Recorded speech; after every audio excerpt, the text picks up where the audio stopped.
Hello, everybody, and welcome. If you're watching right now, you are watching. I mean, honestly, this is some history in the making. This is the eLympic Overwatch monthly matchup for July 2017. This is the third installment, if I'm not mistaken. I am Herix, and I am joined once again, as last month, by TBM. How you doing today, man? Hey Hurix, and to everyone watching, I'm doing pretty good. So, again, the last Olympic tournament we had history made, like you mentioned, Pengu Squad winning it. So now we actually have a lot of new teams that are coming up, and it'll be really nice to see, how they make it work in this tournament. Because going up against the former teams should be a bit of a matchup, but I'm pretty excited to see the new teams that come out and what kind of playstyle they usually go with. I'm honestly more excited to see something being run other than a dive comp. I'm just waiting for that one team that's going to break the cycle and say, no, we're going with a death ball. Other than that, in all that being said, I guess it's very unpredictable, so we'll just have to wait and see. So the first match that we have, we do have that. Brackets just went up a couple minutes ago, and we are just sorting out getting everybody in the team, so it's going to be a little bit, but that gives us plenty of time, of course, TBM, to talk about it. Talk about what we saw last month, how things have changed, and going into this month. I mean, something that we talked about, which I think is kind of funny how it just kind of works this way so perfectly, is that the team that you were with initially last month, I remember talking with you about it, Ascendancy, that team kind of split up, went their own ways, and we're seeing a couple of those members, a couple guys from other teams as well, joining up Team Why Not, a team that the month prior to my joining up with eLympic and casting last month back in May, I think they actually did quite well in that tournament, if I'm not mistaken, right? Yeah, they did. I think they had won the first tournament. I wasn't around during the first Olympic, but they had a really excellent team. And now with their new additions, Archangel and Nightmare, who Nightmare being a former top 500 and Archangel being a Grandmaster support, I would really like to see how they make it work. Because not only do they play on the same team like over here, they actually play together for their local tournaments. So that definitely could help a lot with synergy as well. And then on the other side of things, we have Team Makeway. Any insight into what Makeway has to bring to the table as well? Or Oh, well, Makeway, again, excellent players, all of them. And now they have two more additions from previous Ascendancy. They have Piercer and Nabu joining the ranks. So they've been practicing over the past few weeks, so it's going to be really nice to see how they pull this one off. I'm pretty excited to see how Makeway performs in this tournament as compared to the previous Olympic. so last month, you and I casted that together, had a really, really good time. We saw a lot of these teams actually in that tournament. Of course, we did watch a lot of Pengu Squad. We saw some Ascendancy in there and everything like that. I definitely remember a lot of that. But there are some other teams that we're going to be seeing from last month into this month as well. Teams like Blackwatch, teams like Defamer, Players Esports is another one that definitely pops up. I mean, are we thinking that we're going to be seeing a little bit I guess, better stints in this tournament this month around, or do you think that we're going to be seeing, obviously, only one of Makeway or Team Why Not could make it? I know you were talking before with me privately that you thought those two teams were going to be pretty stellar, but, I mean, one of them is going to get eliminated in the round of 16. Most definitely. I mean, even last month, my predictability on either Ascendancy or Makeway winning it was completely off, and we just had a new team come up and just decimate that entire tournament. So I think I don't know. I just have my eyes set on one of the new teams. I'm not going to be specific, but I don't know. I feel a new team is going to come up this time. All right, so we'll definitely be on the lookout for that because, I mean, obviously, Pengu Squad, I think, stepped everything up and, really did quite well last month. I mean, it really kind of impressed me as well. I think they 2-0'd everybody out throughout all their best of threes, and then in the best of 5, I remember specifically that they 3-0'd Ascendancy, and man, they looked very dominant in doing so. But I mean, this month, obviously, again, yeah, Pengu Squad not going to be around. We're going to have to look for a new contender, perhaps, or maybe one of the old Titans is going to step forward, and maybe Team Why Not is going to be that team to kind of step forward and reclaim the title after not being in the tournament last month. But either way, certainly going to be able to watch the action unfold here on Twitch, and that'll be, of course, brought to you by myself, Herix, and TBM. But we're I think we're just a couple minutes away, actually, from having these guys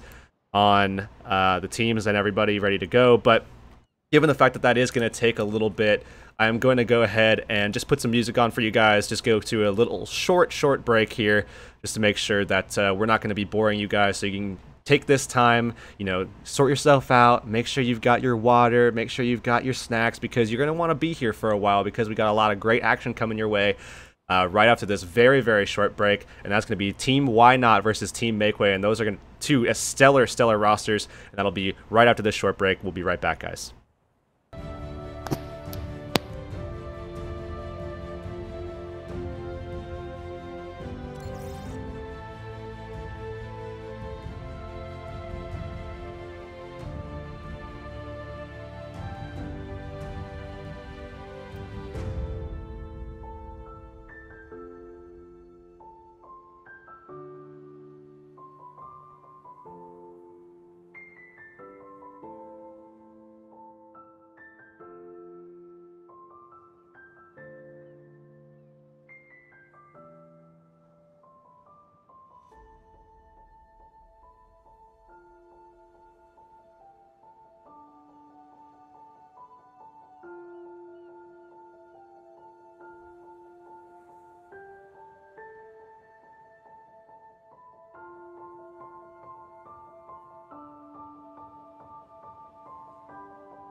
Hello everybody, welcome back. I am Hurix, joined with TBM. You are watching the eLympic Overwatch monthly matchup for July.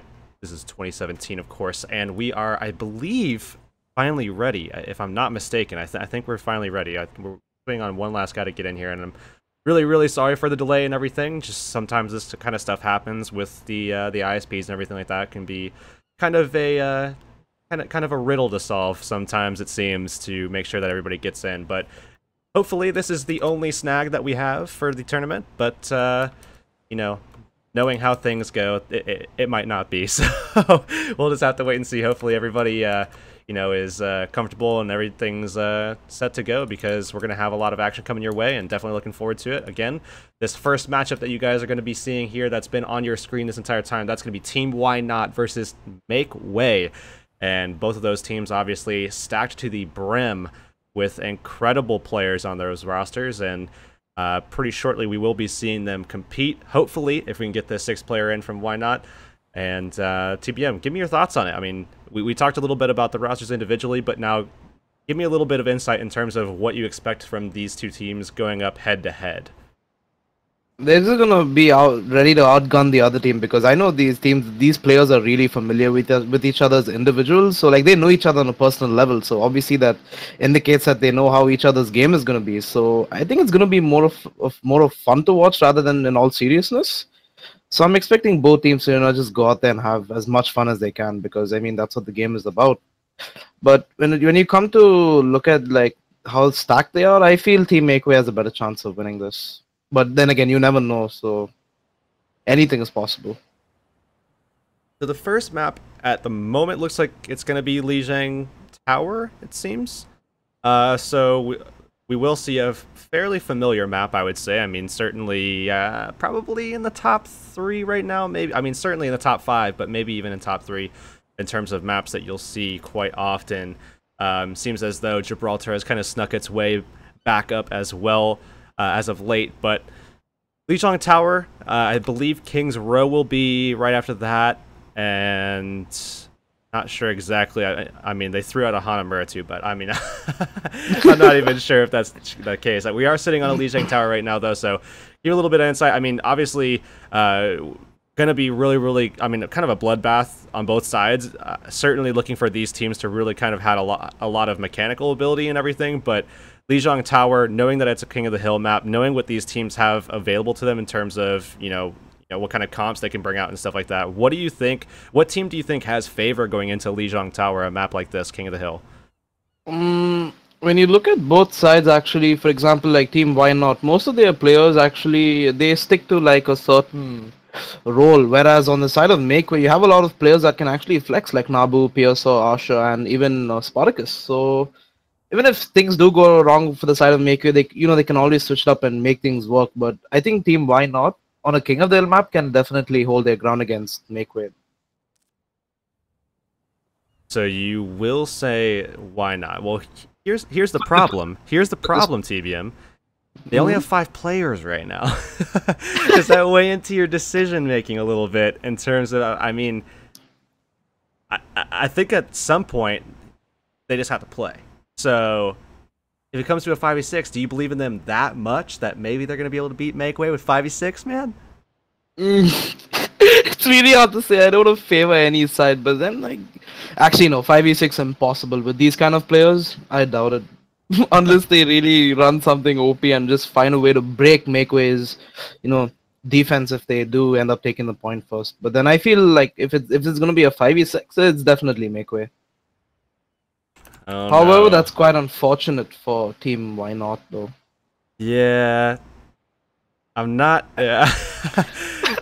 It looks like we're going to have restarts going for Team Why Not. They're just waiting on 2 guys that I believe are like literally sitting next to each other right now, having some internet issues and having some internet spikes and everything like that. So, I mean, as soon as they get that kind of stuff rolling, I mean, we're ready to go underway. I mean, we've literally been ready for probably what, like 20 30 minutes, something like that now that we've been sitting here. I mean, the thing is that, I mean, usually you'll probably see, a tournament like this just kind of, push through it, move on, go into the next thing. But here's the problem. Team Why Not, Team Makeway, obviously you can't differ in terms of, what kind of, like, how you react to a situation like this per team, but just in general, since all of these teams are very, very strong, especially these two teams here, you really, really want to see these teams go through. And obviously, we've got nothing else on our plate for the rest of the day. We cleared it out, so we're here, we're ready. Hopefully, everybody else is ready, and we're willing to stick it out to make sure that we actually get these teams to play and have this game. So. We're really hoping that it doesn't go to a disqualification so that we can really, really see these teams go at it, because this is, I think, a matchup that you in particular are certainly looking forward to. And because of that, I am also intrigued as well. So hopefully we can see this for sure. Yeah, I mean, like, just smack that on the top of the bracket, and it's just that the first thing that happens is, okay, there's going to be an internet issue, which completely ruins the anticipation for that match, because I'm really excited to watch these guys go at it. So, again, just waiting on these guys to get the restarts, and then that's pretty much going to determine it. I mean, whether or not we'll be able to see it or not. I mean, it's either going to work or it won't. At some stage, we do have to, unfortunately, draw a line. And I was talking about before how, you certainly don't want to go the disqualification route to be able to just move on with the tournament. You really do want to see these teams play, especially given the fact that we've already invested this amount of time into it as well. So yeah. hopefully, we're really praying that we're going to be able to play this game out. It will put us a little bit off track in terms of the timing with everything else, because this is probably going to be a match that goes the distance, I would say. I mean, certainly going to be a tight match between these two teams, and because of that, we're going to be going into the round of 8 a little bit later, more than likely, and then we still have both semis that we're going to be streaming as well as the finals. So obviously, a lot of matches going to be coming your way, all best of 3 until the finals, which is best of 5. So, obviously, really, I mean, it's going to be some intense matches for sure in the future. I mean, this one in particular going to be insane. This could have been, I mean, given a different bracket setup, a different bracket scenario. I mean, this could very well be a finals match in the round of 16 in terms of just the caliber of teams that we have here today. This certainly, in this first matchup, I think is absolutely insane to see this in the round of 16, to be honest. Yeah, most definitely. But then again, any new team can just come up and, get their name out there. I mean, we expect the normal teams, like, for example, Team Why Not, or like Players, or even Makeway. But then that's what I expected the last time, and then just suddenly Pengu Squad comes out of nowhere and just takes it. Just decimates every single team. And I feel another team might have that potential. So I don't feel this is the only bit of excitement we're going to be facing today. Even though, like, we have two Indian-studded star power teams. I mean, anything is possible, Urix. Anything at all. Yeah, and I know you mentioned Team Bizaar as well as another potentially strong team that could come through. I mean, that could very well be our Pengu squad of July here. So certainly really excited to see those guys as well. But did actually just get word from our admins and actually the tournament organizer himself saying that it will be played out in the next minute or so. I mean, regardless of what happens. So certainly want to play the 6v6, but it might be a 4 or 5v6 here if these guys don't get back in. We did just have Archangel in, but we were still waiting on their 6th from Team Why Not, and I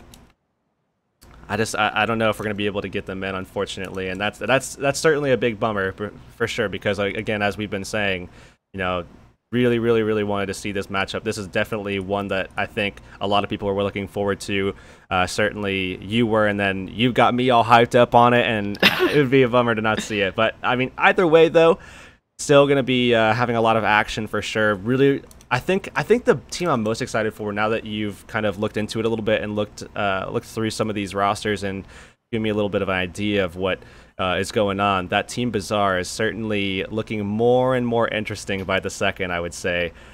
So I'm definitely looking that way. I mean, we've seen teams like Blackwatch capitalize. I mean, Overpowered, Players Esports. There's a lot of teams that we've seen in the past that have come through back in June and even May for some of these guys. I mean, do you think that any of these teams could potentially make a stand, really kind of show up in a big way? Because back in July, it seems like a lot of teams were heated up trying to, you know, better themselves for, or back in June rather, that they were going to try to better themselves for July. Do you think any teams have gone the extra mile and maybe are ready to make a name for themselves here, or? Not really looked into it too much, but I'm pretty sure a lot of these teams, like I know Wood Gaming, for example, and players, they've had their tournaments going on, so that's definitely practice for them. But I feel given the state of the previous Olympic, everyone expecting, you know, an Indian team to win, and it didn't happen. I guess it kind of, you know, put that thought in their heads, okay, we need to get better. We need to get better at this game and show that we can get our names out there. So I know I'm expecting everyone, regardless of the outcome, to perform as well as they can. Much better than last month, most definitely. All right, so as that minute is unfortunately coming to a close. Oh no. Man. Oh man. The show must go on. A little back and forth between the two teams never hurts though, but either way, yeah, that minute is unfortunately coming to a close, and we're being told that they are coming, but that's kind of what they've been saying for the past 20 minutes. So I don't know. I'm gonna go ahead, and for you guys, I'm just gonna try to get word, just to make sure that we have all the information and everything. All right. So unfortunately, the team Why Not is gonna be disqualified. We will try very hard to make sure that we get into a new match, to make sure that we give some action for the round of 16 for you guys, so that you're not just sitting here, unfortunately, just like us for the past 40 minutes without some action that we wanted to jump into. So we're going to try very hard to make sure that we... Oh, look, no, wait, Hurix, it looks like Archangel and Nightmare have actually entered the lobby right now. Oh, they are here, actually. Oh. Huh. Wow, that's a relief. I wonder if... Oh man. Yep, they're both in. Wow, I just saved the day. At this rate, I'm just waiting for our admin to say what's going on. It looks like we're just going to go through with the match. I'm not exactly sure if we're just playing this out, just for the sake of playing it out, or if we're actually going to play this through as if it's actually, I mean, we're going to go and take back the DQ. I did get word, but maybe since they just came in, we're just going to go through and actually play the match. So hopefully that's the case. Hopefully we can actually watch these teams battle it out and the best team moves it forward. It would be very unfortunate if Why Not happened to be the better team and, you know, they got DQ'd because of some internet issues. That's certainly a little upsetting, and it's definitely kind of... it definitely kind of sets us back a little bit for sure, but still want to make sure that we have the best team making it all the way to the finals and taking this one home today, because, you know, it's a monthly. It matters, you know. It definitely has a lot of weight, a lot of impact. Most definitely, and given the fact that Team Why Not unfortunately couldn't play the last time, it would be a real bummer to see them not play again. Even though they have a good team that's ready to go, it's just unfortunate the issues that most Indian players face. And it kind of puts them at a disadvantage to not, you know, actually play tournaments and get their name out there because of these simple issues. But I for one, am confident in all of these players that they will do exceptionally well regardless of the outcome. So definitely want this match to happen. All right, we are now finally going into Lijiang Tower. And that's going to be, again, Team Why Not versus Team Makeway. And you will finally, for the first time in, what is it now, 30 plus some odd minutes or something like that, look at something other than the up next versus screen with these two teams. I just had to make sure. I'm getting some messages from the admin right now, but we are finally going in, and I can finally transition this graphic, and we're jumping in to the match. Lijiang Tower, again, Why Not versus Makeway, the first one, round of 16, and we are finally in at TVN. We finally get to watch some action here. Oh, we made it. All right, so hopefully everything goes according to plan. Hopefully you know, we don't have any more internet issues, anything with power or anything like that, which is what was giving us a little bit of a hang up before. Oh, Oh man! no! Why did I say something? Happened. Why did I say Why, something? Urix? Why the cast is cursed? Oh god, I cannot believe this is happening. Alright, so please, please, please, just let this match happen. Oh no. Alright, so I'm gonna leave it in here because I just want everybody to be able to look at something that isn't the versus screen for a little bit. Hopefully we don't have them, I'm gonna go ahead and let our organizer know what just happened, so he has all the information and everything. I'm sure the admins are keeping in touch with him and everything, but just wanted to oh man, that is the that is the literal definition of the caster's curse, isn't it? I mean, just yeah, come on, like man. it just happened, like like insta crash for those guys, and they just both got disconnected at the same time. I mean, given that they're with each other right now, like in the same place. Oh man, this is really unfortunate to see because Nightmare and Archangel are really excellent players, and they're a great addition to Team Why Not. And to see them go on without them, possibly, it just breaks my heart, man.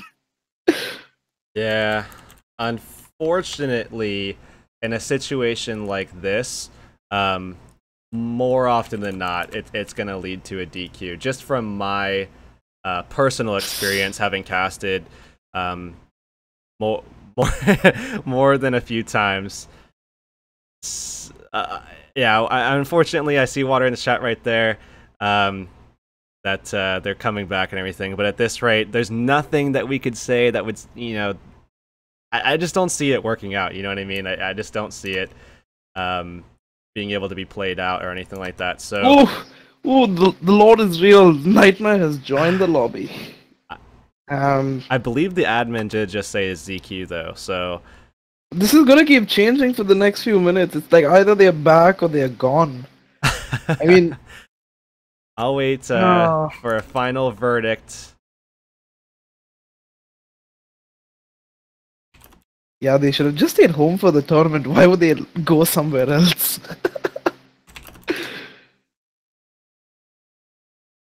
Alright, so just got it. You saw it on stream. That's going to be a DQ call. Unfortunately, we will not be able to watch Team Why Not take on Makeway here on Lijiang Tower. So, really saddening to see. Why Not is going to be going home because of those issues that they had with Nightmare there. And, you know, unfortunately, him being in the same household as Archangel. I think it was Archangel who came back first, but, you know, obviously, again, it's in the same household as each other, just dropping out like that. Yeah, just to confirm, Hurek, so this is a disqualification from the entire tournament, right? Yeah, unfortunately so. Again. Oh. Yeah, so unfortunately this is the second month in a row that we just won't be able to see anything from Team Why Not. So we're going to go to a quick break, really quick, guys, because we're just going to be swapping over to a different lobby that should already be good to go, so we should be just jumping into that, and that's going to be Demonic versus Trash, again, the round of 16, if I'm not mistaken, so that will be in just a moment, guys. Do not go anywhere. We will be back in just a moment.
Okay.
Nendoroid.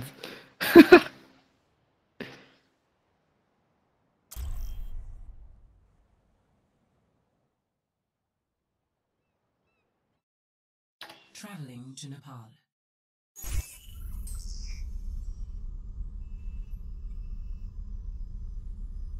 Mm, not really much to say. Like, I'm not really familiar with all these players except for RZ, who's an excellent Genji. But I know this team has been together for about a month or so, and maybe even longer than that. These players play with each other together a lot, and they're really, cool people to hang out with, talk to, and they are excellent players as well. But then again, who knows? We have Makeway that's been there since the Overwatch scene even started in India. So my money's on them for today.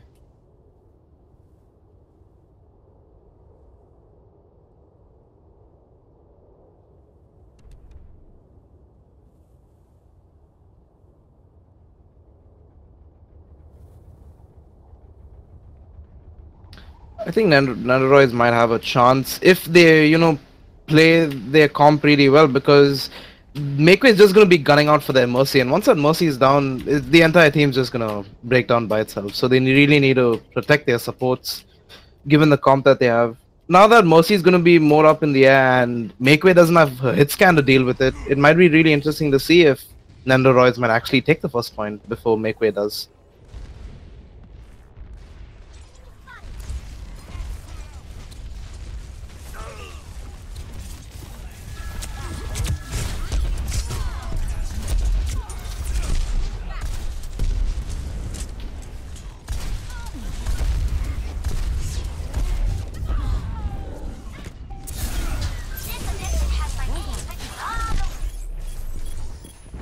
Well, we have a disconnect. Like, the pause is gonna come in again. It seems like the game's still going on. Do the admins know this?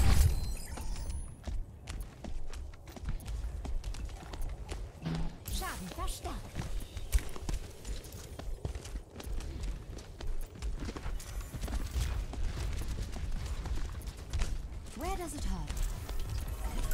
Man, that's just gonna be wasted time for the point. Look like they're still gonna be continuing this though, as Nendoroid makes their way to the point. Oh wow.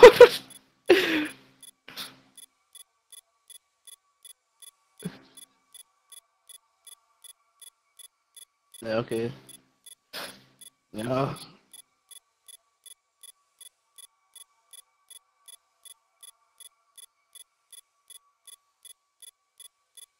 Of course.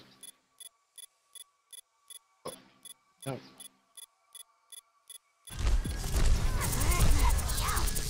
I see. Been taken out by that pulse bomb.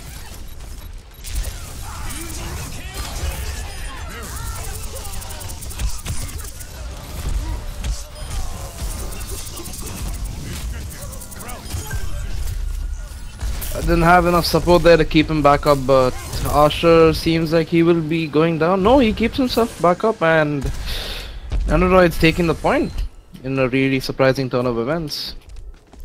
Honestly, that pulse bomb should have changed the entire scenario of this fight, but they were able to hold their ground.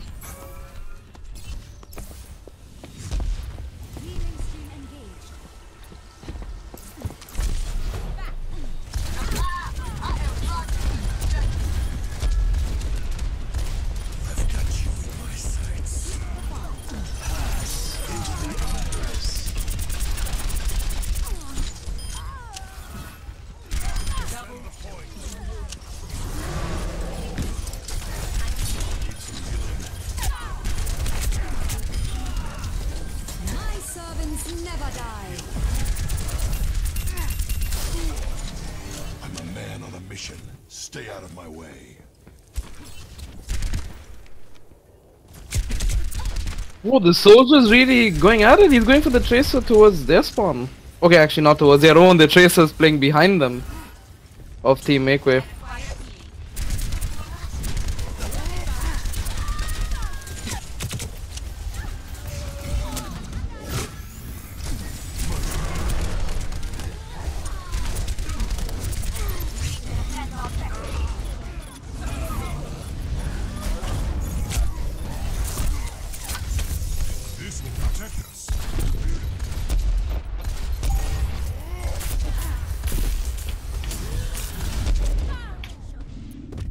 Urix. GSR said they can't hear you in stream. You are absolutely right. You're absolutely right. Oh, damn. You are absolutely right. That's my apologies. But anyways, we will see RZ in that air battle again with Asher, and as I was saying before, you know, with Asher dying off, or no, sorry, DCing out, you know, they lost a little bit of that ultimate economy in that air superiority battle, but he did actually take down RZ while he barraged, so it kind of reaches a little bit of equilibrium, I would say, and now it's just going to be about kind of maintaining that balance and actually pushing yourself ahead, and that's going to be the ultimate coming out from Asher, and he gets taken out almost immediately. Piercer, who was able to stay alive versus the Pharaoh last time, does it again, and he's now alongside the rest of Team Makeway. it looks as though they are now not only going to be keeping the point in their favor, but maybe just taking the map along with it. Oh, Tracer being... Wow, this Tracer is really going all out for that Mercy. Just keeping them from even getting onto that point. What are your thoughts on this round, Urix? I mean, you see Asher getting disconnected, but just bringing him back as soon as he joins in. Well, moving on into to Sanctum here, TBM. I mean, we do see Soldier play coming in from Team Nendoroid here. So, I mean, do you think we're going to be seeing Soldier? Obviously, Soldier is very solid on this point, just given the fact that it's, you know, that kind of perfect distance for him, good sight lines. Helix Rocket works really well. He can kind of stay insulated himself just with that biotic field as well. It doesn't really require support, but can certainly help peel for the supports. Doesn't look as though we're going to get that. Oh, no, Asher does actually make that swap. So now they're going to be running that 2-2-2 with the Soldier. Do you think that gives them a little bit of a extra little nudge in the right direction? Or do you think that's going to just kind of look the same as what we saw last map? I think it's going to be pretty much the same. But again, it all comes down to the tank sustainability. If one tank goes down, it just falls in favor of the opposite team. But it all, I guess it's just positioning of them. And looks like they're going to be heading on straight to the point. They will kill off Method very, very early on, and Team Nendoroid doing a great job to start off with some early momentum here as they find 2 picks, taking both tanks out first, which is kind of interesting. Really kind of makes you wonder what's going on with the dive, because obviously with the 2-2-2 with the Diva, you really kind of want to have those guys, you know, jumping in, counter diving, all that kind of stuff. And if the tanks are solo, you're not getting that support, you're not getting that peel, you're not getting that you know, on point damage as well. So coming into that corner, they really just got melted there, it seemed, TBM. Yeah, it seemed like Team Makeway played a bit over aggressive, whereas Nendoroids played around their Soldiers, so I guess that's what helped them get the point. But in saying that, now we have the Zen. Okay, well, 3 people down on the side of Nendoroids. Looks like Makeway will be taking this point back. He actually, these fights seem to go so one way too. I mean, it's not really ever like a 2v1 to try to take the point back, it seems. It's always just 6 people dying off, maybe 1 on the other side. But that's pretty much what we've seen so far. Both of these Genjis, though, holding on to that Dragon Blade. We will see support ults coming online, as well as you will see Nirzar and Myoken both with sound barriers, respectively. Spartacus with the Transcendence himself. And pretty soon you will see One Punch Man not only coming up out of respawn, but landing a little bit of healing or damage to get that up to 100%, and that does come online as well. So we will see a lot coming out in this next fight. It's all going to be about who executes better here. I actually like the pick that's come out on the side of Makeway, as, you know, playing around that choke actually helps the Zarya build up a lot of energy. Dragon Blade's going out now from both sides, and, you know, Nabu just doing work on that Genji, taking out 3 of them with that Dragon Blade.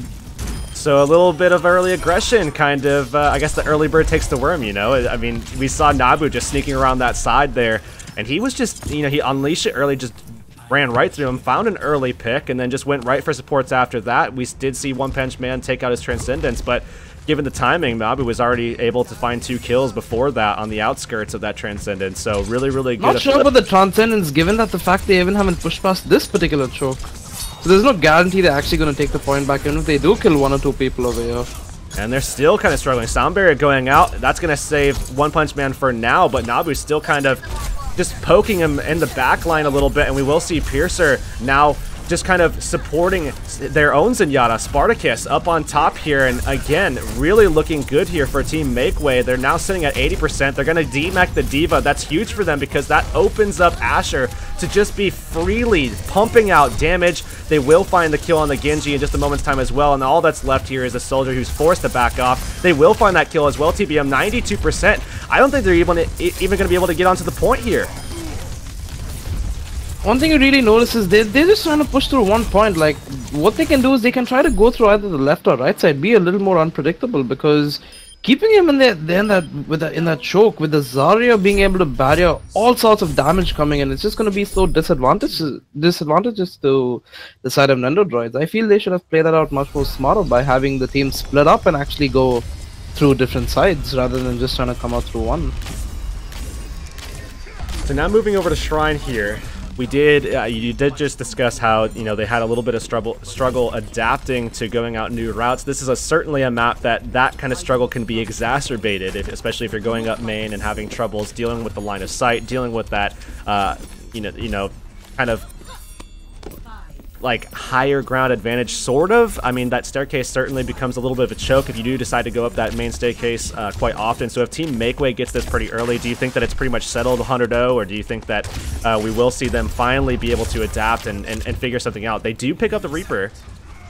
And given how close quarters this particular map is, I feel that they have a good chance with the Reaper if they let him just go in and dish out all the damage as well as keeping him alive. But doesn't seem like that's going to be happening as Asher takes on 4 of them in this brief 10 seconds with the D.Va going down right now. Yeah, man, they really just went from target to target. A lot of instantaneous damage. They got everybody kind of grouped up there and really just dished out a ton of just like point blank pressure. A lot of that coming, of course, from Asher, who you can see here on the screen, almost at 90% ultimate after that first fight, which on Tracer certainly doesn't seem that crazy, but in the realm of just having done that in about less than 10 seconds, that is pretty insane. He does have that pulse bomb. Look for him to try to open up the fight with that, try to get an early bit of momentum, throwing it out, gonna go for the recall, not finding a kill, but at least setting them back, and now they're sitting at 25%. Looking good for this first engagement as D.Va very, very low here. Vincent being the first to be taken down, but Asher, if he called that and still able to keep himself up over there. It seems like the Nendoroids aren't able to find a good opening. It's just damage being dished out from the side of Makeway, just preventing them.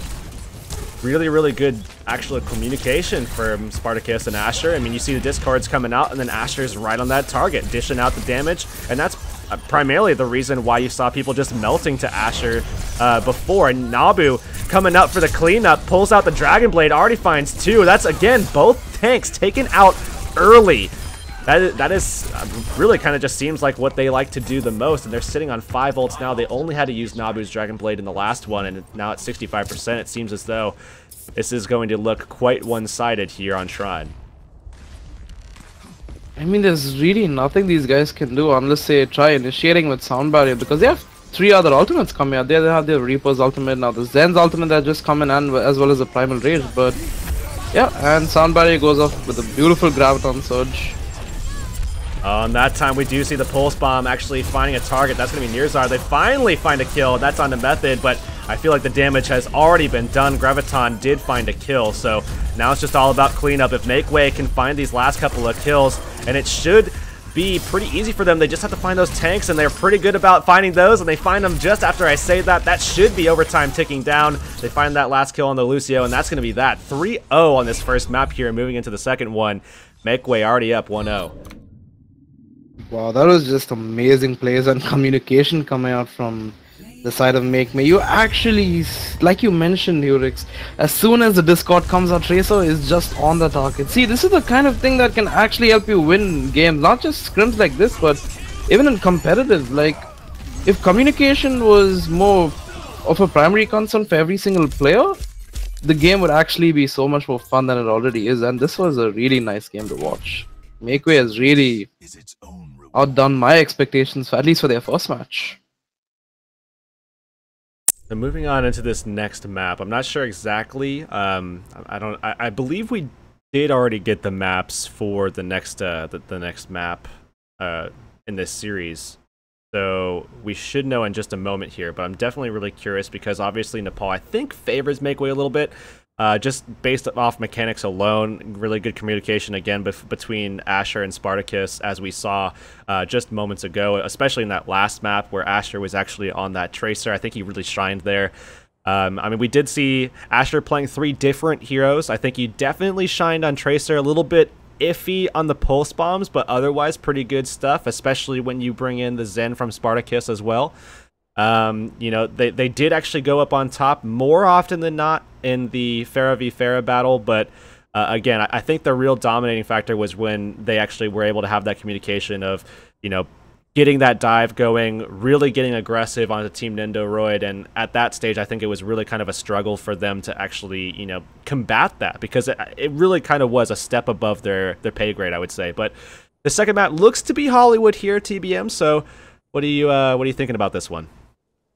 Again, just like how the rest of the season has been, I'm expecting a dive from both sides. But then again, who knows?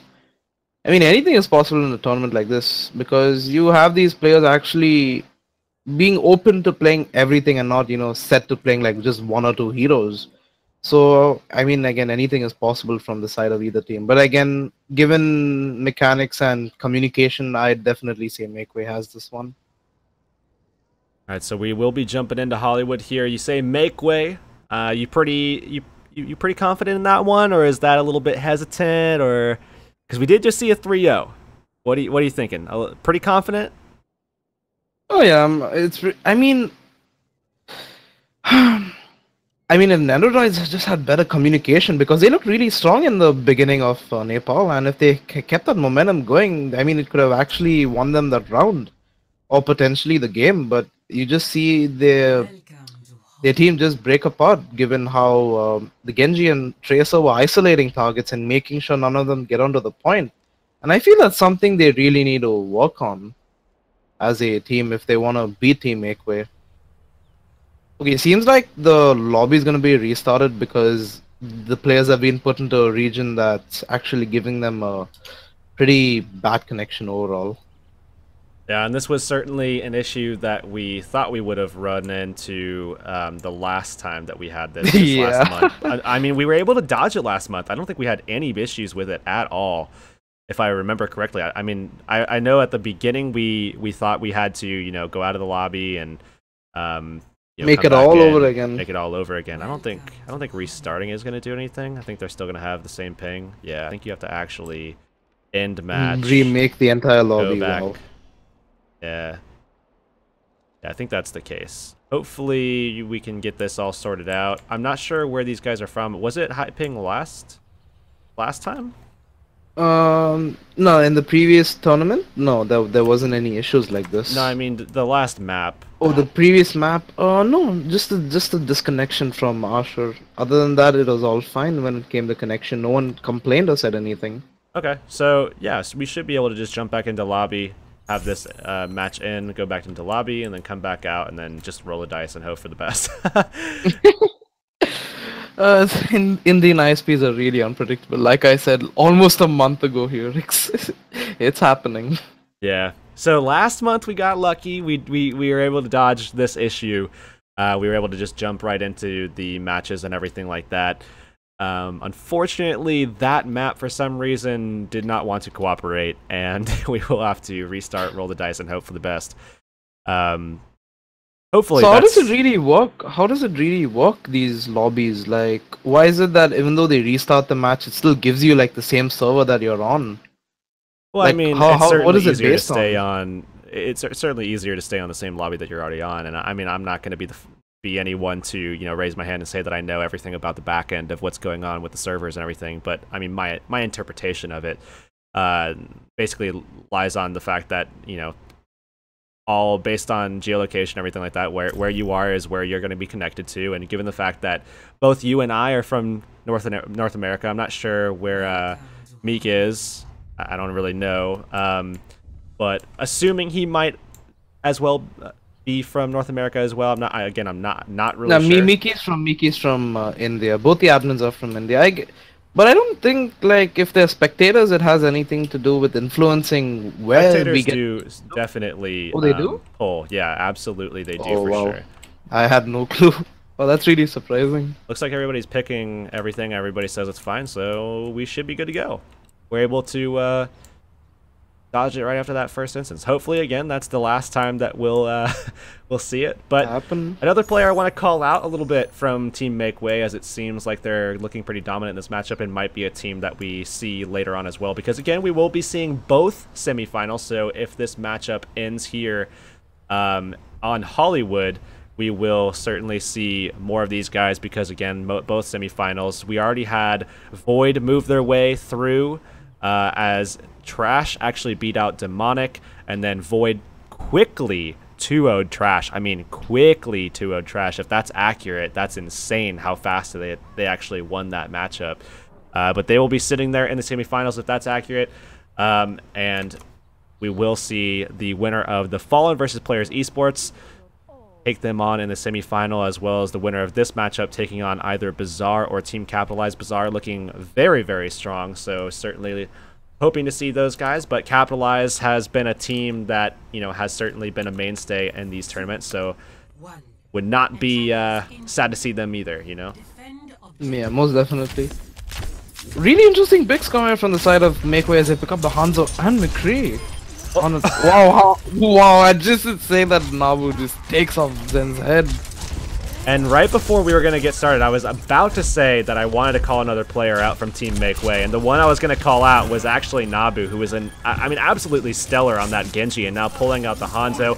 They have found that instant pick onto the Zenyatta. That's huge for them to move on in, because a lot of that healing gets taken away, and he's going to have to come in late. Not going to be able to really stall by himself. Doesn't have any of those survivability cooldowns. They find the Reaper kill. Should be able to back the Zen out because, again, doesn't have those cooldowns. He's going to be eliminated very easily by Asher. And Nabu sitting on the cart along with the rest of this squad. They are going to be able to cap this out very, very quickly here. Well, that just happened really fast, and wow, more than half of ultimate charge on all of the players of Team Makeway. So I guess they should be setting them up for a really long push in this map to come. I don't really know how I feel about the positionings, given that they have the Reapers, and it should be more close quarter, but they're going with higher ground anyways. Arceus already with a pick. They have consistently landed themselves early picks very, very, very methodically, and kind of some over-aggression, I would say. Maybe some over-eagerness to get, you know, onto that point and contest from Sia there. I mean, he got eliminated so quickly, so easily, as he was just isolated off from the rest of his squad. RZ, who got picked early on, is already down to like 1 HP. They found the kill onto the Reaper, and Makeway is taking this pick by pick to just storm through the second stage of the map. Doesn't look like there's any indication of them stopping anytime soon.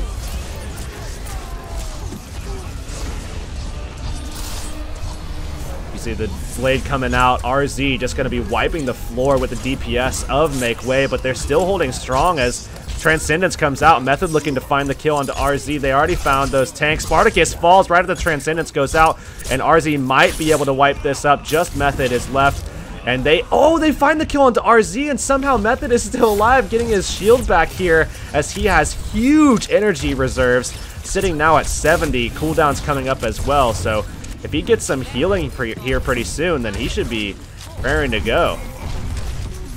I don't really know how I feel about the use of the Transcendence, given that Method and Spartacus were the only ones alive on the payload. I mean, it could cost them later in the game when they really do need it, given the ultimates up on the side of Nendoroid. They do still have a little bit of an advantage, fortunate enough for them, and they will kill off that Winston as Sia goes down yet again, just again isolated from the rest of this team. Once this defense matrix go down, perfect opportunity here. If they want a Graviton, they'll have it available. That Diva does go out of mech. Transcendence comes out quite late, actually, and they're still just moving this cart. One Punch Man and the Baby Diva falling, actually. It's just the Zenyatta, really, and we do see Sia coming back from respawn. They might go for the contest, and again, isolated. This Winston out here trying to be a little bit of a lone hero. Not going to work out, though. 4:30 on the time bank. You see them focusing the most irritating targets at first. Like, you see the Winston come in, they just take him out immediately. Everyone just focusing on Discord. You see even the Lucio trying to dish out some damage on that Winston. They're really out to take out every single tank that's pushed towards them. And we will see Sia, I mean, just get melted there by Method. I mean, Discord out and then just everything pointed at that monkey, and he just dies so quickly. Transcendence out yet again to deal with RZ with that blade. And we do see him actually get the reflect. He got the reflect onto the...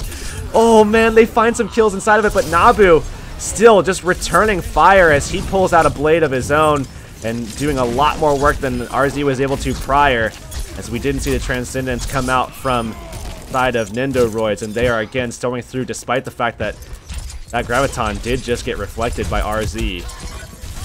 Still able to do all of the damage. The thing about Nabu is he knows how to isolate every single target that he focuses on as Genji. Very sleek and very flexible as a player. Self-destruct going out. Doesn't look like... Oh, they actually do find the kill onto Spartacus. So 2 down already for Makeway as they're looking to kind of fend the rest of these guys off. But it should be clean up here for Team Nendoroid. They should be able to get this hold going. As, man, looks like Zero is falling short a little bit there. But they do find that last kill on the Nabu. That's going to be forcing a regroup for Team Makeway here to make their potentially final attack. We'll have to see as RZ goes very aggressive and just jumps at their spawn. Not going to be able to find that last kill onto Spartacus. He gets that last bit of health as well. And they're going to be able to push in with a 6v5 here.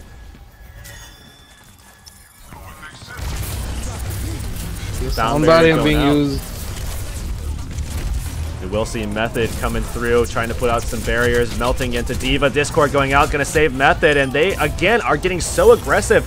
It seems like they just love to overextend for these kills, and Makeway is just not letting them have any of that. Method, again, just holding down the fort with those barriers has been so valuable with those going out, has huge energy reserves because of it. RZ coming up out of the spawn, nice deflect to start things off, but is very low on HP, gets taken down before he's able to pull the blade out at all. Tets goes down as well, and we will see Asher trying to follow up, has the Deadeye, doesn't find anything with it other than that Lucio kill, and now they're just looking to clean up, just establish themselves on the point. They find the kill onto the Zenyatta, and Zero, in pure desperation, pulls out the blade. We see both DPS ultimates coming out, and man, Genji falls, and that's the point with it. 148 the time that Makeway makes, and now switching over to the defensive side here.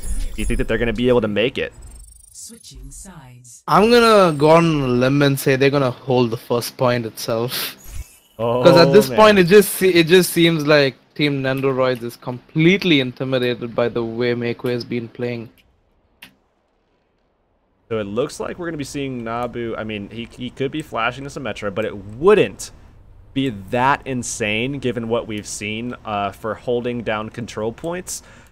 That Sombra, sorry, I think I said Symmetra, but Sombra is actually pretty good on those control points, I would say. I mean, EMPs controlling these health packs. You can see one right here. You have, I mean, several at your disposal with the Sombra. I mean, I'm not sure I'm anticipating it necessarily, but certainly is an option for them if they want to. They did already show that Nabu has some flexibility in terms of what he is able to pull out and what he wants to pull out as well. So I don't know. I mean, do you think that they're actually going to hold on to this Sombra, or? I mean, with not having the Sombra, I'm assuming that's having a lot of a lack of damage. But then they have that Ana there to keep them up as the solo support. I didn't even realize they have 2 supports and a Sombra, so that's going to be a lot of healing and sustainability coming in from the side of Team Makeway.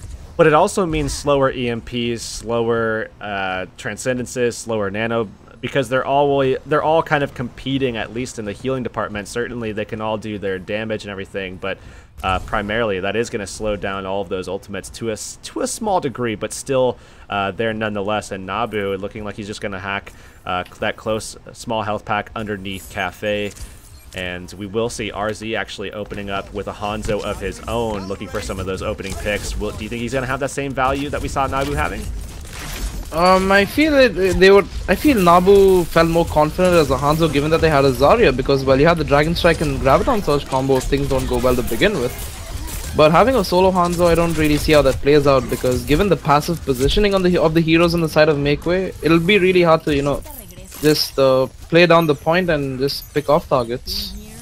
So we see Nabu strolling around the side here. Does have that health pack hacked, but on the point, Zero has already found 2 kills, one onto Asher and the other one onto the primary support Mio, who is of course in charge of keeping these tanks alive. Nabu getting forced off, and they are not doing a good job of holding down this first point. They need to find these kills, and it doesn't look like it's going to happen here, as 5:36, again, very good time. Looks like I lost the bet, Curix. Oh. Nendoroid really bring it back. I like how they played it on the left side of the point, not too overly aggressive. But despite all the healing to keep Makeway up, it just didn't seem to work. Soldier really doing a lot of work on those helix and tracking.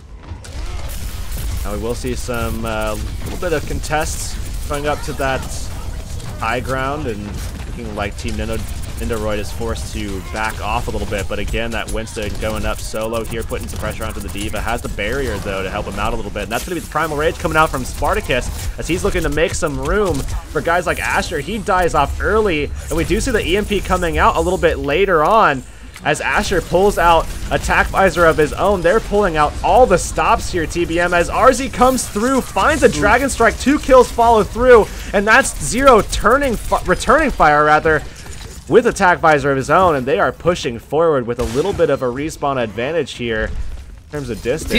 Seems like a bit of a misplay from the side of Makeway. You seeing them use the ultimates for absolutely no reason, just to kind of, you know, throw them off, but now you have 4 ultimates on the side of Nendoroid and just 2 now on the side of Team Makeway.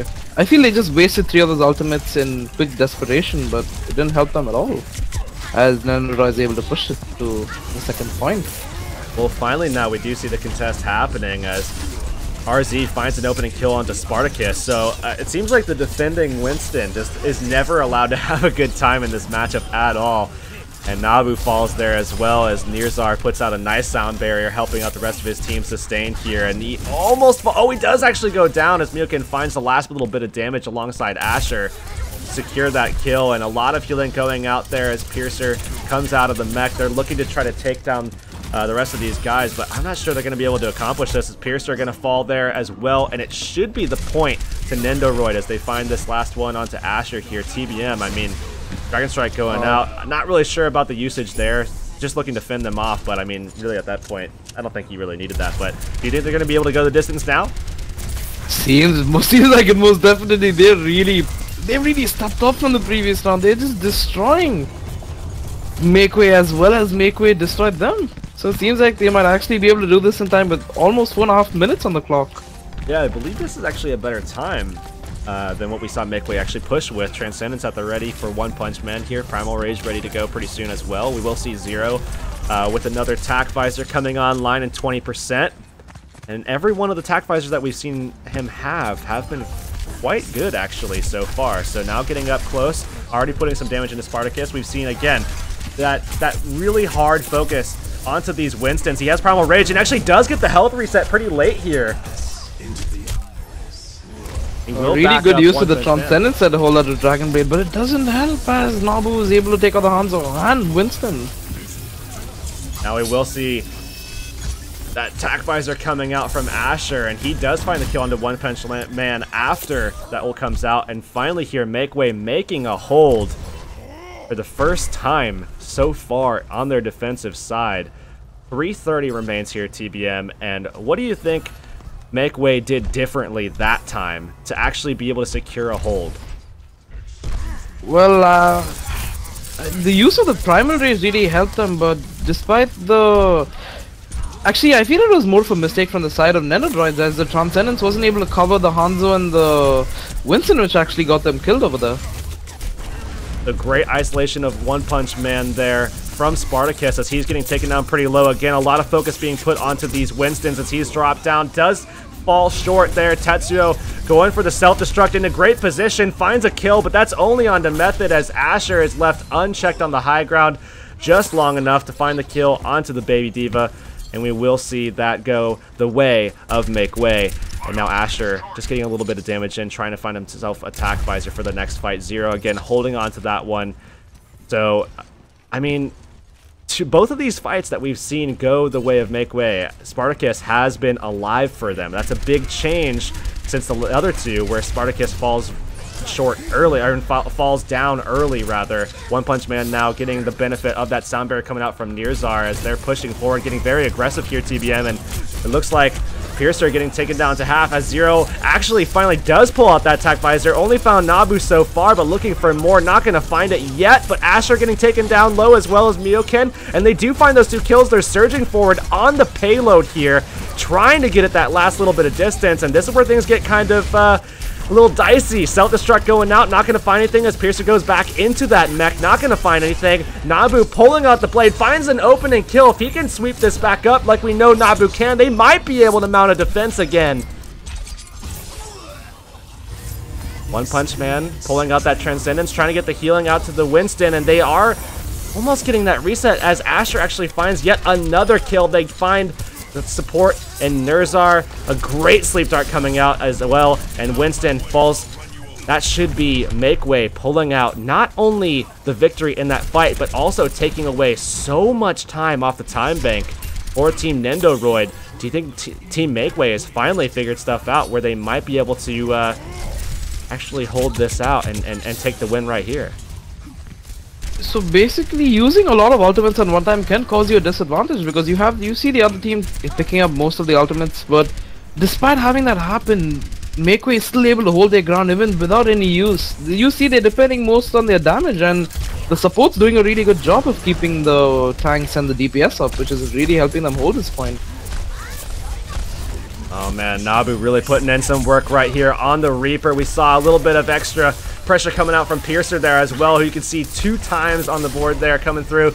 But man, a lot of that damage certainly came from the Reaper. Nabu putting in some work onto not only Sia on that Winston, but also Tetsuo. And now he's getting up into position, going to go up on that high ground, get ready to drop down for that Death Blossom. That should be the final thing that we see here before the lights run out. And we might even see a nano boost onto it, just a little bit of that Beyblade. But he falls, the Anna gets killed!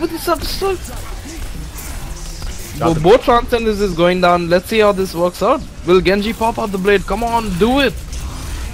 Oh man, that's a double killing Beyblade both kill. the supports. That's gonna change the pace of this team fight, as it seems like Makeway will be holding this all the way through to the end. And the GG being called out from the side of Nendoroid, as Team Makeway actually ended up holding their own, and they win this game with quick succession and a great comeback from what seemed like a really sloppy defense. Definitely very sloppy in those first 2 sections of the map. I mean, really Nendoroids was looking fantastic in those. I think it was, a lot to do with the fact that they just looked very, very solid. I mean, they were very good on that first point, just taking advantage of the fact that Nabu was kind of out of position on that Sombra. Didn't have the right health packs, I would say, at least initially, given the fact that they were very aggressive on that backside on that alleyway. You know, really kind of shut down that health pack there, in my opinion, a little bit earlier. Or I mean, I don't know. It's tough to say, but either way, they took advantage of it, got momentum, and really kind of ran with it throughout that entire second section of the map. And you know, finally we're slowed down by Makeway. So great job for the turnaround, and now taking that match along with it. They're going to be in the semifinals though, TBM, and they're going to be moving on, of course, to take on, I believe it's Void. No, it actually is going to be Bizaar, and those guys already 2-0'd Capitalized, so Capitalized, who made it, I believe, into the same section there last time. Yeah, so Capitalized made it to the semifinals last time, unfortunately going to fall short to Bizaar this time. Bizaar, a team that we were talking about before, you know, they look like they're very high rated, they look very solid, a team that you said to look out for, with that precise, just stellar analysis. So pat you on the back for that one, because they're in our semifinals here. That's going to be one of the matches we will see as well. Void versus Players Esports. I believe the next match is going to be Makeway versus Bizaar. Definitely stay tuned. I mean, do you have any thoughts on that one potentially, if that is going to be our next match?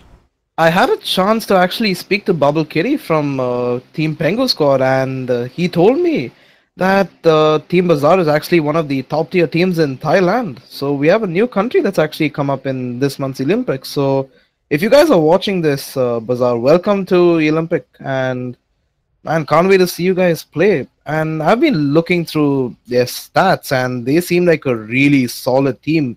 Most of their players being past top 500s and even present top 500 players. So they are most definitely a team to watch out for in the upcoming match, if they do face Makeway or any other team for that matter.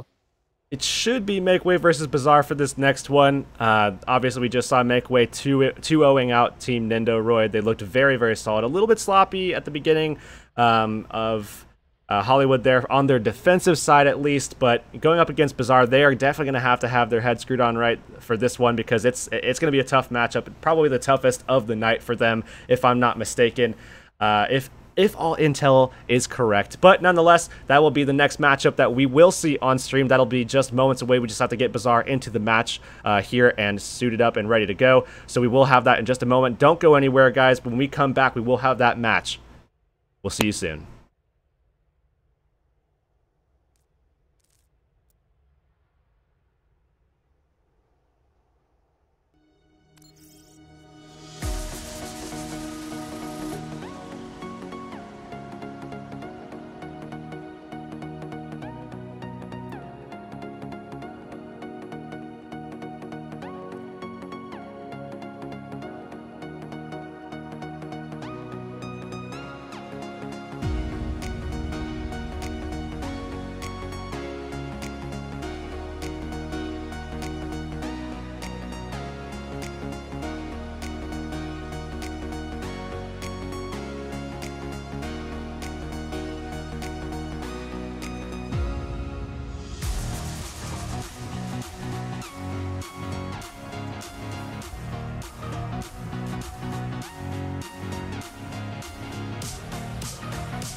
Now arriving at Lijiang Tower. Team Bizaar again, a team I've never seen before, but given their rank, seems like they are pretty powerful team. So I'm really excited to see how they perform on this King of the Hill map. Now we see the Pandev on the Zenyatta, Boss on his Divas, Sadistic on the Tracer, Panias on the Lucio, Headhawk on the Winston, and how do you pronounce Nutsuru Sama on the Genji. Seems like a pretty standard dive comp, whereas on the side of Team Makeway, you have basically the same combo, except you have the Zarya being picked up instead of a Winston. What are your thoughts on this? Given that they're even running a Pharah, but no Mercy as of yet, so this should be really interesting to watch.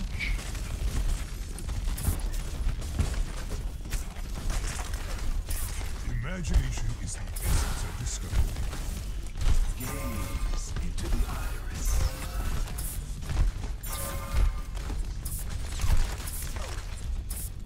5, 4, 3, 2, 1. Round 1. Capture.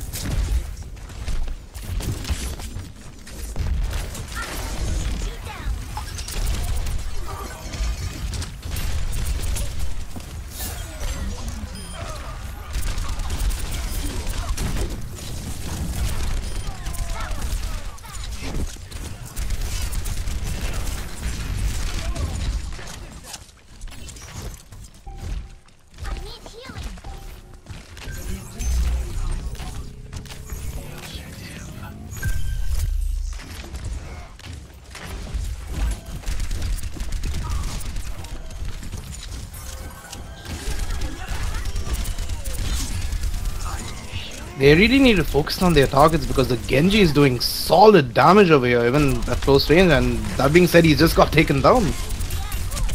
But seems like they're finally able to make it out through the point and push Bizaar back a bit.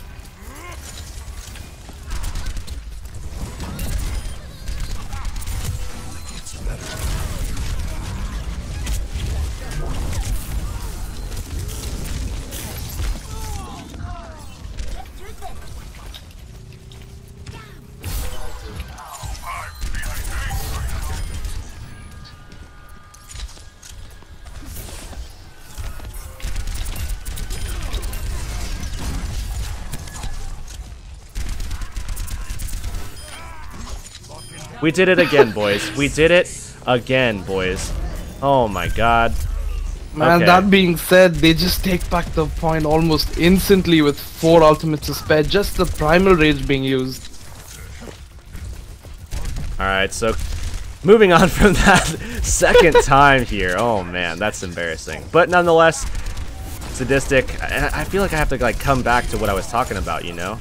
That's unfortunate, now that I have to like get all that back. I don't remember exactly what I said and all that. But anyways, they are going to be cleaning up here. Bizaar already looking quite good here. We do see that self-destruct coming out. Nabu does find the kill on the Headhawk, and it looks like they are firing back here. 70% for Team Bizaar, as we do see the Tac Visor being held onto by Sadistic, as again Piercer getting very aggressive, has that Discord on him, but he's going to decide to Primal Rage, look for that space creation for the rest of his squad. They find the kill on the Nutsuru Sama, jumping onto the point. Tac Visor comes out, and I'm not sure about this Tac Visor here, TBM. I mean, they're holding on to the point. They found 2 kills, but nothing really accomplished with that. Just kind of held them at bay. Transcendence comes out here from Pandev as he's looking to kind of sustain the rest of his squad. Discord going out onto Lucio. They're looking for that kill. They haven't found it just yet. He's so low. Sound Barrier comes out still, though, as Nutsuru Sama finds 3. Should be able to demech this Diva perhaps as well, as Nutsuru Sama backs up into that last little health pack, and man, nobody on the point. Bizaar takes it. That was just pure damage coming out from the Soldier and Genji. No one really trying to take them out because the tanks are just doing a good job of preventing them from, you know, pushing in any sort of way. I feel at this point Team Makeway must be really intimidated given the way these guys have been playing.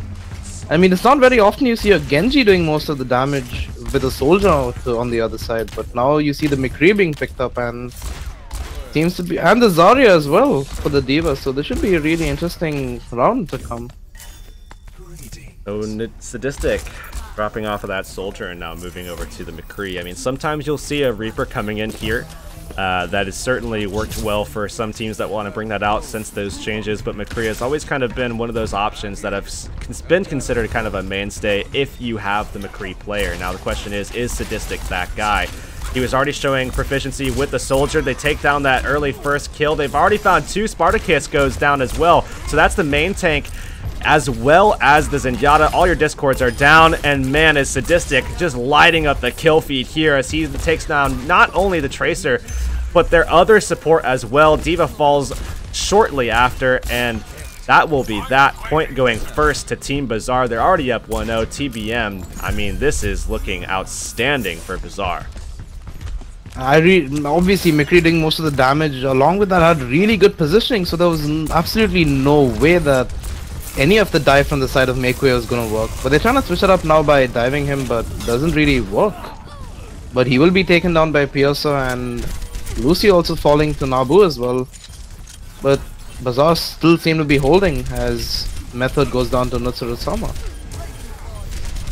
So now Asher looking to try to find something to make do for his team. I mean, nice Helix Rocket coming out onto Boss. He's down at 1 HP. Has to be able to call that out, and somehow Boss is still alive, getting that healing now as well, and he's very close to having that Graviton Surge that comes up. So not only does he get away with 1 HP communicated by Asher, more than likely, he's on top of his ultimate here as well, and at 50% on the scoreline here for Bizaar. This is not a good spot. If they go through main here and accept this Graviton Surge fate, this is not going to end well for them. One thing I would really like to see is the Deadeye and Graviton Surge being used, but taking a very different approach over here. Wow, what a Graviton Surge, and the Deadeye that's going off doesn't seem to get anyone there, but again, Bizaar just being able to take down every single one of them on the side of Makeway, not sparing anyone, pushing them back literally to where they come out, and Piercer will take the fall. Oh, Method actually just tried to make his way over to that ramp and fell off the side of the map. Either way, though, accomplished the same task. It probably would have happened anyways of him just getting into that respawn. Now sitting at 100 energy, though, Boss, again, after that last Graviton, already sitting at about 60%, looking for more opportunities to get some damage out, but probably not going to be needing much of any of it because they are wiping the floor here with Team Makeway, again, who looked so dominant in the last matchup, but they clear Asher off of the map and the rest of the team with it as overtime ticks down. That's going to be 2-0 swiftly for Team Bizaar. Just as you thought he was good on the Genji, Nutsurusama absolutely destroying on that Tracer of his, not allowing anyone to even get out of their spawn, rather pushing them back all the way to the entrance of their spawn.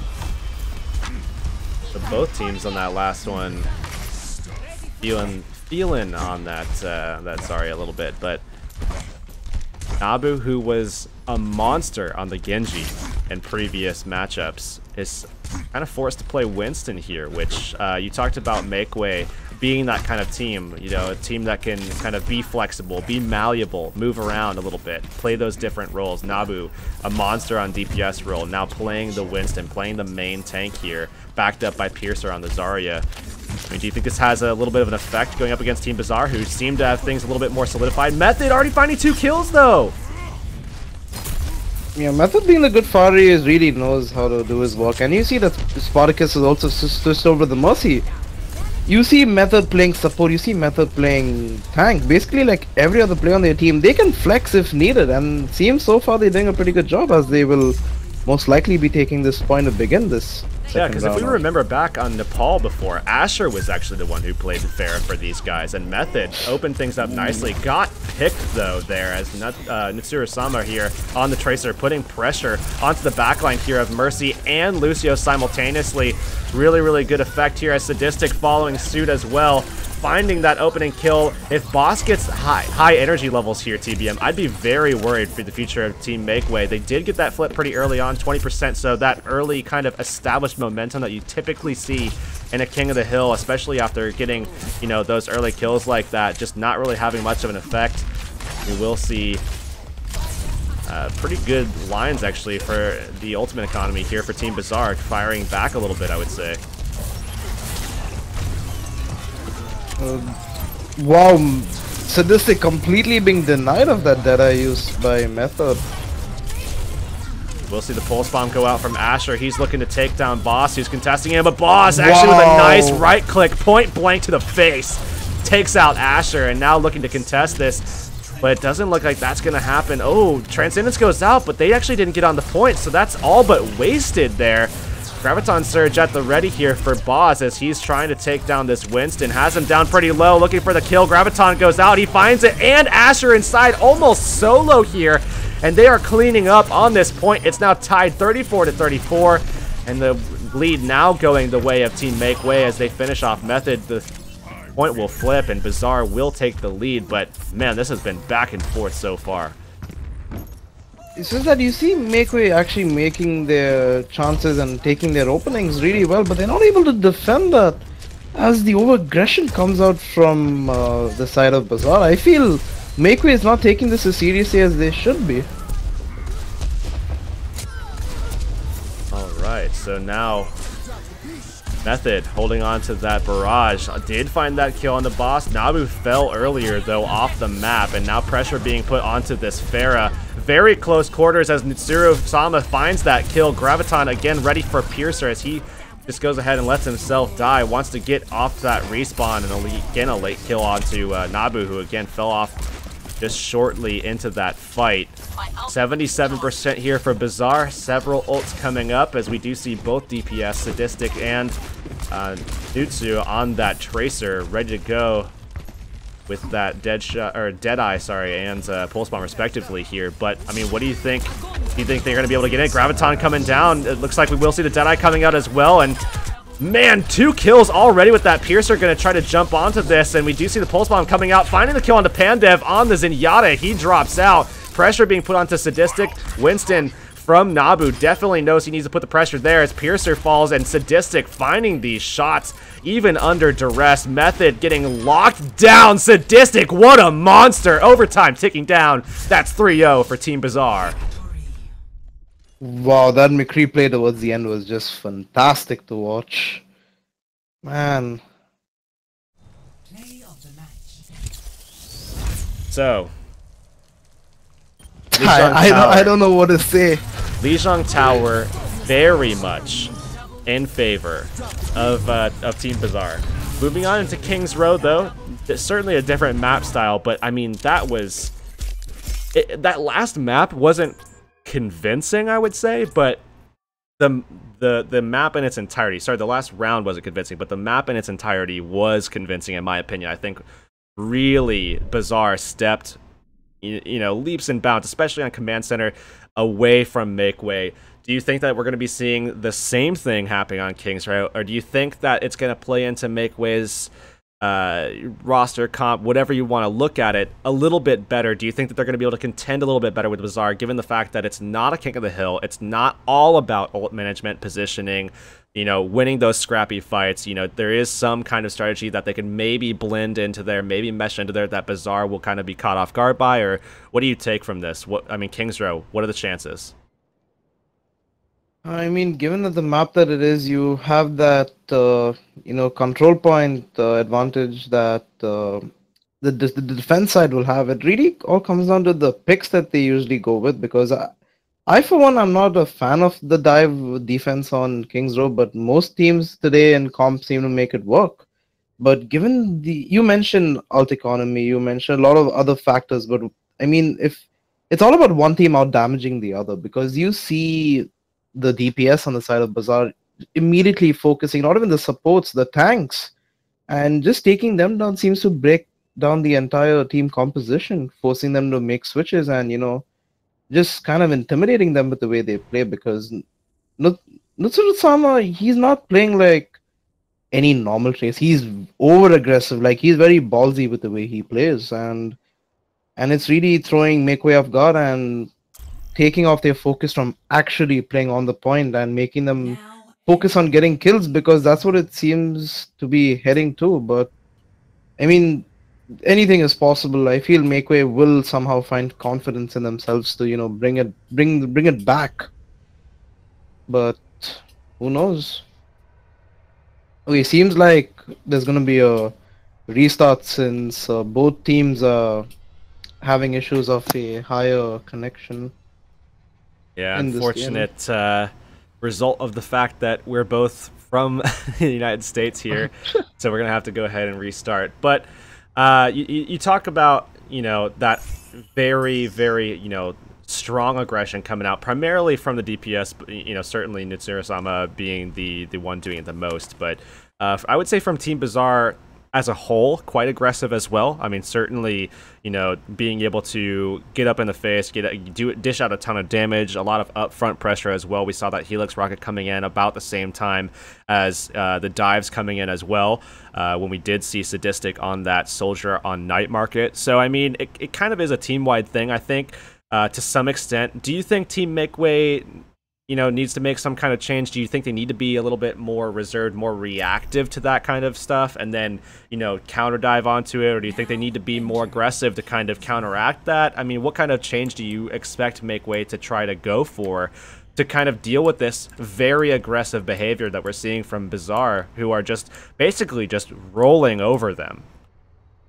I feel putting Nabu onto the tank role has not helped them much because moreover the Zarya hasn't been able to build up that much shards, so it seems like there's a little bit of miscommunication. So I would personally say put Nabu back onto the DPS and put Method back onto the supporter tank because the Pharah didn't seem to work out all that much either.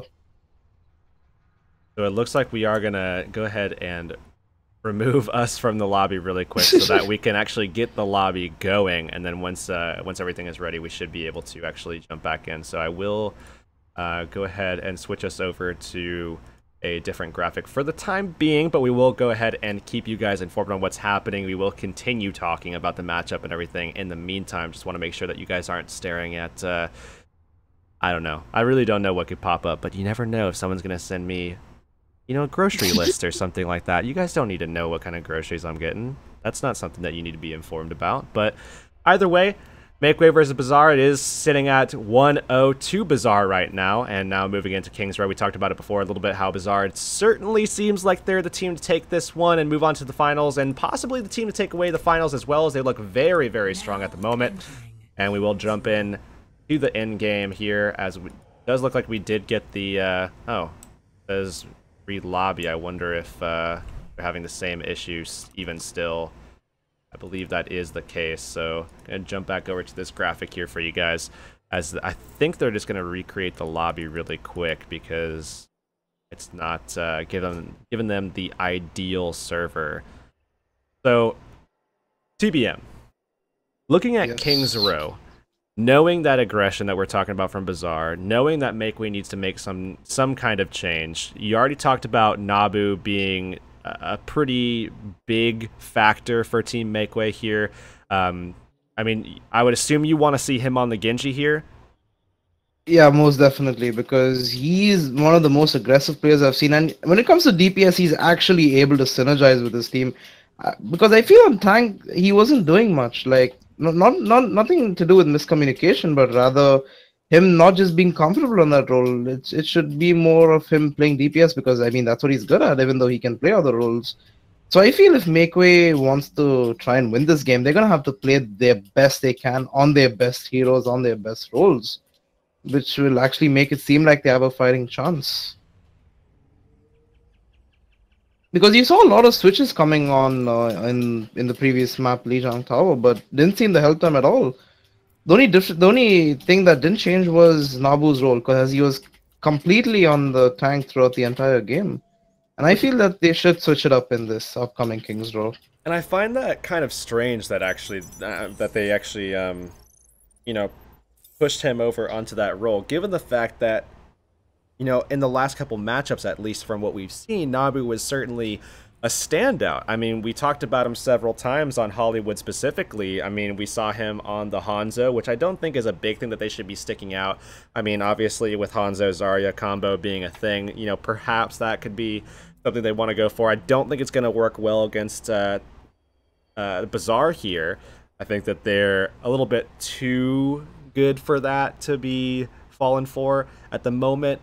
But either way, I mean, I think that putting him on the Genji is a great idea because, again, he was very, very solid on that. Certainly got them to this position, and it's weird, in my opinion, that they switch things up almost unnecessarily. I mean, obviously, they wanted to bring a Zarya into that. They wanted to kind of mirror out, and that was probably just the best way that they knew how. They felt probably that Piercer was the best Zarya, and that, you know, Nabu could fall into that Winston role very cleanly, and everything would be efficient and nice and perfect and beautiful. But clearly that is not the case. Clearly Bizaar had different plans in mind and went ahead and threw a wrench in Makeway's plans and really kind of just destroyed them there. So yeah, I agree. Nabu going back over to the Genji would certainly be a good step in the right direction. You know, maybe go for something a little bit more reactive, something that you can maybe take advantage of perhaps some kind of mistakes that Bizaar makes. At the moment, though, it's going to be a tough task, I would say, because Bizaar is just looking so solid at the moment. And I don't know. I mean, Makeway just really kind of struggled the last time that we saw them there on Lijiang Tower.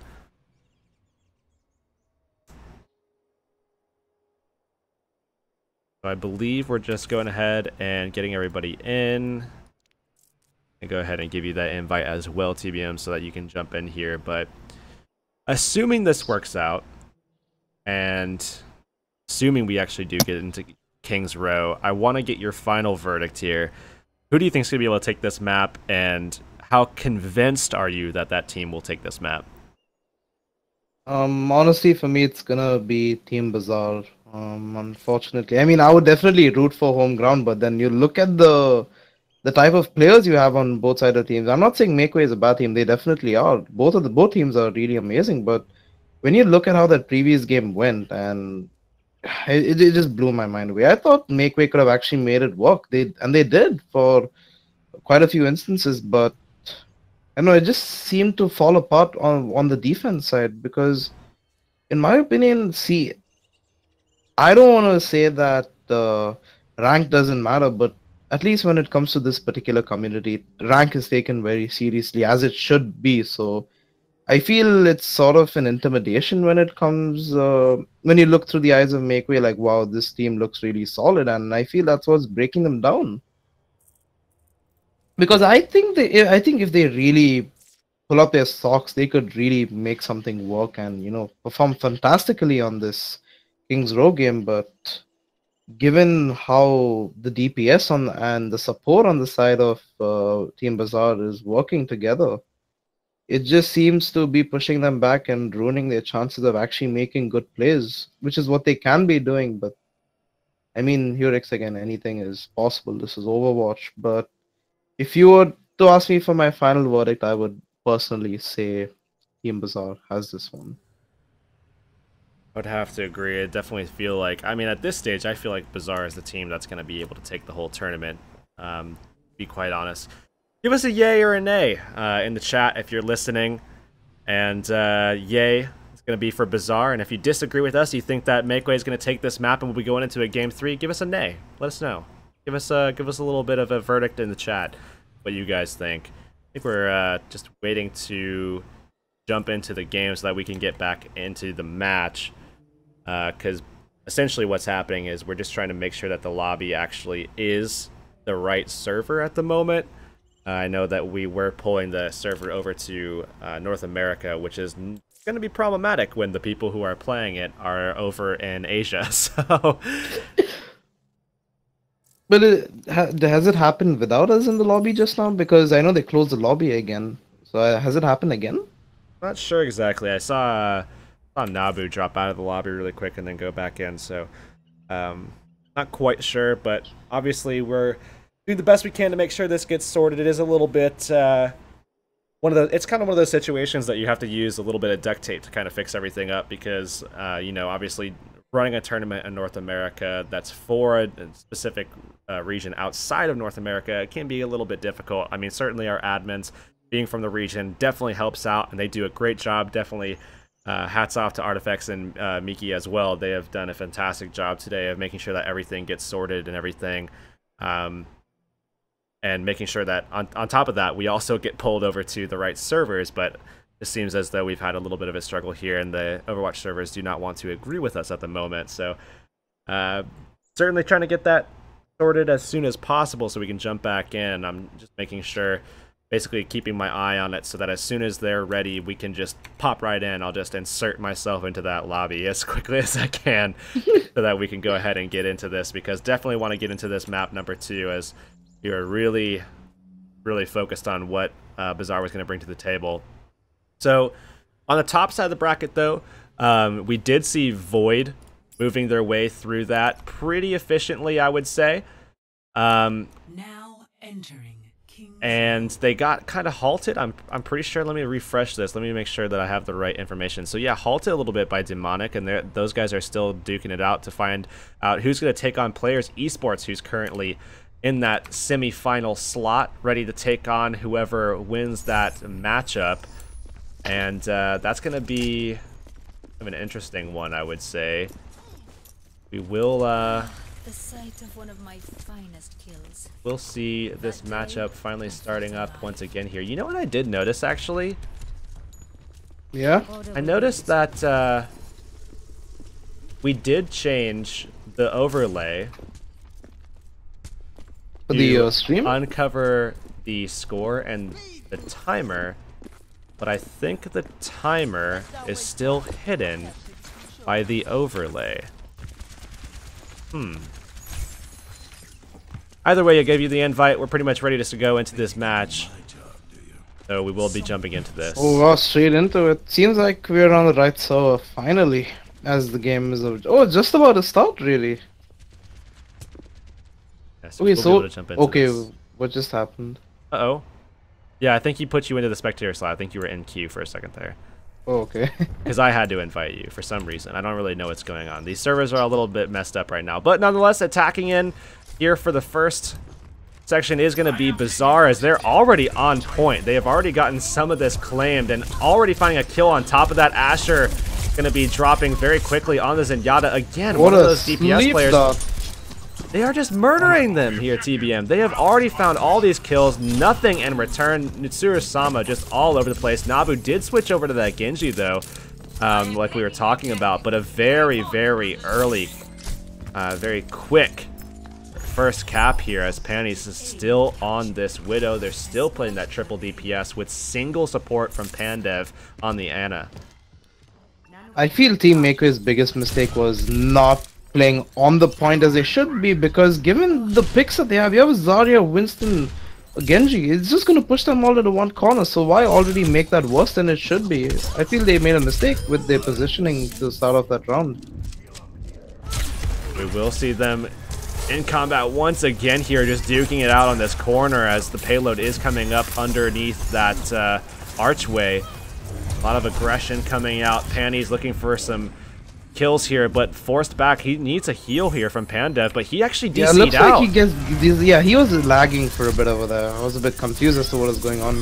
Looks like the pause isn't going to be coming in, or It is the middle of a fight here. I'm not sure what the call is on that. Obviously, our Seems like they're not going to. They're still going to try and do this. we will see Winston popping that Primal Rage. I'm not sure if there was any reason to be honest. I mean, he is just going off right now, though. If they find some other kills, then maybe, perhaps, it did find value, but they didn't find anything with it. And that's Mitsuru-sama coming with the Dragon Blade. That's the Nano Boost coming with it, and Spartacus eats him alive, along with that Discord Orb coming out as well, and they are backed off again, still 5v6, and no pause coming out still. I mean, they haven't called for one as well. It's just... It's the opposing team that's asking for it at the moment. Not sure. Where admins know? Okay. Oh. Wow, that was a... I feel it was a bit of a misplay on the side of Makeway, as they used both defensive ultimates at the same time, having the sound barrier and the transcendence go off. I feel that might actually not... I feel that will definitely put them at a disadvantage in the coming minutes, as they only have a upcoming Graviton source to defend with.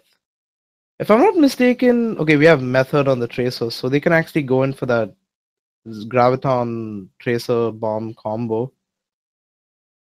I mean, you technically also have the blade onto that as well, and they're not running the Ana, so well, I guess now it doesn't even really matter because they aren't running a Zenyatta, so you don't have to worry about biotic grenading into it. So I mean, any kind of DPS ult could potentially clean that up, especially given the fact that they aren't running a D.Va. So any one of them could really do a number there. Panties coming back though. Someone mentioned in chat that Panties actually is part of Team Thailand for the World Cup, so if that's true, congratulations on making the team, man. And also, good luck. But going back into the game, we already saw them getting cleaned up as Panties is back up on the Widow here for Streets phase. Not something I entirely agree with. I mean, it's just I don't really like Widow for this section of this particular map here. I think that there are better sections of other maps that certainly work, like First Point Gibraltar attack, certainly a nice stage to pull that one out on, and I think the effect has already been utilized here on First Point Kings Row, but still looking for those opportunities. We see the Pulse Bomb coming out from Method, and that takes out not only Panties, but also Pandev on top of that, and the rest of Makeway is now backed up despite those 2 early kills going to their side, and Headhawk just cleaning up. Really looking for these kills, getting aggressive as both of these tanks have gotten down pretty low. This is the mech dropping out, Sadistic getting killed off as well, and that aggression actually not paying off for them at all. He also really kept them in hold over there, taking down almost every single one of them on his Zarya, which he's built up now at 90 charge. Again, Spartacus going forward, finding a kill. They're doing a great job of just playing reactively. We do see Piercer dropping down with that Graviton Surge. They're putting damage into it, but they didn't really find too much. They did find the D.Va though, demeched her, and then took her out right after, doing a great job of holding down this archway after that very dismal First Point performance. And again, another late kill onto Nutsuro-sama.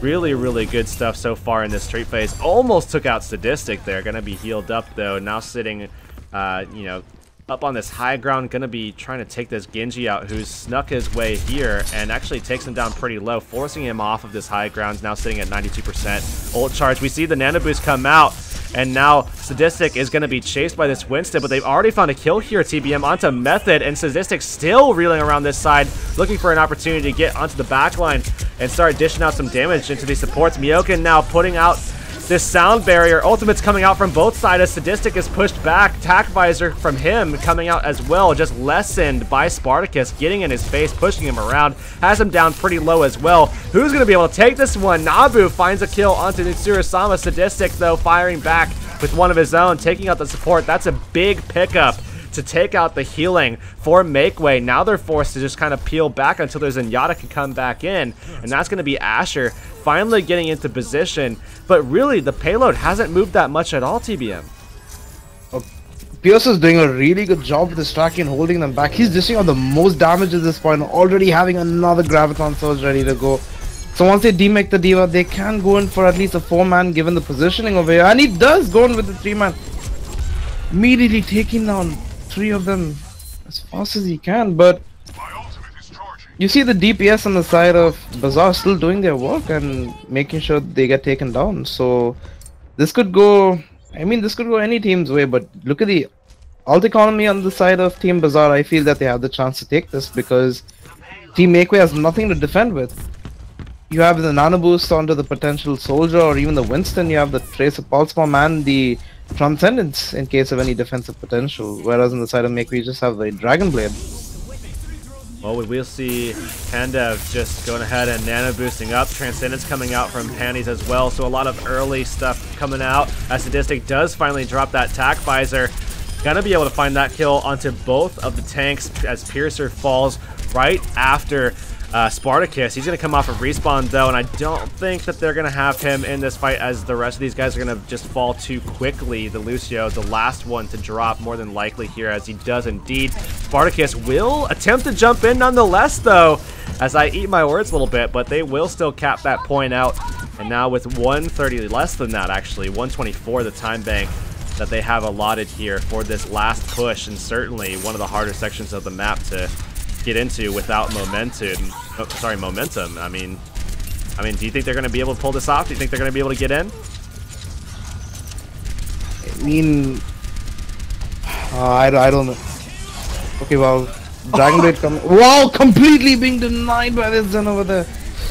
Doesn't seem like Makeway is going to be able to continue defending this, but with the use of Sound Barrier, actually able to hold them off. Diva Bomb coming in, will it get anyone? And yes, it does. Ashur falls to that. Well, once again, Sadistic actually going to be pulling out that attack visor, and he's actually looking for some kills himself. Not really seeming that lethal with it, but the Helix Rocket turning around and making up for it a little bit.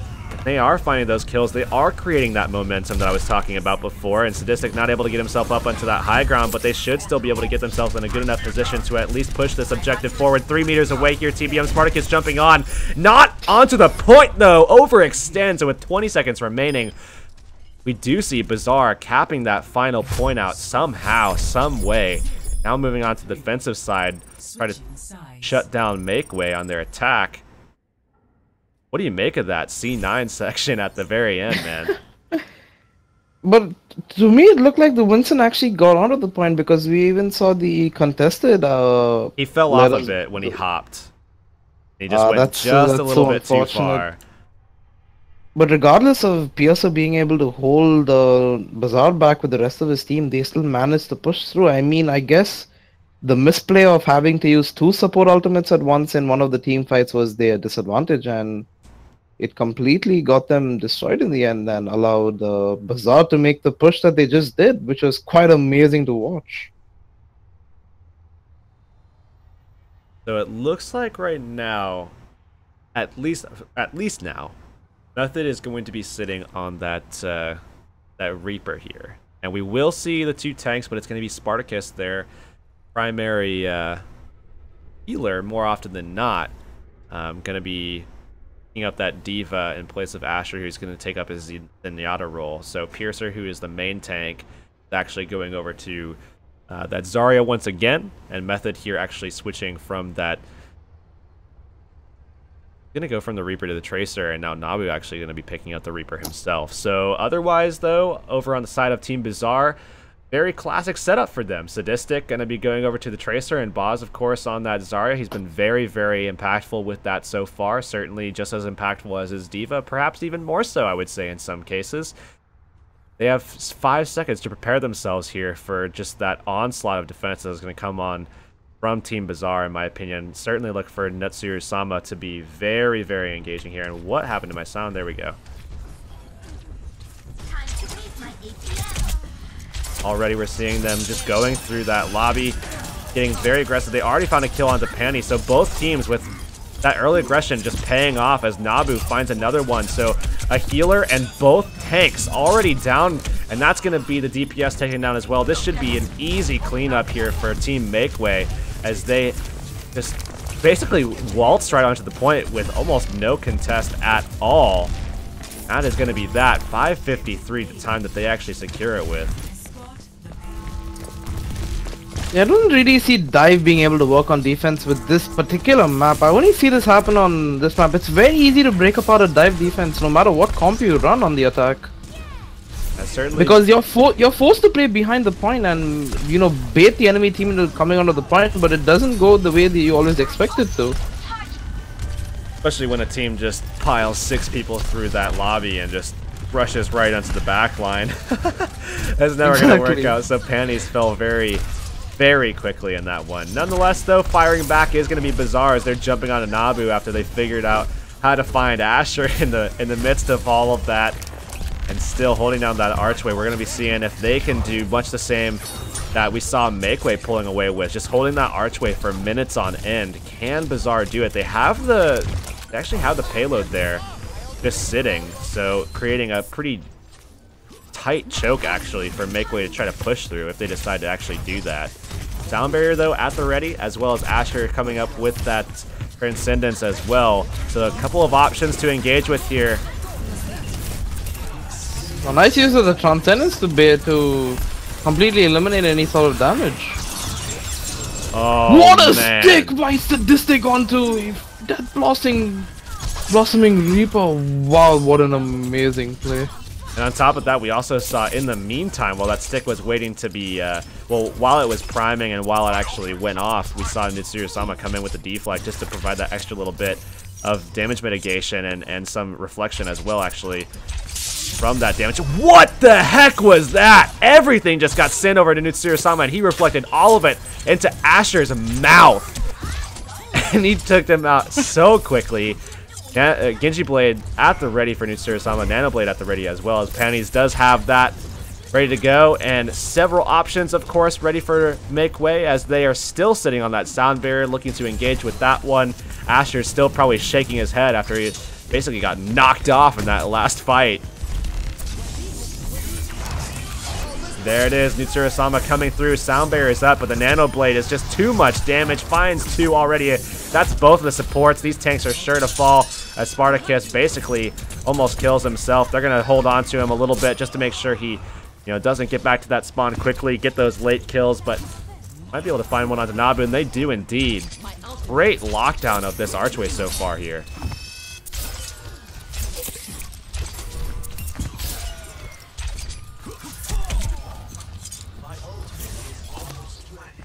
What do you think they need to change here, TBM, to be able to get through this archway?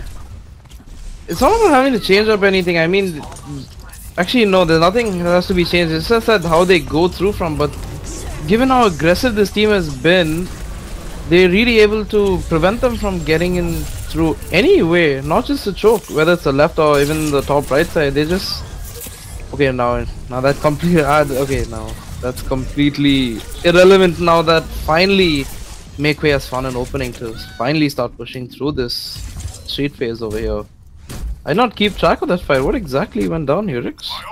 I mean, really, really good isolation actually coming out from Spartacus. He threw up that Diva Bomb, found a kill with it, but again, the big impact was just the fact that it isolated. They were able to find kill after kill in corners when people were trying to LOS away from that bomb, and just found them one by one, picking them off. Now, getting into this next fight though, won't have that same opportunity here. They're going to have to deal with that very rough aggression coming out from Bizaar, who just dive onto these targets with such good execution.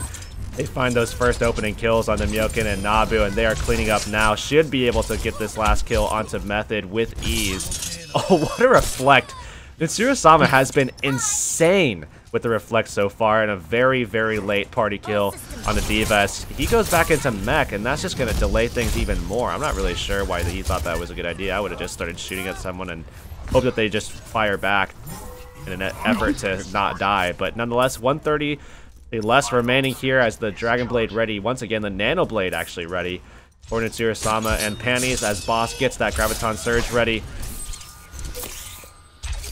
I feel the main problem with Makeways right now is that they're not diving. Like, they're literally running a comp that means they're supposed to just jump out of their support, but they're not even able to take care of their front line at all. Just completely denying them any access to their backline. Oh, Asher trying to get some healing out. Headhawk already taken down. Nitsuru-sama at half. We do see Boss dropping that Graviton, and that's going to be Transcendence coming out. Great timing, but still, that bomb finds the kills even through that, and we won't probably see the... I don't think we're going to see the Dragon Blade come out from Nitsuru-sama, and he's going to hold on to that more than likely. They should be able to find these kills regardless, and that's going to be that mirror kill, and he is cleaning up with these melees here. 30 seconds remain. They held on to the Nano Blade, and despite the fact that Headhawk dropped early in that fight, and they also had the Transcendence on top of that, they still were able to clean up. Again, that Dragon Blade still at the ready. Look to have them use that in the next one, but he needs to get healthy, and they find the kill! I will see that self-destruct come down, and it looks like they're looking for something here. Again, creating that isolation, those pockets, that's exactly what they're looking for, but Headhunter having none of that nano boost coming out from Panties. It looks like they're trying to take down Nabu, and he's very low, but not low enough. He finds a couple of kills here, but that's only on the Panties, and Nitsuru-sama coming in for the overtime cleanup, looking to just basically sign up for some custodial duty there, and did his job quite well, and they secured that. That's going to be 2-0 for Team Bizaar, as they, again, just with ease, clean up Makeway. Wow, that was I mean, fighting effort definitely for Makeway, trying to make that push work, but then again, Bazaar just completely denying them and seem to be the most favorable contenders heading into the finals. Nabu here, who we talked about before, how he really needed to be on this Genji. Look at that reflect that came out. I actually think we missed that initially. And that was, I think, Well, I didn't realize it was a reflect. Yeah, so a really great play coming that's out the from second reflect that we've seen actually have a Graviton Surge so far. Something that you don't see too often in modern Overwatch tournament play because you don't really see Gravitons in modern Overwatch gameplay, at least at the moment. So nonetheless, still great stuff that we've seen so far, and that's only the first semifinal match that we just saw, actually. I mean, going on from this here, you know, we still have great games. We still have, you know, Bizaar in the finals now, of course, but we also have that next semifinal, and I don't believe that we actually have a winner for that top match between Void and Demonic, but once we have that, we will see them take on Players Esports. So, it will be a to-be-determined team taking on Players Esports for that next match. And I know you know a little bit about Players Esports. I mean, do you think that they're going to be a pretty solid team going into the semifinal? Do you think they're finals material?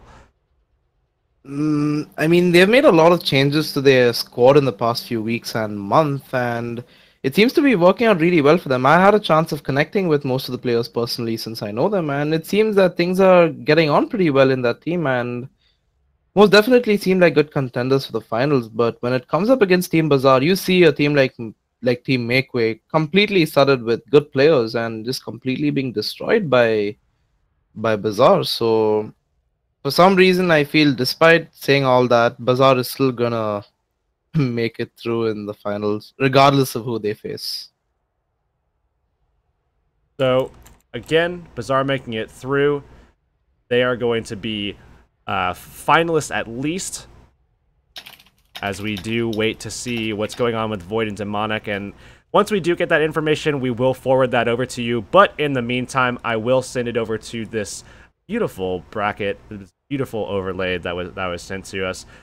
So you will be able to get a visualization of what's basically gone on so far. Makeway and Bizaar, of course, we just saw battle it out, duke it out there for Bizaar to be able to take that 2-0.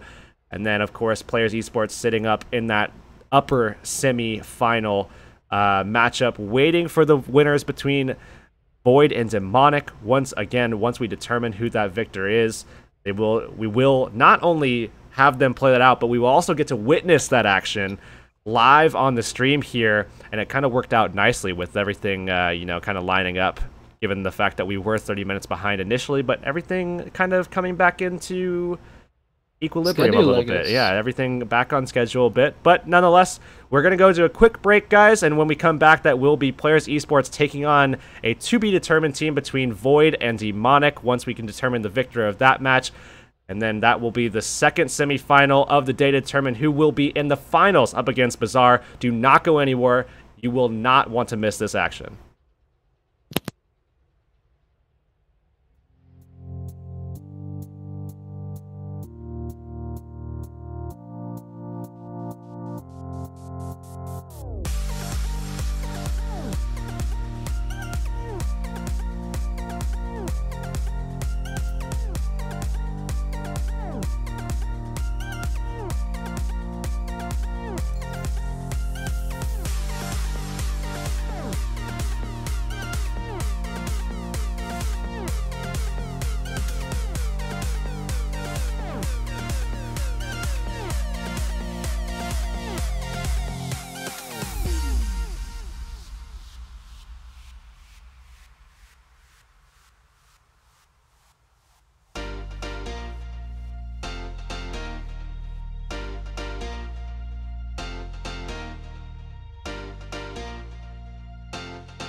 everything changes.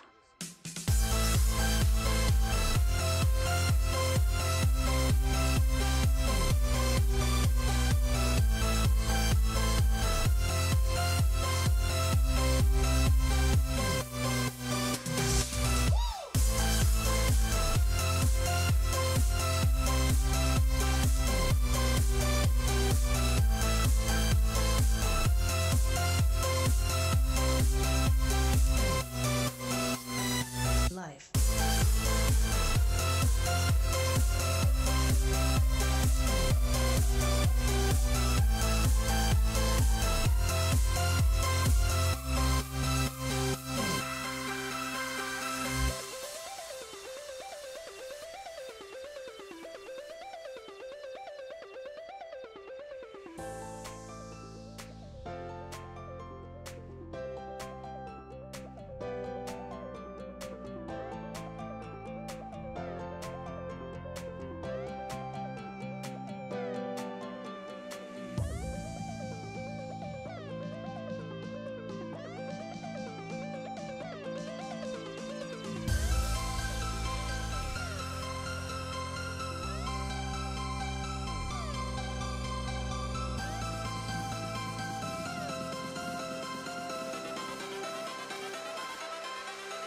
Life.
Eyes in the sky, gazing far into the night. I raise my hand to the fire, but it's no use, 'cause you can't stop it from shining through.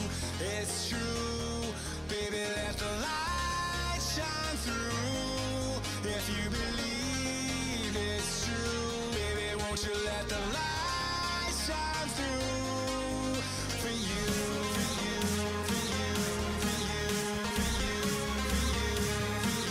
for you, for you, won't you let the light shine through?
the night. I raise my hand to the fire, but it's no use, 'cause you can't stop it from shining through. It's true, baby, let the light shine through. If you believe it's true, baby, won't you let the light shine through for you, for you, for you, for you, for you, for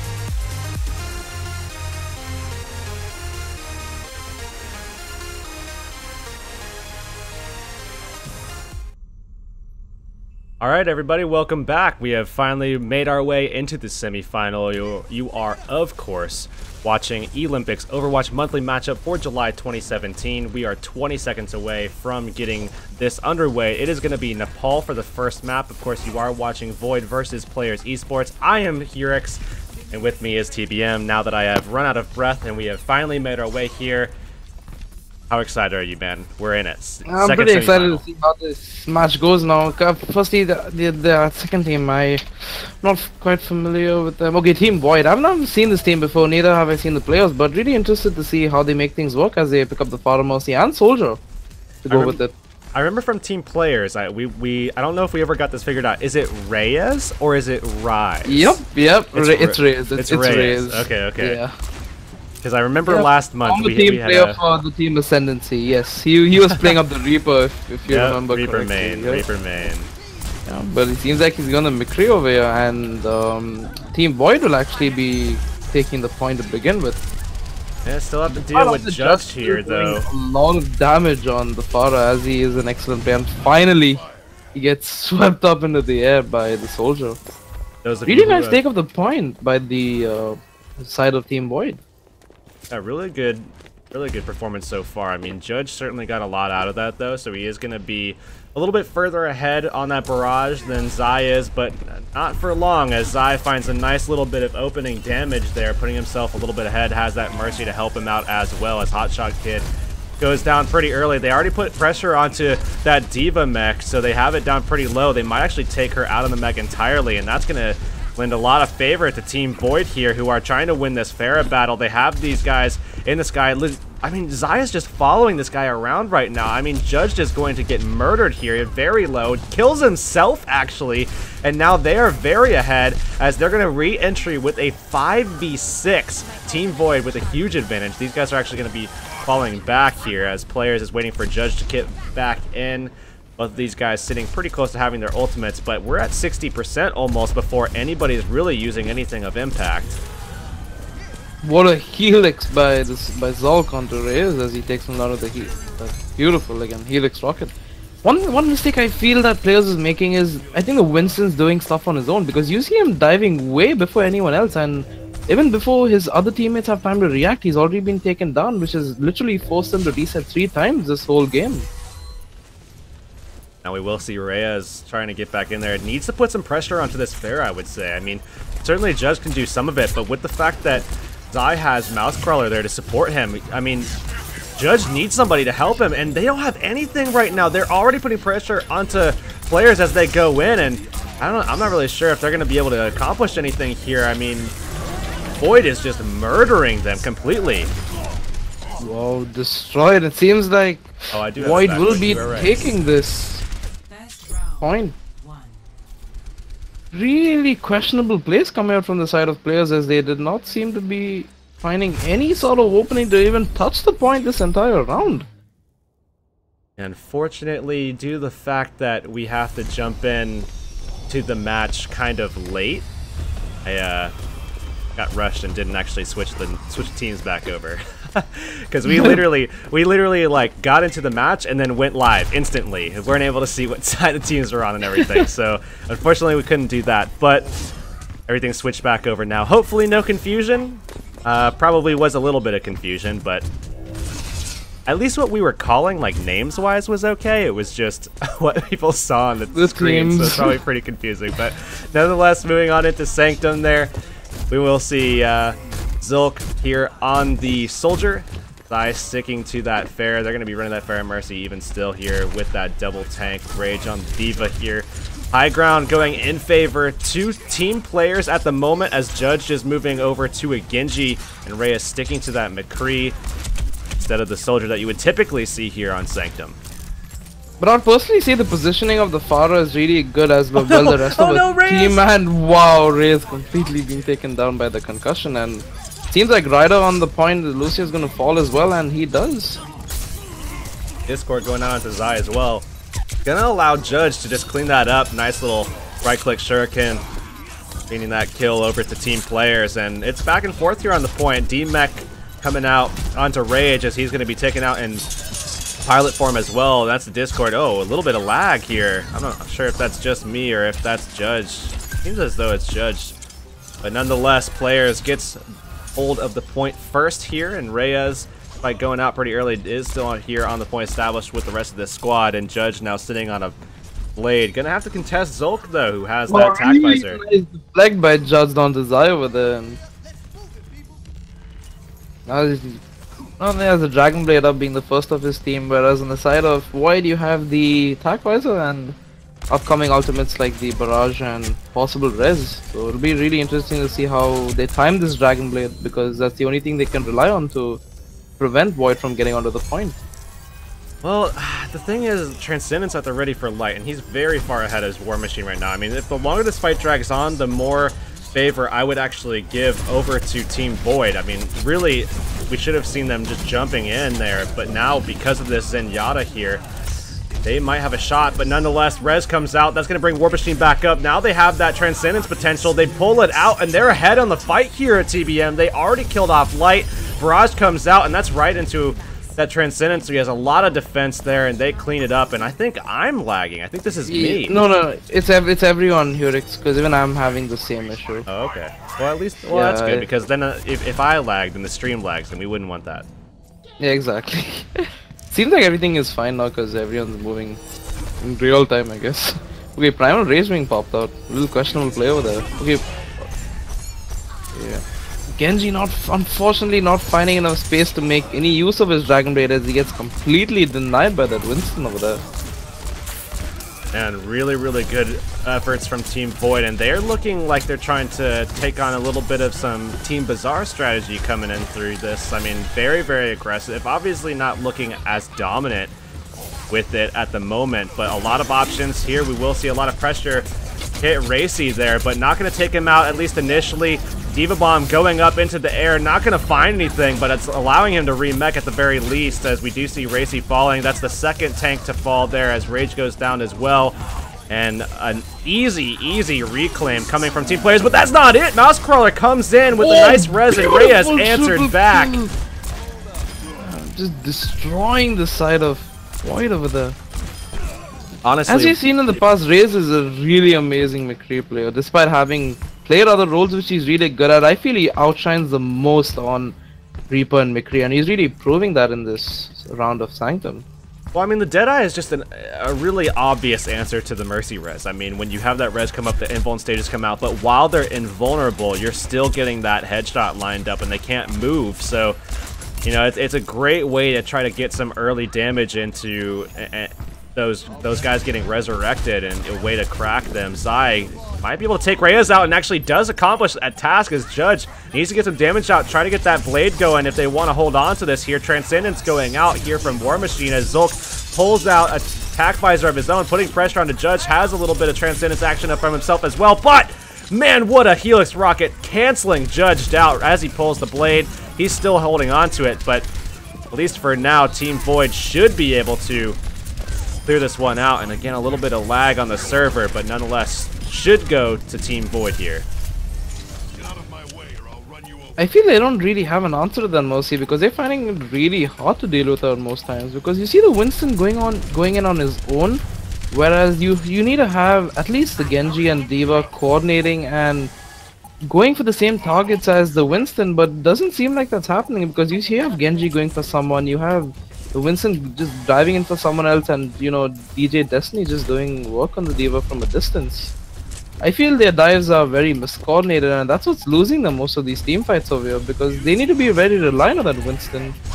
Well, we will see Judge going for some Genji action here, pulling out the blades, but forced to deflect actually, and not going to be able to find enough kills, I think. But still, back and forth, 2-2 right now, if I'm not mistaken, and we will see the high noon coming out from Reyes. He finds 2. That's both supports. Barrage coming out late from Zai, but has no help at all. And I'm just all over the place trying to find someone from Void here to try to contest this point. And the only person left is Rage. He's gonna be able to get on the point, but not gonna be able to do much else with it. Has the D-bomb ready, looking for that reset on Mech. Should be able to get it. Doesn't find a kill, but maybe has found enough time for the rest of his team to get back in here, as he is gonna go ahead and die off.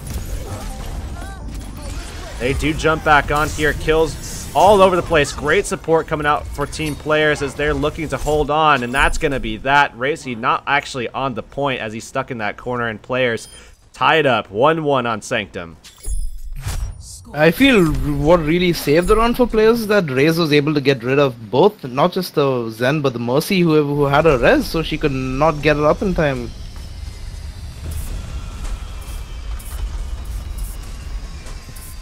Really good reses in that last one, but not enough to secure it. Now moving on to Shrine, we see Zai actually on a Reaper here. And I do think Reaper has some value on this point, given the fact that on Shrine, I mean, a lot of the times things can get pretty close quarters. And if you think about it as well, Hotshot Kid has been pretty impactful on the Winston, so you have to wonder if maybe you want to shut him down early as he gets aggressive, and you know, it's gonna dish out enough damage that Light's not gonna be able to heal it up on that Zenyatta, as well as Ryder over there on that Lucio. So we'll have to see what kind of impact that has. Nonetheless, though, things are gonna start up, and a lot of damage coming out from Light immediately, but Racy is the one that gets eliminated here. 5v6, now 4v6 as Reyes finds 2, and that's going to take out a DPS as well. That's big for them because team players can just completely back these guys out at the moment.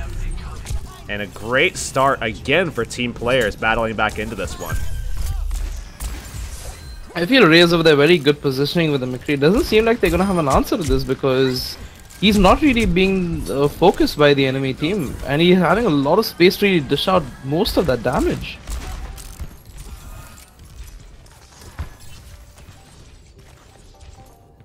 Now we will see them gather back up, regroup, try to...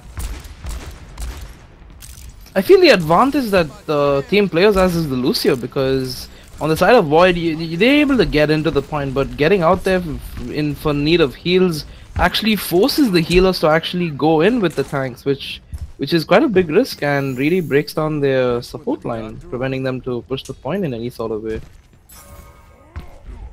Reyes very sneaky underneath. Yeah, I was watching him for a second there, and he is going to be putting some pressure on a War Machine there alongside Judge. He's at 80% now, and man, they're going to take out both of them. Players all over the place. Great movement there from Reyes, supporting out Judge a little bit, and now they're holding on to these ultimates. Look how stacked they're about to be into this next fight. It's already at 60% here.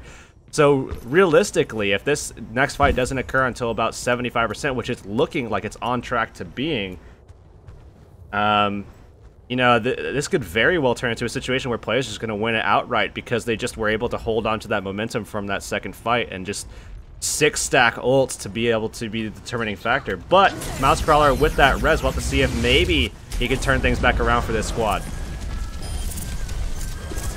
Nonetheless, Judge holding out.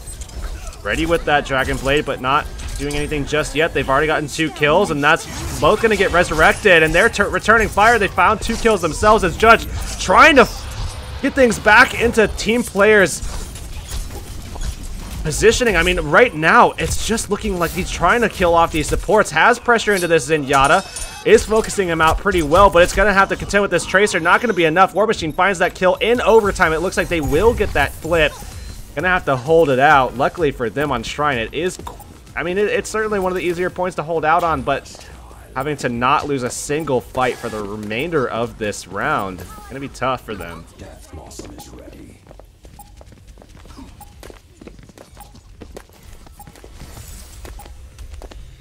You see Zai holding on to this Death Blossom here. Tac Visor at the ready, as well as this.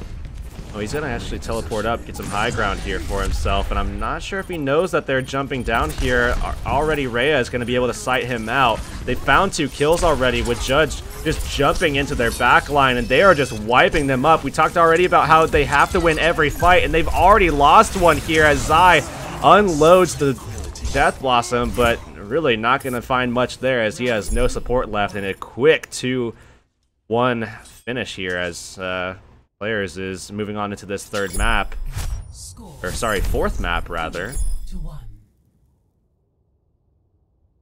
And what do you think really kind of changed for Team Players to look so different than they did at the beginning here? I feel they, played more aggressive and seemed like they were actually going in for the same targets by coordinating even better than before with the Winston. Because I saw Judge do a lot of damage despite the fact that Reyes was the one getting most of the pick. Judge did a really stellar job on Genji dealing with the Mercy and Zenyatta at many points.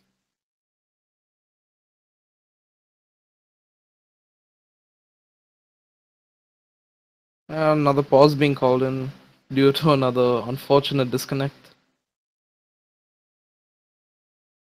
Alright, so now it's sitting at 2-1.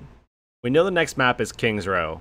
So the second semifinal, of course, that we will see King's Row on for sure. What do you kind of take from what we've seen so far? Obviously, Team Players looking pretty good with Reyes on the McCree. Typically he likes to stick to one hero from what I've seen throughout a tournament. I mean, last time we saw him, almost explicitly on the Reaper. We didn't really see any kind of variation at all. It was almost all the Reaper. And then going over now to the next month over to July here, where we're at right now, sitting on this McCree, pretty steady on this at the moment. So, we know that he has some variation. We know that he has some ability to adapt and everything like that, but for the most part, he does like to stick to what he feels is strong, and that's something that I've noticed from him. At the moment, though, the McCree looks like it's doing pretty good, I would say. What would you say are their chances of just being able to take this map and then go into King's Row? Who do you feel like has the upper hand on King's Row? If any changes come out from the side of Void, like the previous Pharmacy they had, which really helped them through most of the first 2 rounds, and seems like they will be going with that on Sanctum again. But like you said, Ray is doing really good on his McCree and holding his ground there. So I feel if they kind of focus him a bit more, because they're giving him a lot of space to push, they should be able to take the point back and take it into the 5th map for Nepal. Well, we'll have to see, as Rage actually is going to be on that Zarya as opposed to the more standard D.Va in this current meta. Certainly someone that would be good to shut down Reyes, of course, as well, but not going to be the case here at the moment. We'll see some aggressive play coming from Hotshot Kid as he's jumping right in. DJ Destiny trying to mitigate some of that pressure, but not going to be enough as he drops the mech, and they are cleaning up. Team Void here surging forward with a great first fight. Certainly looking to hold on to this and create momentum into the second one, where you can see them basically snowballing it, but already 9% did go over to Team Players here, and let's to see if maybe that'll have some kind of profound effect later on, as they were able to steal that one away. Now, one thing I don't like is that Void is actually sticking to playing behind the point when they should really be preventing them from coming out, doing more damage to the choke so they're able to build ultimates, but seems like they're allowing players to push, and still seems to be in their favor as the D.Va and basically the supports and both tanks fall down. Racy all over the place trying to secure More separation for Zulk and Zai to really kind of come alive. They've already put out great pressure so far, as Zai right now sitting on a barrage pretty soon here, just waiting for it. You can see him, you can hear him rather, calling for it at the moment as well, giving his team indication of where he's at so that they know how to deal with what's coming here. Blade coming out, Judge finds him in the air. What a great kill to turn things around on, and this could be potentially pivotal as we see Judge getting backed up a little bit, and they send the Transcendence out. He's looking for more. DJ Destiny killing off Rage there. As you can see, they're putting pressure everywhere at the moment, not even in one distinct place. The res comes out from Mousecrawler. This man has been absolutely insane with these. He dies off, but still gives his team a great chance. Barrage out from Zai, finds only one, but that's going to be judged. That's a really, really nice kill for them to find. This Hotshot Kid needs to get some healing, or else he is going to fall to this Winston, but they kill him off. I mean, Reyes did a great job of supporting his teammate there, and players not only establishing themselves on the point, but getting a little bit of free percentage off of that as well. Suiting up. I'm back in the fight. My ultimate is charging. Now we will see Zulk contesting up on this high ground, and already knocked off by Hotshot Kid. Judged already, but pressure onto the backline, but gonna be basically canceled out by this Helix Rocket. Zulk now with a great opportunity to go ahead with this Tac Visor. Gonna get pressed on by these tanks though. Looking to try to find the kill onto Hotshot Kid, finds it alongside Zai, who helps him out. And great peeling so far. Getting everybody away from these tanks. DJ Destiny and Hotshot Kid have really kind of had to struggle to try to create separation for their DPS so far. And Reyes, really has to make the most of that whenever he can get that. Zulk, great job with the Helix Rockets as well, and it looks as though Team Void should be able to steal this one away. And the Tranquility comes out from War Machine. Not sure that was necessary, but either way, pulls it out. Certainly will help them secure the point. 86 now. 2 players as they are up ahead of Team Void, but Team Void is certainly going to catch up pretty soon. Now looking at the all comp on both sides, I'd say Void has a better chance of holding this point if they keep their Mercy out of enemy fire.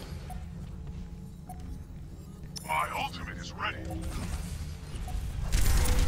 We'll see Reyes holding onto this Deadeye, and he's swinging himself back around, and what good positioning to be in, but they could turn on him, and he tries to get something to go, but Zai sees him early on. Barrage at the ready. Great positioning for it, but not enough protection. Gets the res though. Mousecrawler once again potentially saving the day as Judge trying to turn things back around. Only found Zulk, but did find War Machine after, and now it's going to be 2-2 though, as he wasn't able to get back up onto the point. Team Void coming back into this one now, going into a round number 5 here on Nepal. We'll have to see what map we wind up getting, and it is going to be Village here. Certainly the Fair and Mercy, I think, would be pretty strong on this one. And you'll have to remind me, what did you think about King's Row? I really don't know what to say, to be honest. I mean, definitely expecting players to do a good job, but Void being the new team in this, if I'm not mistaken, doing exceptionally well. So it could go one of 2 ways for both of these teams, because they both play on an equally good level. So I guess it all comes down to team communication and overall mechanics. Moving into this one, this is all or nothing here. Control point unlocks in 20 seconds. Winner of this particular round will take the map in the first point in the semi-final here between these 2 teams to determine who takes on Bizaar in the finals. It's going to be a tough matchup there, so really want to get your morale up on this one to try to make sure that you're ahead in any kind of way possible. Already we see Zai looking for some kills here in the backline. Void getting ahead early here, already establishing themselves onto the point, capturing it, not letting anyone drop. Great ult charges across the line, as well as Zulk has found himself at 63%. Should be able to get a Tac Visor into next fight, potentially, if he gets some early damage off. Needs to find some Helix Rockets if he can. EBM, I mean, Void looking pretty good right now, or do you think it's going to be turning back around over to players? We've already seen them come back. Now that we see the Tracer switch, now Zen's down, so they finally have an opening to try and push the point. Ray is almost 50% already on that pulse bomb. Looks like he could be making a play of some sorts. And again, you don't see Reyes switching often, but when he's forced to, he typically does quite well with it, which is kind of interesting if you think about it. But nonetheless, Zulk and Zai going to try to clean this thing up. D.Va in his face. They might be able to just take him out, and a great job from DJ Destiny to just shut that down again. That D.Va can be quite a pest to deal with when you're playing a hit scan character, particularly a soldier.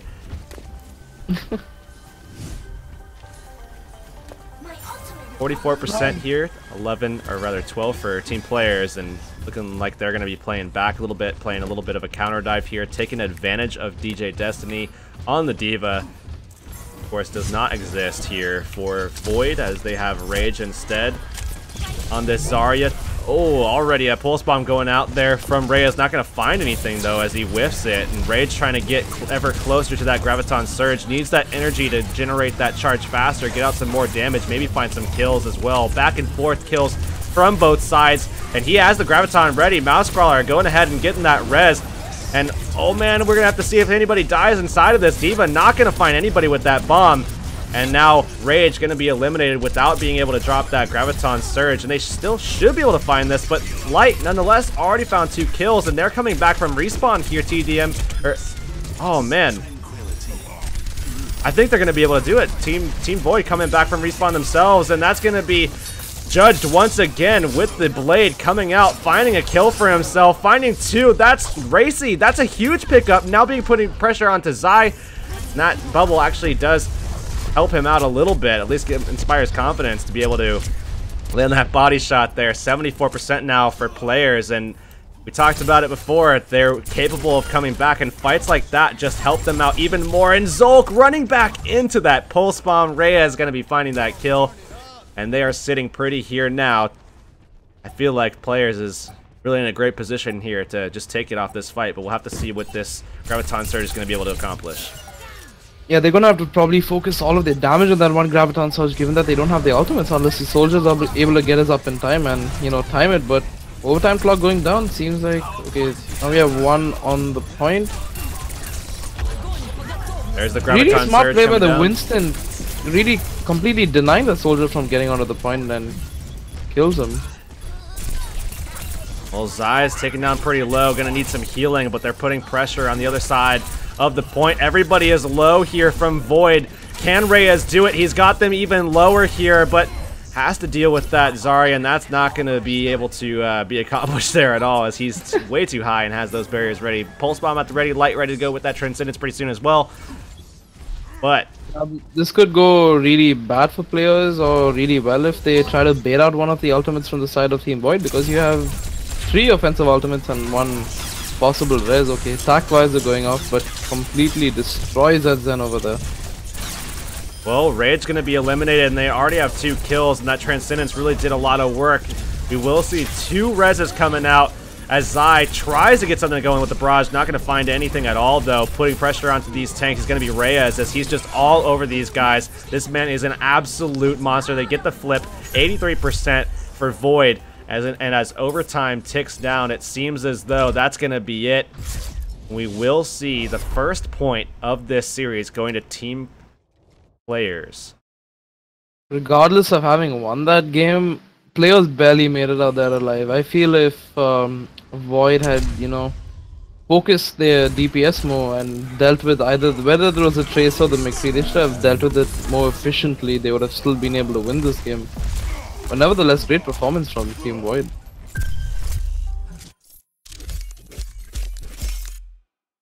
Now moving into the second map on King's Row.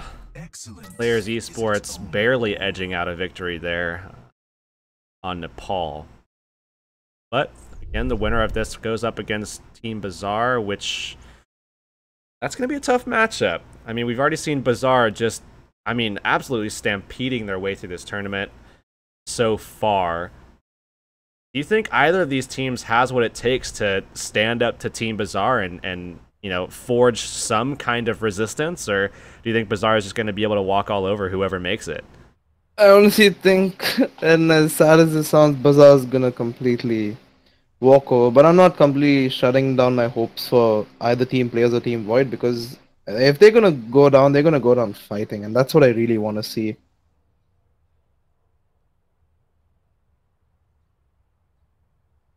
So now moving on to the second map here, Kings Row. Team players already up 1-0 over Void, and if they take this map, they will take on Bizaar, where they could perhaps get stomped on. Perhaps. We'll have to see. Or if Void winds up taking it, we will go into a third map instead. And that third map, of course, is going to be Dorado, which certainly is interesting. I mean, something that I've noticed is that, I mean, you'll see a lot of the time like a Gibraltar over here in the West, I would say. But I don't think we've seen Gibraltar on any of the matchups that we've casted, at least over the last 2 months, if I'm not mistaken. I mean, certainly not this tournament cast, at least. I've yet to see a Gibraltar. But yeah, it'll be really exciting to see some other maps being pulled out rather than the basic, you know, Lijiang Tower and King's Row, because today the day's been filled with mostly those maps, and I'm not really sure the formatting works or how the maps are picked, but I think they just straight up draft them. Like, I think the team straight up picked them. Not entirely sure though either, as the admins do a great job of making sure that we don't have to worry about that. But either way, I think we're just waiting on someone from Void here to jump in there. I think they're, you can see in chat right there that it says that they're contacting him right now, trying to make sure that he comes back in here. Certainly want to have him in there. Oh, this isn't the same guy. yeah, I think this is a sub of theirs. Oh, okay. Possibly. Seems like it. I mean, maybe the other player actually won't be able to come back on, maybe due to a power cut or something. So, I mean, subs are there for a reason, so they're taking advantage of that. Alright, so fortunately they're going to be dropping a player, but they're picking up someone new.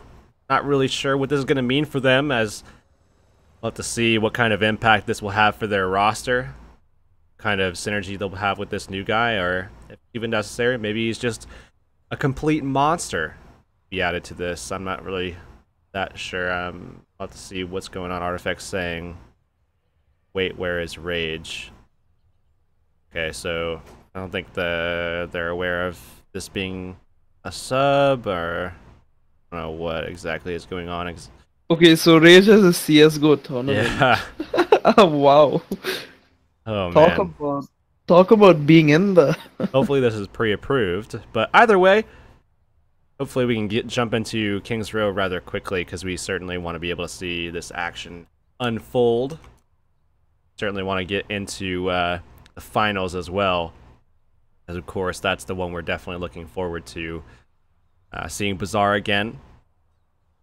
It's almost unfortunate that we're only going to be able to see Bizaar in 2 matchups, because that team looks like, I mean, that team looks outstanding, to be honest. I mean, when you think about the competition that we have here today, Bizaar has kind of set themselves apart, in my opinion. I mean, literally having a World Cup player playing on the side of Team Bizaar really shows the kind of caliber that you would expect from players of that region.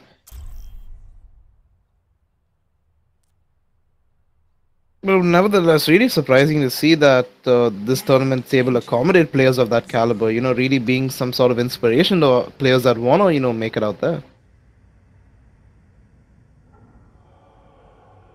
I mean, it's not every day that you get to play with someone who's actually representing a country in this game's World Cup, so Yeah, that's hope certainly, everyone's taking notes. certainly pretty cool, I would say. I mean, I would like to play.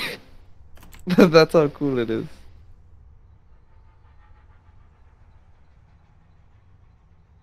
And just disconnect after disconnect.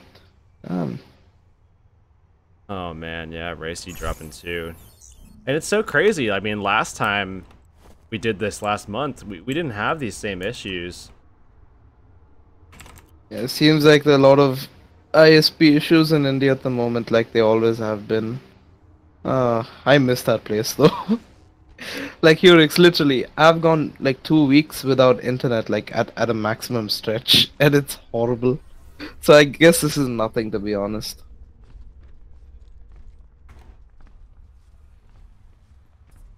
Well, it's hard. So 20 seconds Luckily, they're on the attacking side, so he doesn't have to get into position or anything. He just has to make his way back into the match.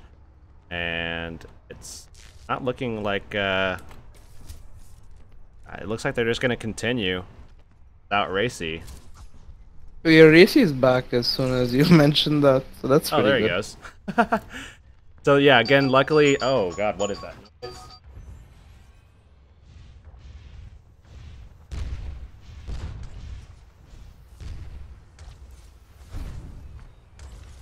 Hopefully you guys didn't hear that at all. I did. Well, they probably did too then. My bad. Went ahead and It jumped up happens. and dealt with that very quickly, but back into the action at hand. Zai over here on the Pharah already taking down Reyes, and that guy is all the way up, insulated up into that tunnel, back tunnel there on high ground, and he was taken out very easily. So Zai now with a great opportunity to just go up there and contest once again. Racy gonna fill that role though as he goes up, finds 2 kills. I mean, just people there just trying to stay alive, hoping that that was gonna be their last bastion of defense, but that's not gonna be the case, and they very easily just waltz their way into the point. Seems like teams really have had a pretty hard struggle trying to hold down this first point. And again, like you've seen on all Kings Row games this season, it's very hard to actually make that dive defense work, because if you play behind the point, you're going to be pushed in the corner. If you play on point, obviously the attacking side is going to be more aggressive, so there's nothing you can really do. And I hope that this kind of changes in the months to come, because this could be a real problem for people who actually favor Kings Row. So with another opportunity, I mean, last time around, both teams were able to contend pretty well, I would say, on Arch, but this time around, it doesn't seem like that's going to be the case, as the D.Va's already gone, and that's both tanks actually gone now, as Hotshot Kid falls as well on the Winston. Judd's going to be dropping, and with that little momentum shifter as well, I mean, or rather, momentum establisher coming out from that res, I mean, Racy getting back up. He's going to have his ultimate pretty soon here, so they are just surging ahead. Great momentum that they're pushing with now, and when these ults come up, it's just going to be even harder to stop them.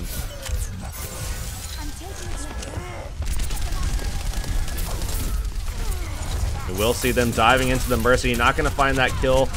Zai now getting that kill onto Judged, but it is going to be back and forth. Transcendence basically saving Reyes as he's able to find that Deadeye onto War Machine after the Transcendence falls off of him, and they will find that late kill onto Racy, finally mounting a defense for themselves. Just under 4 minutes remain, although if they do wind up getting that next point, it will be an extra minute and a half gained.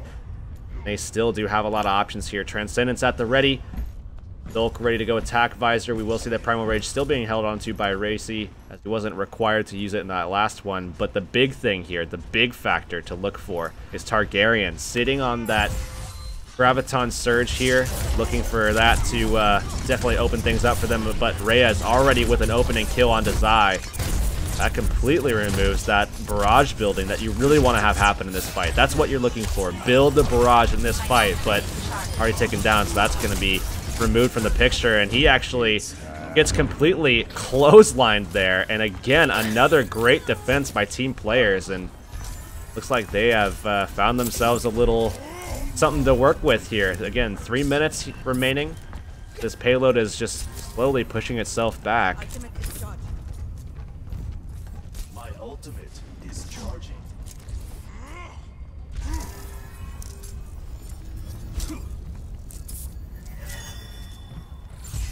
Really interesting place that these guys are going from, trying to be all sneaky and going from the back. I don't know if players is expecting this.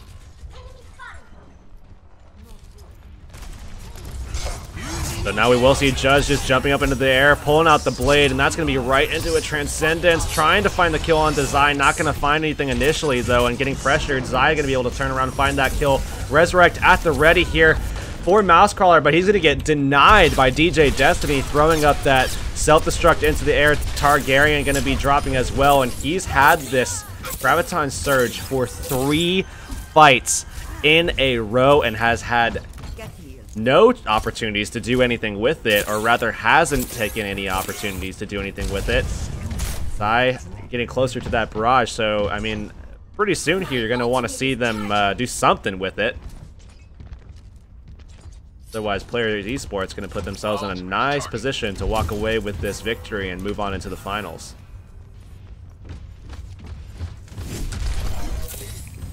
Now I guess they're probably going to try to make the Barrage and Graviton surge work if they find an opening and demech the Diva.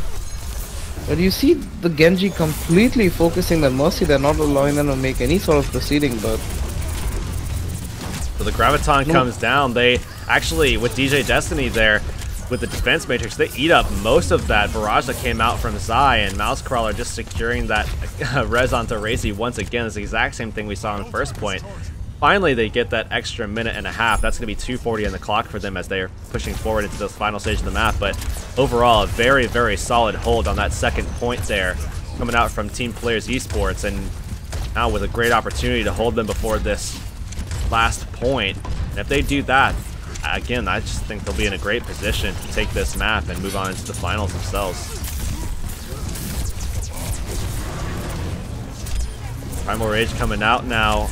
Discord onto that Winston, and now pressure trying to be sent over to Judge to try to eliminate that Blade, and they do find that kill. Kind of late, but nonetheless find it. Targaryen, very high on energy, needs to get this Graviton up very quickly. They need it for this last section. Light taken down pretty low. Reyes gets the nice little flashbang, but not enough, and he gets killed off as they all look to him.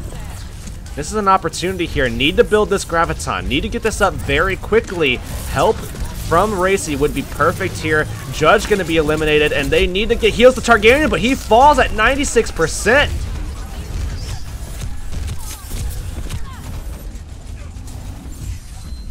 Reyes now working his way back around here. Deadeye coming out, finds 2 kills immediately. This man has been absolutely insane, but nonetheless, they C9 themselves off the point. Oh my no. God, again on the same map, on the same... Oh wow. I guess I would honestly credit Mercy for that amazing reservoirs that enabled them to push that point all the way to the end. So props to her for that. 123 is certainly a beatable time.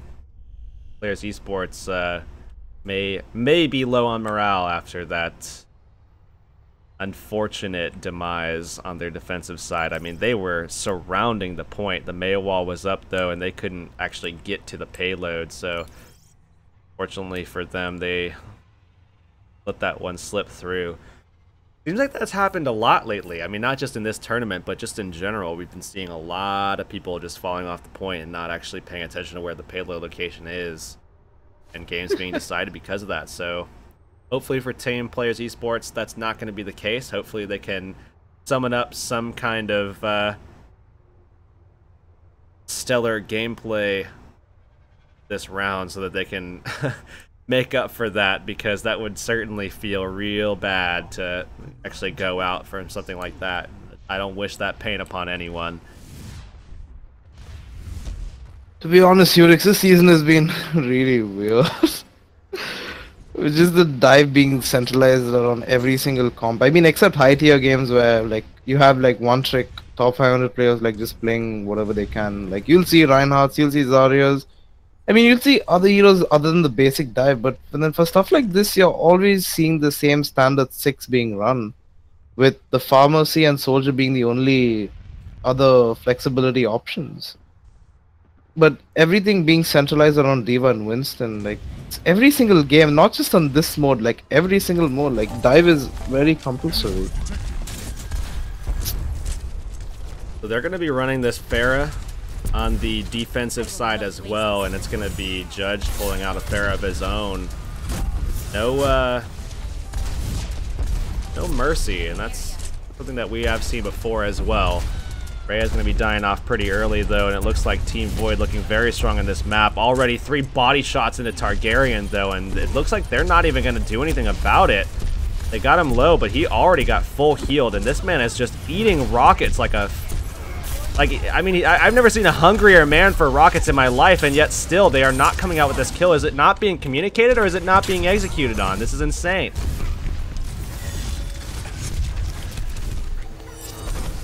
I mean, I genuinely haven't seen so many rockets enter the body of someone like that without it actually being killed. That's completely insane. I mean, great support for sure. coming out from Yeah, War definitely Machine and those Mouse Crawler. healers. Judge now getting pretty low as Zai is contesting him up in the sky. He's once again gonna get healed. Reyes needs to kind of support that a little bit as well. That extra little bit of help. But really not working the timer as well as I think you really kind of would like to see them if they're hoping to try to battle back from that quite unimpressive finish to their defense. It really seems like Void is actually going to be able to hold on here. Really, really good. Seemed like a from him so really far. bad misplay on using the Transcendence over there, which really would have helped them in the later push. I don't know whether that was called for or it was a misplay on the side of team players, but definitely missing out on a huge chunk of their sustainability in the next fight. Now we will see the Sound Barrier coming out, and that's going to be right into the Transcendence. Judge now taking a little bit of a one-on-one with Zai, getting down pretty low. Zai's going to win that one, though, as he gets out of position a little bit. And now Zai trying to figure out where the next target is. We'll look to Zenyatta as light falls there, and we will see this ticking down ever closer to that dismal 0 seconds. 130 remains on this time bank, and even if they get this point, they're going to really have to surge forward with a lot of aggression and great execution to be able to tie out this scoreline, even with 123 being not a great time to work with. It's still, I mean, it's still going to be a lot to catch up to something like that when you're sitting at less than that and you're still on first point. Reyes getting taken down, not a good sign at all for these guys. Zulk, great little start to this fight, and we will see Barrage at the ready. Light getting pressured, forced to Barrage. Oh, you should have got that free kill off the Barrage, but either way, still finds it nonetheless. DJ Destiny pulling back to the point, trying to get that defense matrix out for the rest of his team. Zulk takes him out, though, and we will see this as an opportunity for Reyes and Light to jump in. They are just mowing down the competition. Late Transcendence coming out from War Machine to try to support Racy on the point, and they're holding on. A nice res comes out onto Zulk. Is that going to be enough here? They're finding the kills here, and it's going to be Zai, Mouse Crawler, and Racy on the point. Mouse Crawler trying to hold on, trying to support Zai, and they are clearing the point here. Are they going to be able to do this? It's going to be Hotshot Kid falling back off of the point. 10 seconds remain. This is all or nothing for them. They have to pull back, get a regroup going, or just keep at it here. And it looks like they are going to try to keep at it. And Hotshot Kid falling, not going to be a good sign for them. Light falling yet again as well. Team Void might get the first point hold here, and that's going to be Zulk pulling out the tack visor. Going to find a triple kill for himself. And this will be overtime, ticking down more than likely after this kill onto the discorded Winston. It ticks down. That's going to be a 3-0 finish. Team Void ties things up. Wow. Really, really solid defense coming out from the side of Void. Completely denying them any access to that point, because despite the ultimates being used on the side of players and pushing them back, it was either the rest kept them up or the Pharaoh was able to make it back in time to start dishing out damage to prevent the, what did you say, players from coming onto the point. But nevertheless, good defense from the side of Void. Should be a really interesting third match we should be heading into.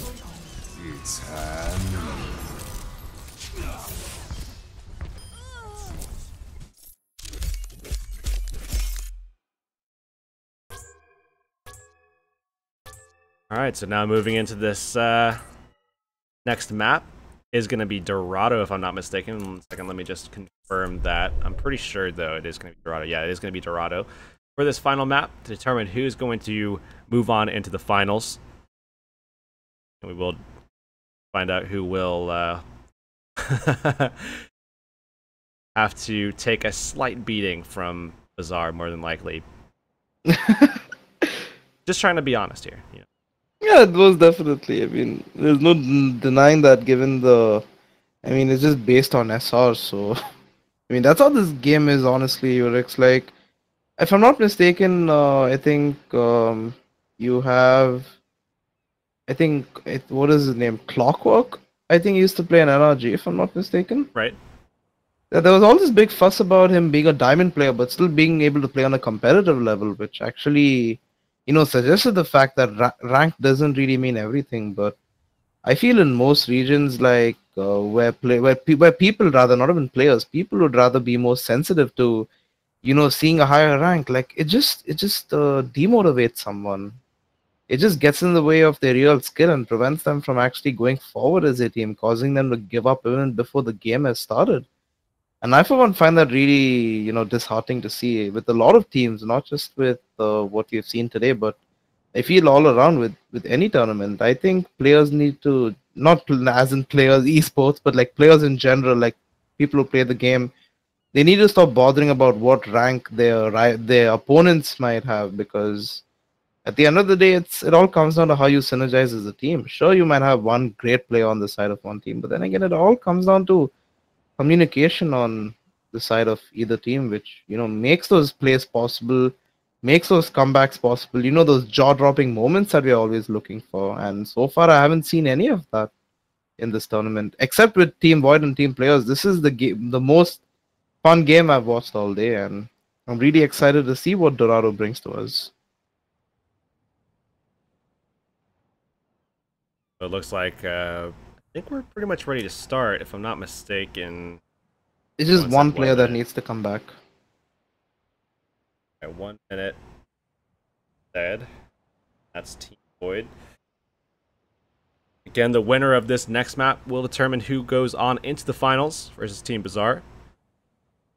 Team Bizaar, that team from Thailand.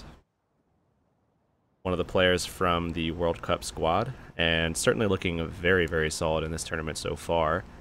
Most definitely. I think when I was back home in India, when Overwatch first came out, and I used to play quick play, I think I had actually played against Nendoroid Sama a long time ago, and I mean, I remember him being a good player, and given that he's in top 500, I mean, there's no doubt about that at all. I mean, Hurix, I know you're more used to the Western scene when it comes to, gaming in general, but how do you feel about what you're seeing right now, like, from Southeast Asia? I mean, there have definitely been some teams that I have been quite impressed with. I mean, Pengu Squad last month. It seems as though there's always one team that really, really stands out to me. Certainly last month was Pengu Squad. Of course, they wound up taking the finals 3-0. It feels like Bizaar is on that same track. I mean, they really feel like they're kind of a step above. Certainly, we could see that being answered back with a swift map take in the finals by whoever winds up winning this one. Oh, I think the thing is waiting for players until we have a 12th. Hopefully that guy comes back soon so we can go through that whole phase of assembling your team and all that kind of stuff. But again, yeah, I mean, I actually am quite impressed. There have been a couple teams. Basically, the teams that get into the semifinals have been quite good, but particularly the teams in the finals really kind of stand out more than the rest. I would say quite a bit.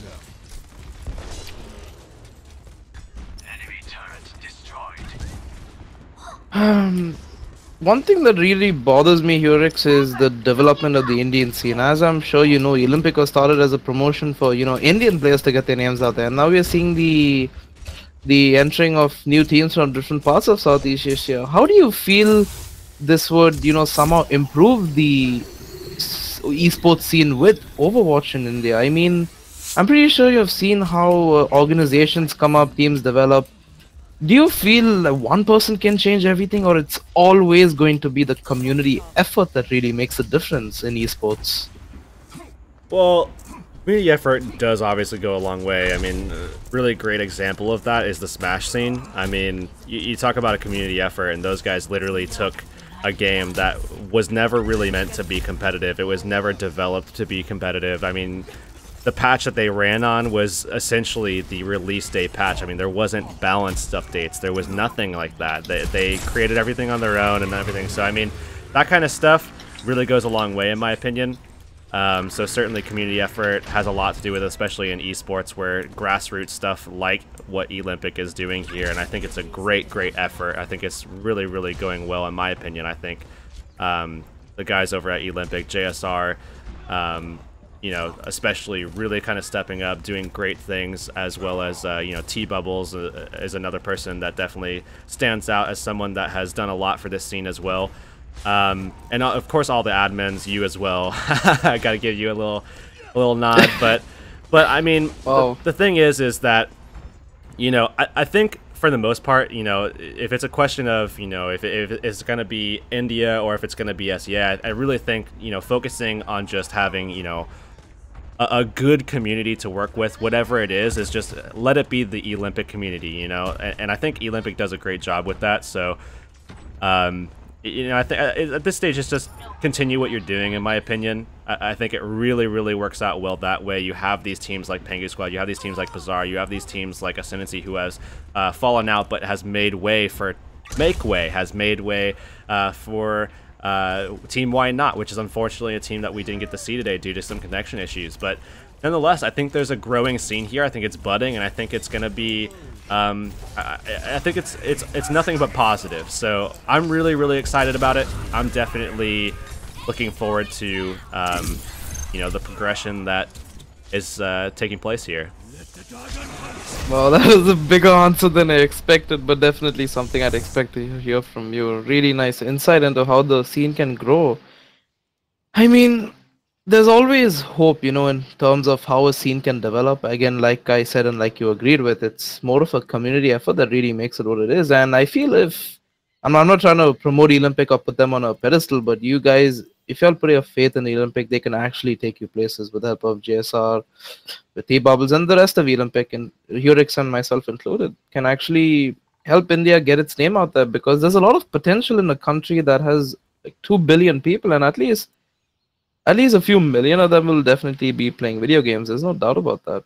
I mean, there are always issues of personal, what do you say, like personal concern that prevent players from really, you know, showcasing their true potential. But I mean, anything is possible with a wholehearted effort. Because, I mean, not to touch down on a sad subject, but the community as of now in Overwatch India has gotten quite a kind of stale as an observer, and I feel it's something that I should be putting out there. And because see, Hurix, you talk about development, you talk about, you know, positive vibes being included in, you know, helping a community grow, but how's any of that possible if there are always a few people, you know, that drag that process down by putting more negativity into something that's trying to grow by itself? Like, how do you deal with something like that? I mean, first of all, I think that's a more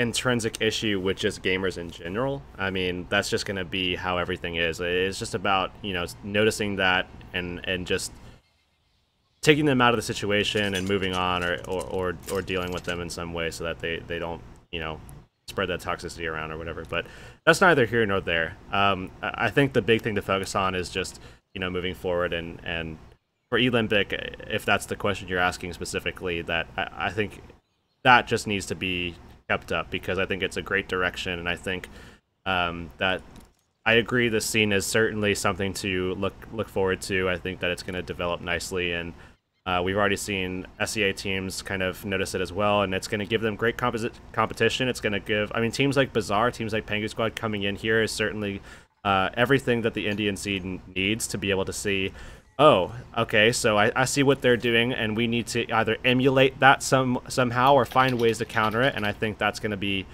big for them to step up and improve with. But guys, nonetheless, to step away from the serious conversation for a moment here, we're just waiting on, I guess, I think we're just waiting the lobby on to be remade. Yeah, I think it did get remade there for a second, but they're having to remake it for a second time because there were some issues initially. But I think we're getting invited in now. So okay, Hurix, looks like we are facing each other. So we will get these teams back in, and again, we're still in the semifinals here, so this next map of Dorado will determine who actually winds up taking themselves into the finals, take on Team Bizaar, and then, of course, that But the main question is, Urix, are they taking themselves in for inevitable doom or a fighting chance that could actually help them, you know, overcome the very strong team they might have to face in the finals?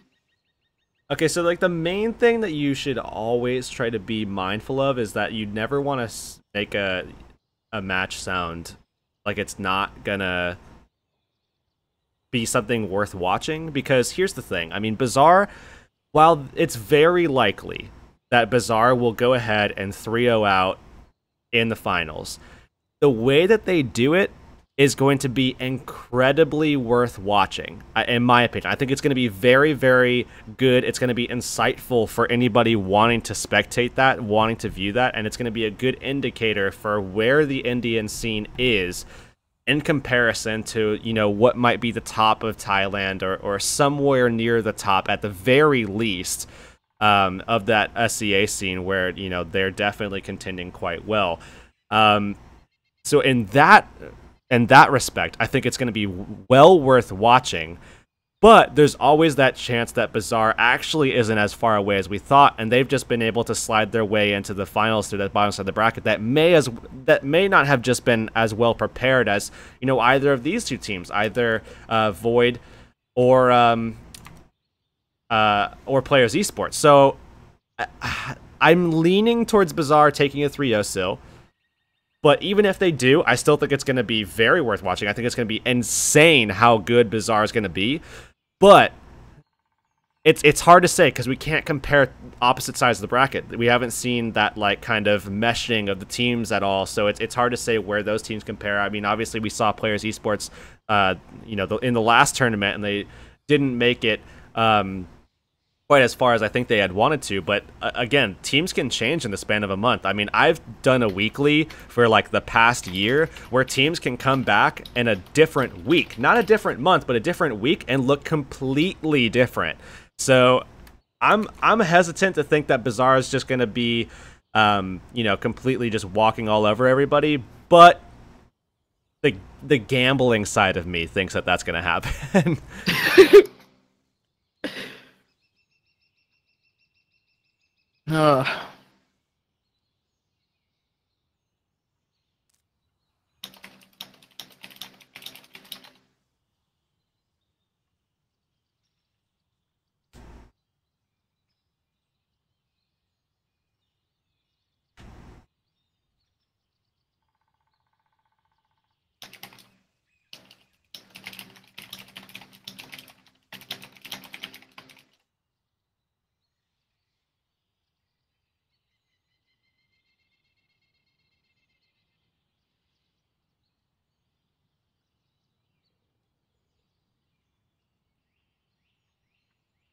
All right, for some reason, Racy can't join. Not really sure what's going on here at all. Again, these kind of issues are kind of to be expected. Something that we've had to deal with all day, unfortunately, but once they get fixed, we will go into that final map. Which is Orchid Dorado.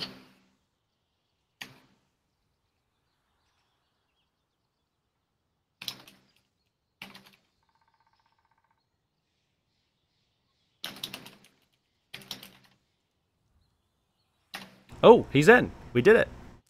Oh, nice. Quick, start the match before something horrible goes wrong. All right, looks like we will be able to jump in here. So Dorado in that last map, and we will see this starting up, and we will finally be able to enter the game for the last map of this current semifinal. The last semifinal, the second semifinal. I think, do I have these teams right? I don't think I do I? Oh. I'm having a little bit of a connection issue. Just give me 1 minute.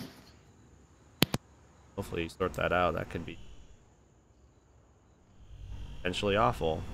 before I switch this over, I want to make sure that everything's set up and everything according to how it should be. But taking one last look at the bracket here, what we saw in the last semifinal was Makeway taking on Bizaar. Not enough to be able to beat Bizaar out. They moved on to the finals. Now we're in Void versus Players Esports. And currently it is tied 1-1 at the moment. And this is all or nothing here. This is all chips on the table. Winner of this will take on Bizaar.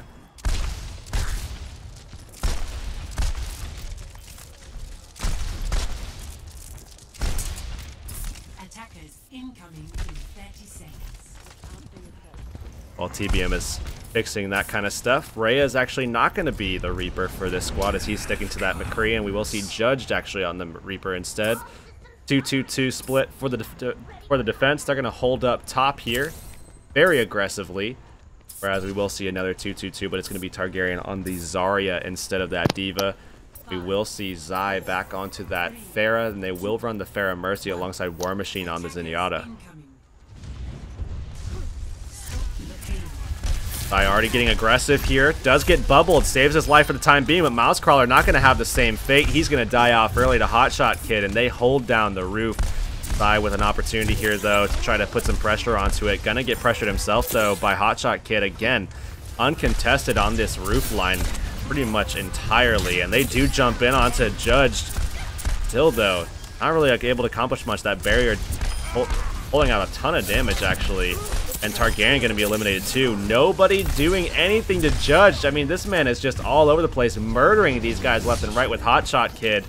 This has so far been a pretty stellar defense. They really need to knock these guys up off of the roof, and finally they do just that as Zai gets knocked off by the concussive blast. I feel the Reaper's a really good choice to deal with that Winston because he's not finding any opening to, you know, sort of even dive their backline. But even if he does, then McCree is so good at dealing with him. Like, Reyes is so perfect on his McCree, can easily take him down in seconds.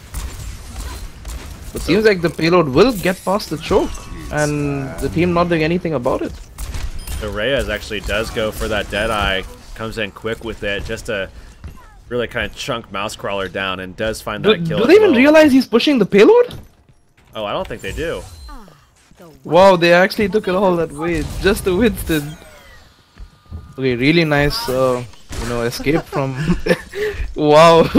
I didn't even that was realize that was almost a C9. I didn't even realize that he was taking it myself. It was just so, the fight seemed so dead at that stage that he was able to sneak that not even away from the other team, but also away from spectators who have no excuse.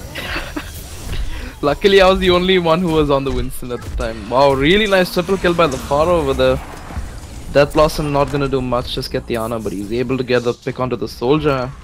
Still being able to hold their ground, but not for long as Winston falls. And now it looks like Judge trying to clean up here, and that was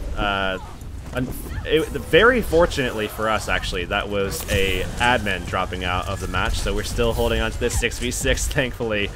And now we will see Zai trying to contest Reyes, and Reyes not liking that at all. And Zai actually gets nano boosted up, gets eliminated almost immediately after. A lot of healing coming out from Mousecrawler. Needs to get more heals into Racy, but Racy falls. Now Mousecrawler looking to try to get this res going, but not going to be able to get it in time. The defense pushing these guys back. Very, very effective hold so far as Judge going forward and finding some extra damage as well. And they will find that late kill onto the D.Va and establishing themselves back up on top of these roofs. And I mean, it's certainly not a great spot to defend now, that the payload is like basically gone, but it's under a minute remaining here, TBM. They're gonna have to be able to pull this one out of the bag somehow because they only have two ultimates that they have up right now. I mean, the rest isn't gonna do much because you have a potential Death Blossom and a Nano Boost coming in from the side of team players, so there's not really much potential for them to really push this out.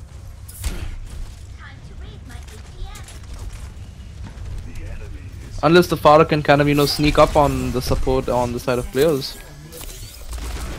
Reyes finding a kill onto Zulk there. And now the Nano Boost going out onto Hotshot Kid. He's just running War Machine down. We should be able to demech this D.Va, but he's going to actually follow onto this Mercy. Should find the kill as well, and that's going to be Ryder from players that's going to be dropping there, but still holding out. 8 seconds remaining. Are they going to be able to get back up onto the point? Zulk, who died from that Deadeye very early on, tries to make it back with the sprint, but not going to be able to make it in time. Knockback from Hotshot Kid, going to secure it if it wasn't already secured, and man, players Esports looking poised to take this one. Defense. 0-0. And just making that Reaper and Winston work more than anything else.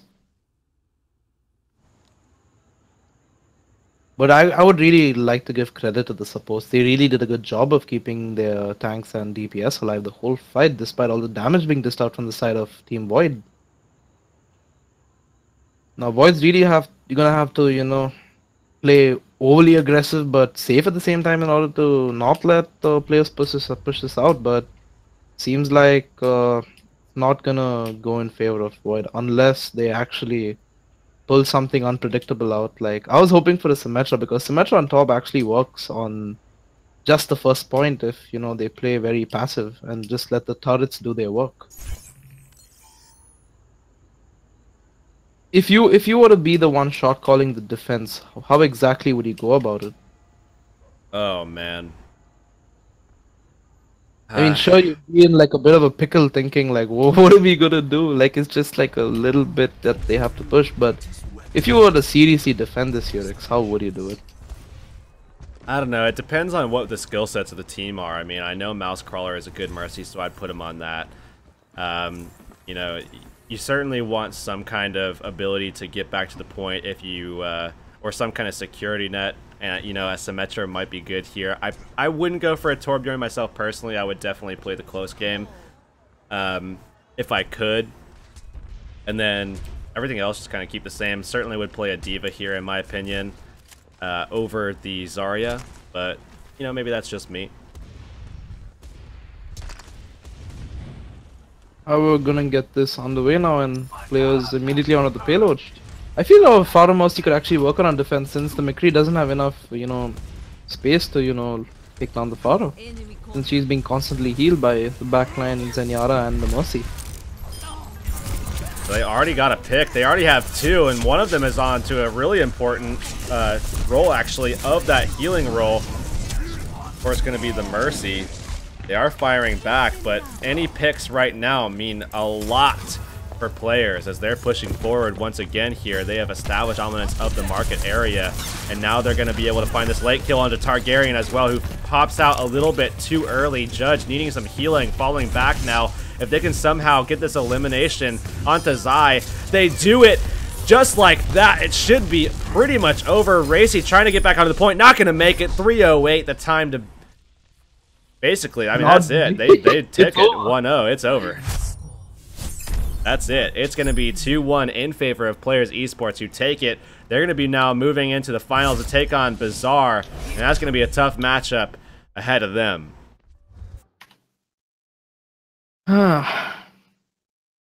Really great defense coming out from the side of players. Hotshot Kid really stepping it up with his Winston plays, being so aggressive despite all the damage being dished out from the side of Void, not being able to deal with him for most of that round. They really started off that defense so well. It didn't seem like Void was prepared at all for that. I mean, you know, Zai did his best to try to send those rockets in, but it just wasn't quite enough. And now we have a very interesting final coming up in the next few minutes. Yeah, so the next matchup, of course, is going to be Players Esports versus Bizaar, and I will go ahead and show you guys the bracket in just a moment here. I want to make sure that it is updated. So last month, we saw Players Esports making it pretty deep, but certainly not this deep, and we will see them in the finals here up against Bizaar. How do you think their chances are? I mean, given what we just saw, they looked a lot better on Dorado. Do you think that they have a shot now? Do you think that there might be a glimmer of hope up against Bizaar, or do you think it's still just going to be Bizaar basically walking all over them? See, as much as I would want players to win, you gotta take into consideration the power that Bizaar has shown in their match against Team Makeway, being one of the strongest teams in India. So now that we have an entirely new different Team Bazaar, like I mean, I was personally blown away, and I'm sure you were as well. But again, you never leave room for, what do you say? What's that word? Hope for the side of players. And I feel if players are smart enough to, see how exactly to break that aggression that Bazaar shows, that I feel they have a pretty good chance. Well, But if you would have to ask me going into this game right now, I'd say they take it 3-0. Alright, I pretty much feel the same. I feel like Bizaar's going to take this. Players Esports, I think they're going to be able to fight on 2 of the maps, depending on which ones come out. I mean, I'm not sure. I'm just kind of guessing at the moment. But once we get those maps, we will be able to determine with much greater accuracy what will probably transpire in the next series. But again, that is going to be Bizaar versus Players Esports. That's going to be the final. It's going to be a best of 5 here for the eLympic July monthly matchup here. This is going to be a good one, guys. Do not go anywhere. When we come back, we will have that match, and it will be insane. So do not go anywhere.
All right, everybody, welcome back. You are, of course, watching the eLympic Overwatch monthly matchup for July. I am Hurix, joined by TBM, and we are going to take you through the action of the finals here. That's going to be Bizaar versus Players Esports. We have finally made it after long. I mean, it's been a journey, it seems, to get to this point.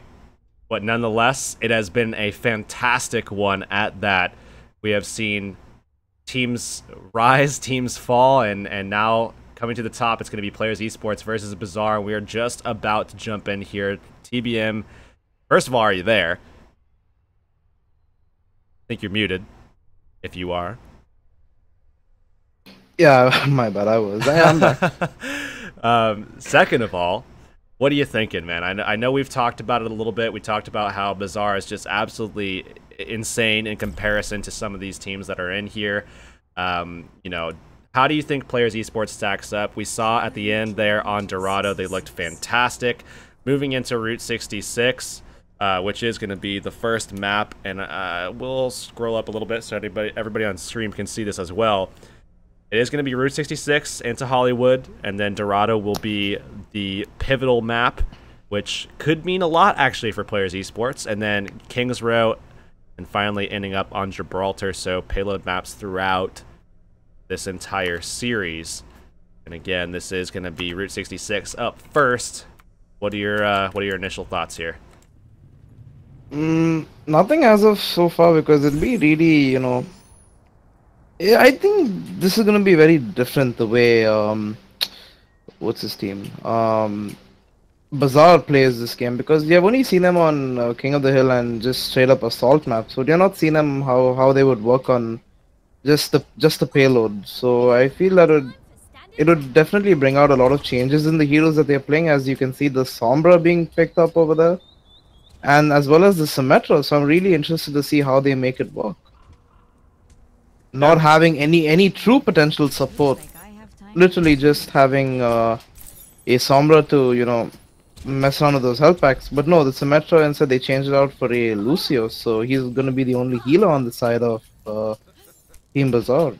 Whereas on the side of Team Players, it's very interesting. They've actually picked up a Reinhardt. Yeah, okay, never mind. Damn, for all hope is lost.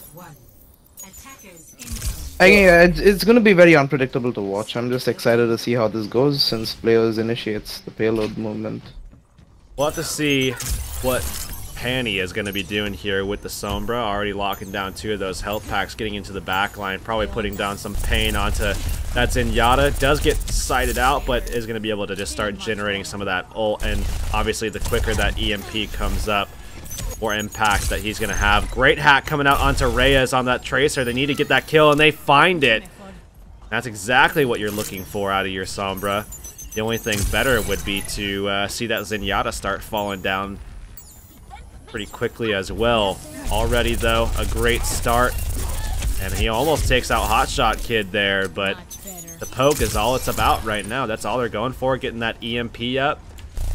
And the quicker they can get that up, the better for this next fight.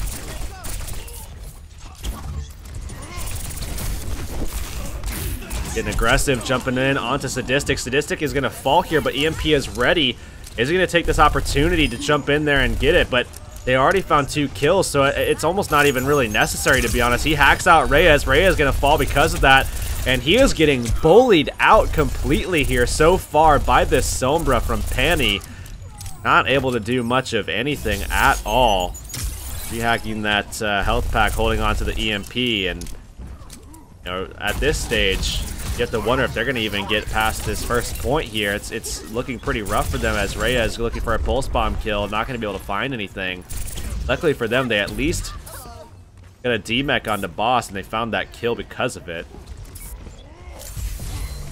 I feel the only thing that's going to help them push past the point is if they deal with McCree, given the amount of damage he's able to put out.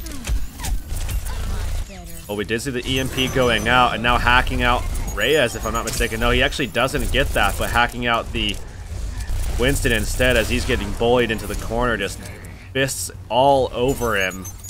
They find that kill as well. 150 remaining on this clock, and it looks like there is no hope at all for Players Esports. I mean, Bizaar is just rampaging on the defensive side, and we will see Penny again escaping ever closer to that next that next EMP. Sadistic now up on top, hopefully gonna have a better fate than what occurred last time. We will see that pulse bomb coming out, but not gonna be able to find anything, as Sadistic finding the kills for the team this time. Penny in the back line again, just getting those hacks out. Onto the D.Va though, that's honestly a very good target for him to be going for. Shutting down that defense matrix, forcing that to be just such an easy target, such a huge easy target for them to take down, take him out of mech, and then find that kill onto the baby D.Va as well. And they have made almost no progress at all here on the attacking side. I mean, they have been halted. They hit a brick wall.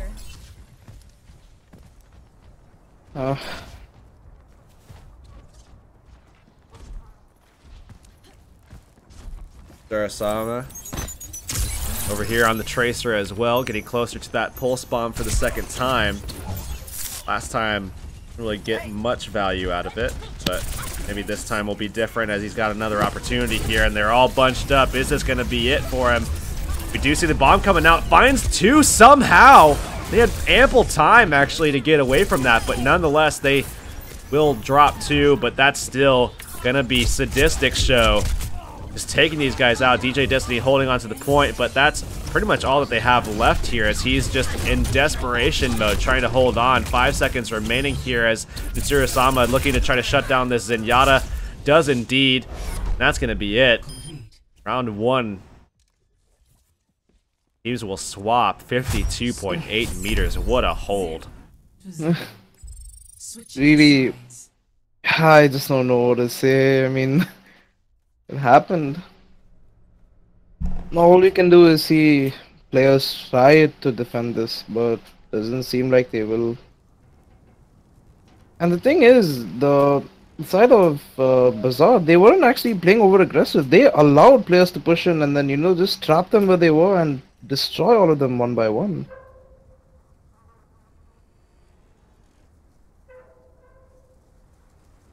Well, now they definitely don't have to go too far here. Reyes on the Widow at the moment. They're going to be playing a Mei and a Sombra, as well as that Reaper, but it looks like they're swapping things back around a little bit. Looks like they're holding on to the Sombra at the very least, but oh, yeah, actually going to be holding on to that Reaper, moving the D.Va back into the play as well. Nonetheless, still an interesting defensive tactic here that they're pulling out. I mean, really, they have to get a lot of value out of everything that they're picking here, because they basically cannot lose a single fight. That's almost literally exactly what has to happen. If they lose a fight, that the rest of that distance is going to be covered by that payload. I mean, you put 3 on, and it's going to cover those 52.8 meters pretty easily. They're going to have to be aggressive quite early, contesting and everything. Be able to slow down the pace of that payload being pushed. But even if that's the case, they're getting a huge respawn advantage to the attacking team. And I just don't see any way that they're going to be able to pull this one back out. I mean, at this stage, Bizaar set themselves up way too nicely. Either way, though, Reyes going to be on the Reaper instead. Judge still holding on to that Mei pick, so we'll have to see what kind of impact that's going to have. They're holding back up on top of Earls. Very interesting, given the fact that most of that distance is initially going to be covered already, because they're not contesting at all. So now once we see them jumping in, it's only going to be, you know, 15 meters away from that final destination. They're just letting it go the entire distance here. And now finally going to be able to get on and contest it. Jumping on, it's going to be back and forth. Beautiful pick by the Widowmaker. Oh, that's 2. Wow. Penny. Oh, he might be able to demech this D.Va as well. If they demech the D.Va, that's it. I mean, they're pushing 3 on right now. They don't have anybody that can legitimately contest. Unless it's going to be Hotshot Kid, but he falls, and that's going to be easy for them to walk right in, and they do it in 53 seconds. TBM, what a map finish. Team Bizaar making this look so simple. 1-0. I mean, you said it yourself, Unix. There's nothing else I can add to that. Team Bizaar just incredible on the attack and defense. Not even letting them push half of that first point, just taking it to the gas station and and just going like, okay, this is as far as we will ever have to go on Route 66. And Sadistic there. And this was the Sadistic show, actually, that we saw, where two people went out from that Diva bomb, and he was still able to salvage things a little bit. So great stuff from him, in particular, on that play at least. 8 enemies EMP'd by Panny, and I think that was just 2 EMPs, so 4 per EMP. That's Still placed well. Second one, he had died to the self-destruct, so I mean, I think McCree just kind of cleaned that second point up. If they didn't have the McCree, I felt that players might have had a good chance of pushing. Again, you see the whole round, Sadistic completely going uncontested. Just the same that Makeway did. They just gave him space to push, and position himself where he felt comfortable enough to get those picks as fast as he could.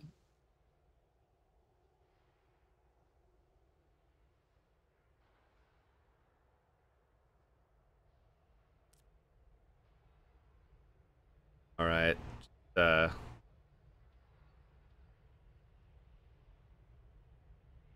right.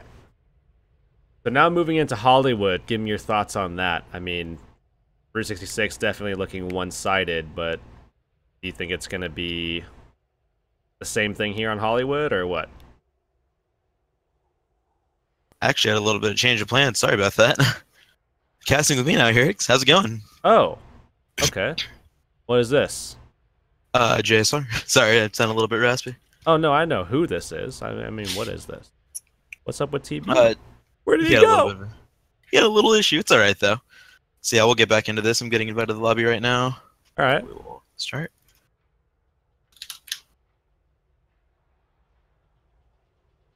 But yeah, the matches so far, Bizaar's showing a great showing overall. Players really has to coordinate a little bit more and actually get that focus targeting out to actually get a little bit of counterplay going.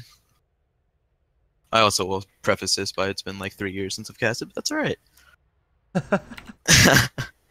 All good, man. All good. It's like riding a bike; it never really goes away. Yeah, that's all true. right, let me go. Good job. Have you added? Weird. I'll PM you real quick.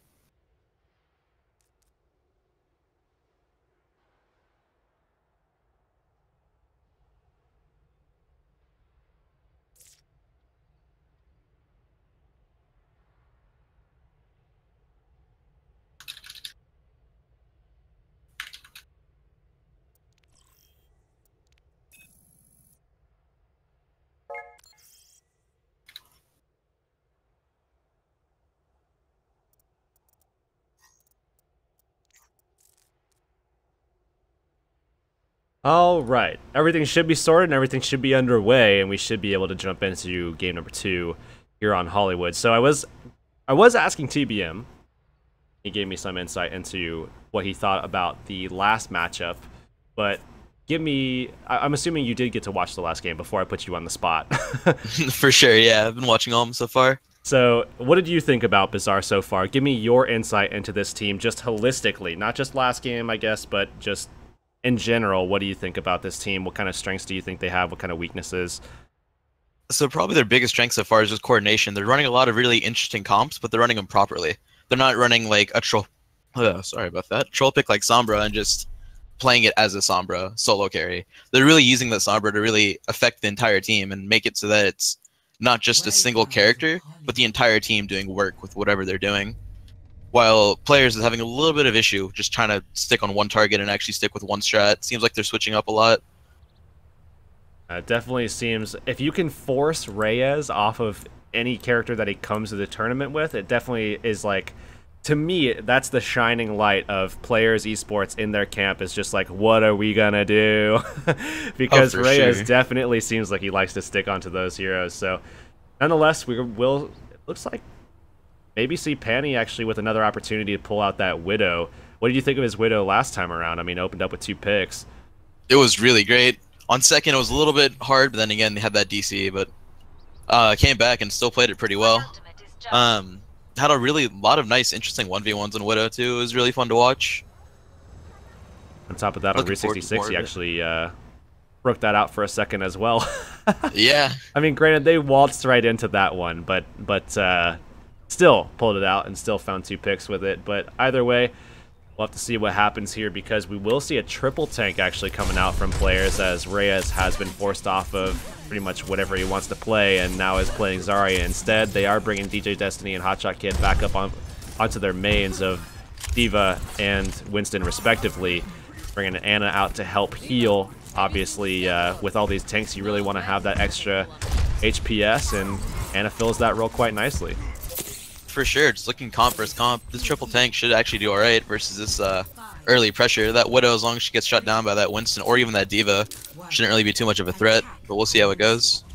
They are playing a dive, and Panny is really just kind of taking up that extra support slot. So they're relying on all of that healing to be coming from that Zenyatta. So certainly he will get that Transcendence quickly, which will be a huge boon for them, but you know, still not having that healing is going to be rough for them. They still find an early pick though onto Judge here to start things off, and really just Panny looking for opportunities to create sightlines for himself, and he actually does find a kill onto Hotshot Kid, and it's going to be Reyes forcing himself over there as they're just entrapping people and just isolating everyone.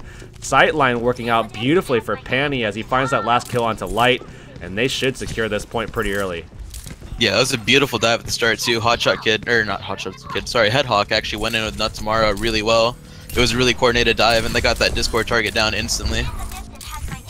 Really great nice coordination, exactly like you were talking about before. Just, you know, being able to pursue those Discords is something that we actually made mention of, TBM and I, before with a team, and it seems like Bizaar just takes that to an entirely different level.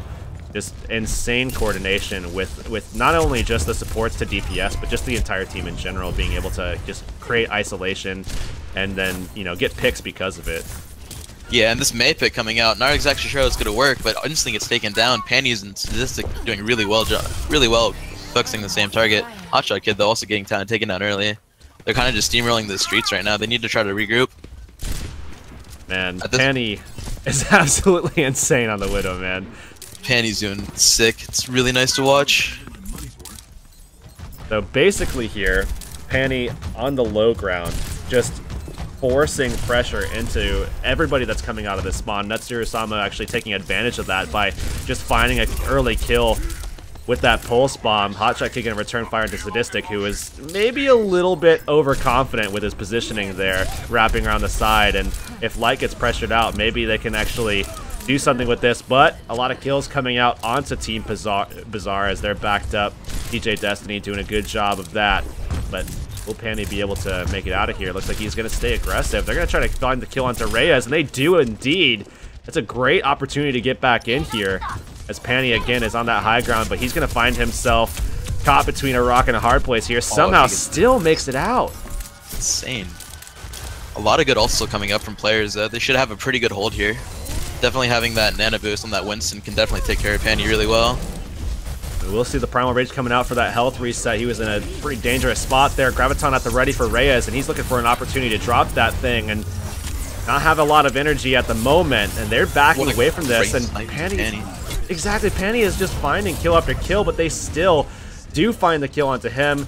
Transcendence dropped already from Pandev, and they're still going to be surging forward here. Nitsuru-sama just being so aggressive into these tanks will be able to demech that D.Va. They're looking for the kill onto the discorded May, and they find that with ease.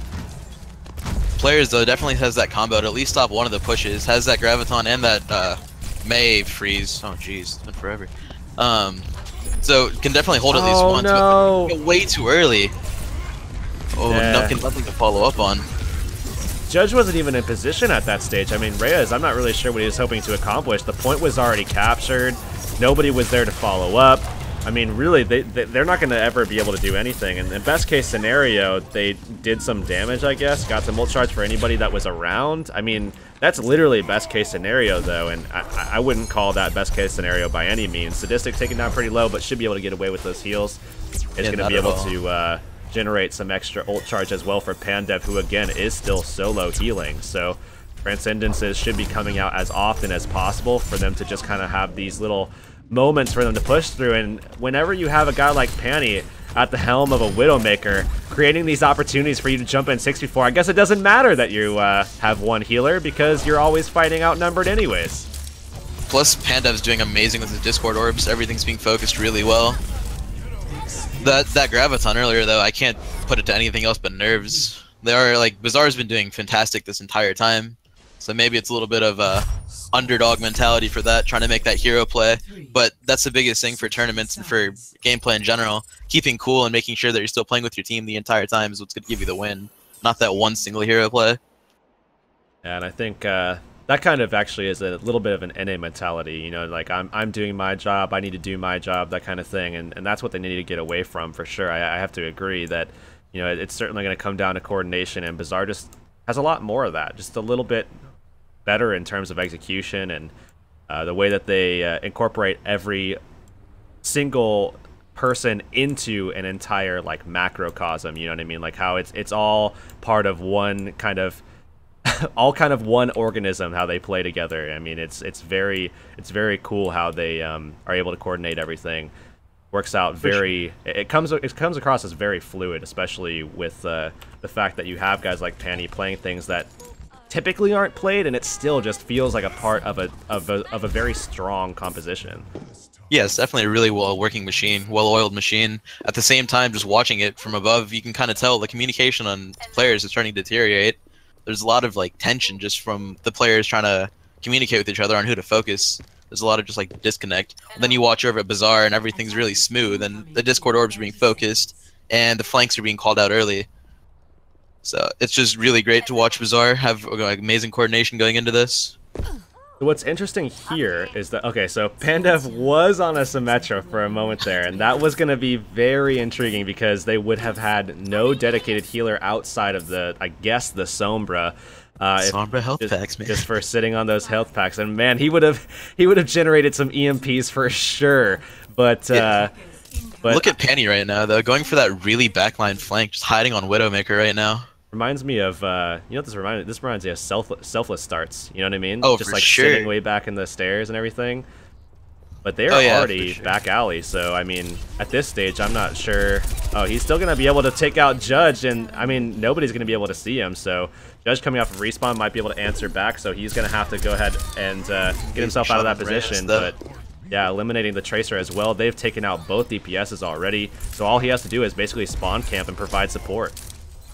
The tanks, though, at least taking out the Tracer, still doing some damage to the other tanks right now. Just a tank-v-tank battle up top.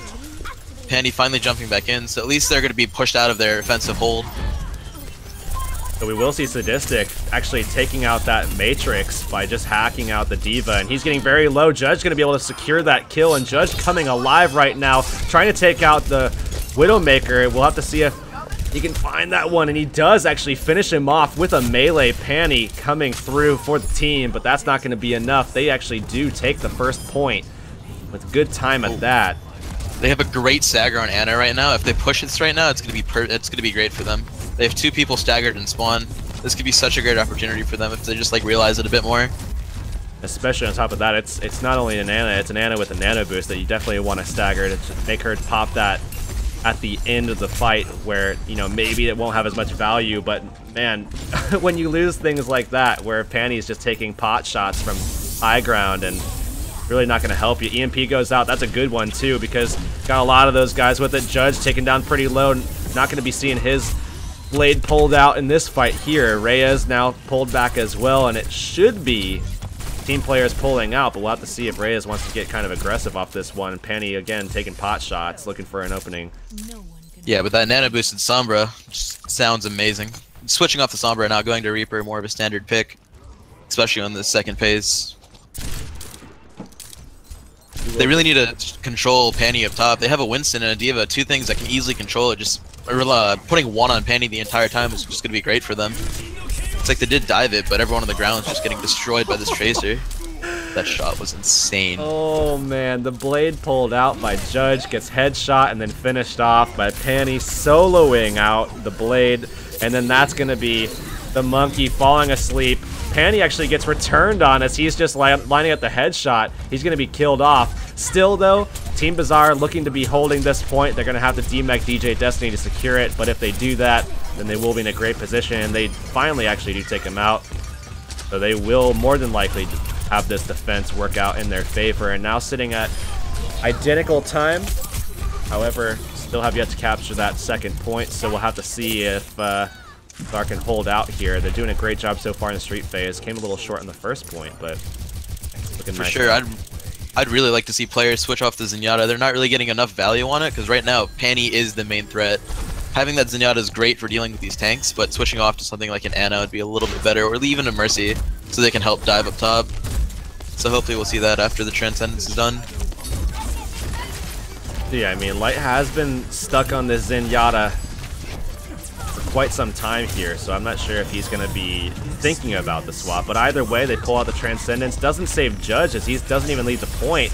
And with that late pull from Sadistic, he's going to take out the Tac Visor. He's going to have the D.Va right in his face. They still demech her, though. Should find that kill. And again, a fantastic defense mounted by Team Bizaar, as Reyes, with that last little desperate attempt to try to find some kills. I mean, again, one of those best case scenario options of what happens. You find 2 kills and you die anyways. You know, it's those kind of mistakes. Those aren't going to work against Bizaar here. Oh, for sure, especially like with how Panny and everyone's playing. Like just that last play right there, their Tracer, Nutsamara, had an amazing play, outplaying both Hotshot Kid and Light, getting that double kill at like 10 HP. So like all the players playing really well in this entire set. But they do get that early pick off, so Nutsamara is going to be down. It is a one-to-one for each person. But Headhawk with that Climber Rage, clearing them all up. And that's the big thing. It creates a little separation for Panny to not ever really be the target, because of the fact that Headhawk and Boz and Netsuru-sama have such a presence at the front line. You know, it's that same thing again with Selfless. I mean, I'm bringing them up for a second time here, where it's such a threat at the front. You have guys like Emong, you have guys like Sinatra, you know, just always sitting up there and creating a huge threat for you that it becomes tough to deal with the defense. And Panny is basically that. He's landing these insane shots, putting insane pressure from afar, and he's virtually gone untouched, uncontested, because there's just too much frontal threat. Of course, I mean, then again, Rip to Fran. Hopefully Panny has a different fate for sure. Oh, for sure. But yeah, these tanks are doing so well just protecting Panny this entire time, like you were saying. But that was a great double pulse bomb from Nutsamara right there, getting both the supports. This push is pretty much over for players already. They need to regroup. They're like still staggering a bit too hard. And that's what's crazy. They shut down that attack with a Tracer, and that's basically all they had to use. Panny was almost not involved in that fight at all. I mean, he was sitting up there waiting for that sightline to kind of open itself up, and it never did. Netsuru-sama already sent them packing back to their respawn with that pulse bomb. Yeah, there's still so much just damage coming out. They're getting poked so hard in their spawn. They needed to be switching stuff up a little bit earlier just to make sure they can kind of counter what's coming into them. Like taking note of that Bizaar is still only running 1 healer. Abusing that as much as they could would have been a great option for them. But we'll see what they can do in this last push with this Dragon Blade. Judge just trying to get anything done with it. Finally gets a soldier. Oh, but he's low. No, man. The Ana just hid behind the bank. Still a lot of good kills coming out from players right now. They could be pushing the payload a little bit. Maybe get this cap. Well, the issue here is that with Boz going up, finds 2. That's onto Judge and Light. Those are 2 very, very important picks. I mean, obviously demeching the D.Va would have been just as huge, but with that delay that Boz got off there, it just allows them an awesome opportunity to get back in here. Sadistic gonna drop that visor, and oh, he actually pokes out just a little bit too soon, and DJ Destiny finishes him off with that bomb. Now it's basically just up to Panny. Can he do something here? Can he make something out of almost nothing? Trying to find the kill on the Tracer is not going to do that at all. And the barrier... Headhawk doing that primal raging and try to keep everyone off that payload. Yeah, it's doing really well with that too. It's in overtime too, so if they knock everybody off, that's that. I mean, they will actually get it. And they do it! They C9'd him! Oh man. The Lucio's going back for the Panny kill. But DJ Destiny, one thing we missed, but he did really well right there, was he pretty much shut down that play earlier. If that would have been a little bit more coordination after he had that D.Va bomb and actually used that, he ate the pulse bomb from Nutsamara while he was nano boosted too. So just amazing plays from him there. Just a little bit more after that would have been great.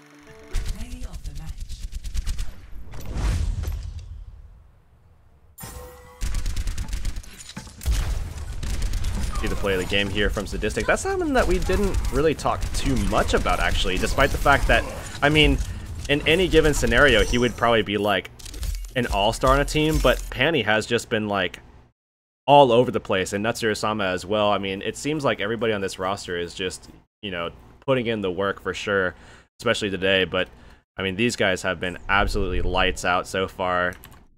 It's been crazy to watch them, to be honest. And we will see them in the next map, which will be Dorado, and we've already seen players on this map, and this certainly seems like, you know, one of their better maps, at least defensively, which is something that they certainly need against Bizaar. Oh, but for sure.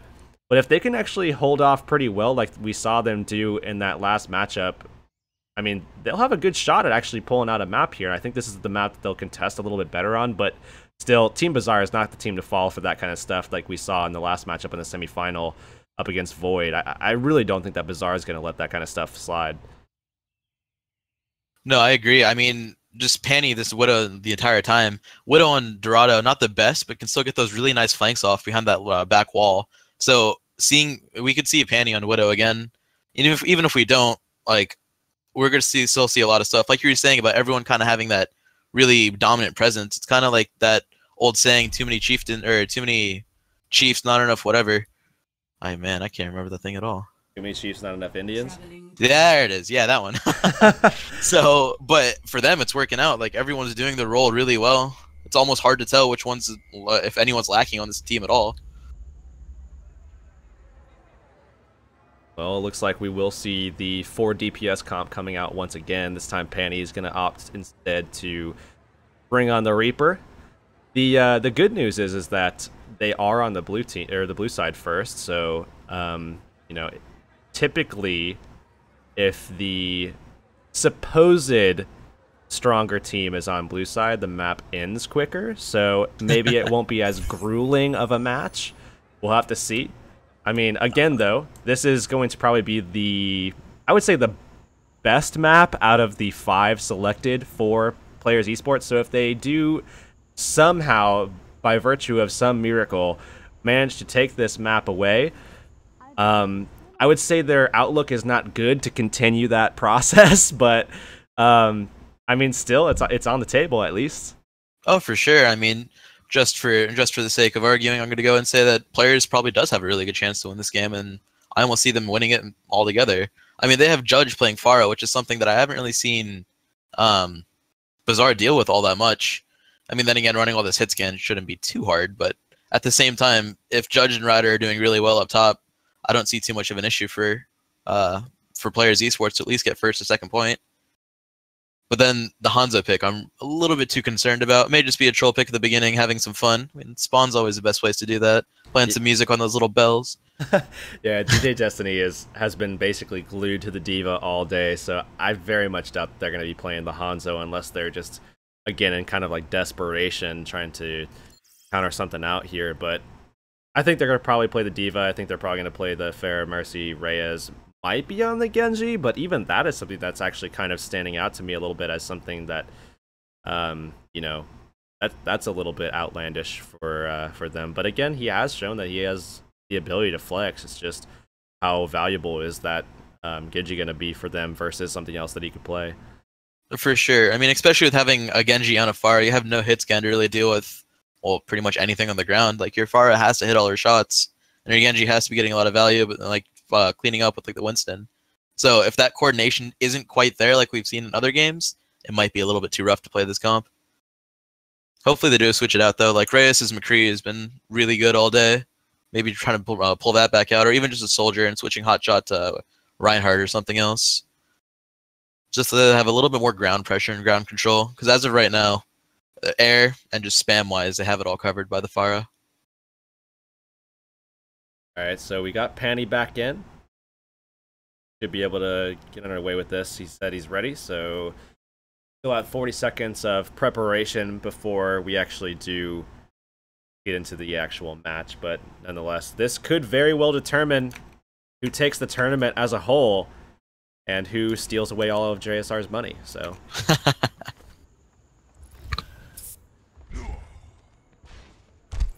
I'm really curious to see how they run this. Well, I guess they switched down to 3 DPS. Panny's going the Mercy? I mean, like we said, every player on this team has good strengths and multiple roles, but not sure how much I like him on Mercy unless he's going straight pistol. I definitely feel like, I mean, certainly Panny, I was gonna say, feels kind of like the role where he's probably like calling some stuff, but I guess it must be Pandev, right? That's actually calling everything. More than I'd hope so. Those Discord orbs, if they're not being called, that's just amazing game sense. But already a pick coming out from Judge onto Boss. A good start from players so far.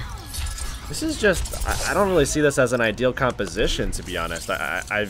This really kind of stands out to me as something of a worry because he's running the Mercy without like an outlet, you know what I mean? Like he doesn't have anybody he can just like jump to get away from that pressure. I mean, if at any point he gets pressure on the ground, where he's gonna go?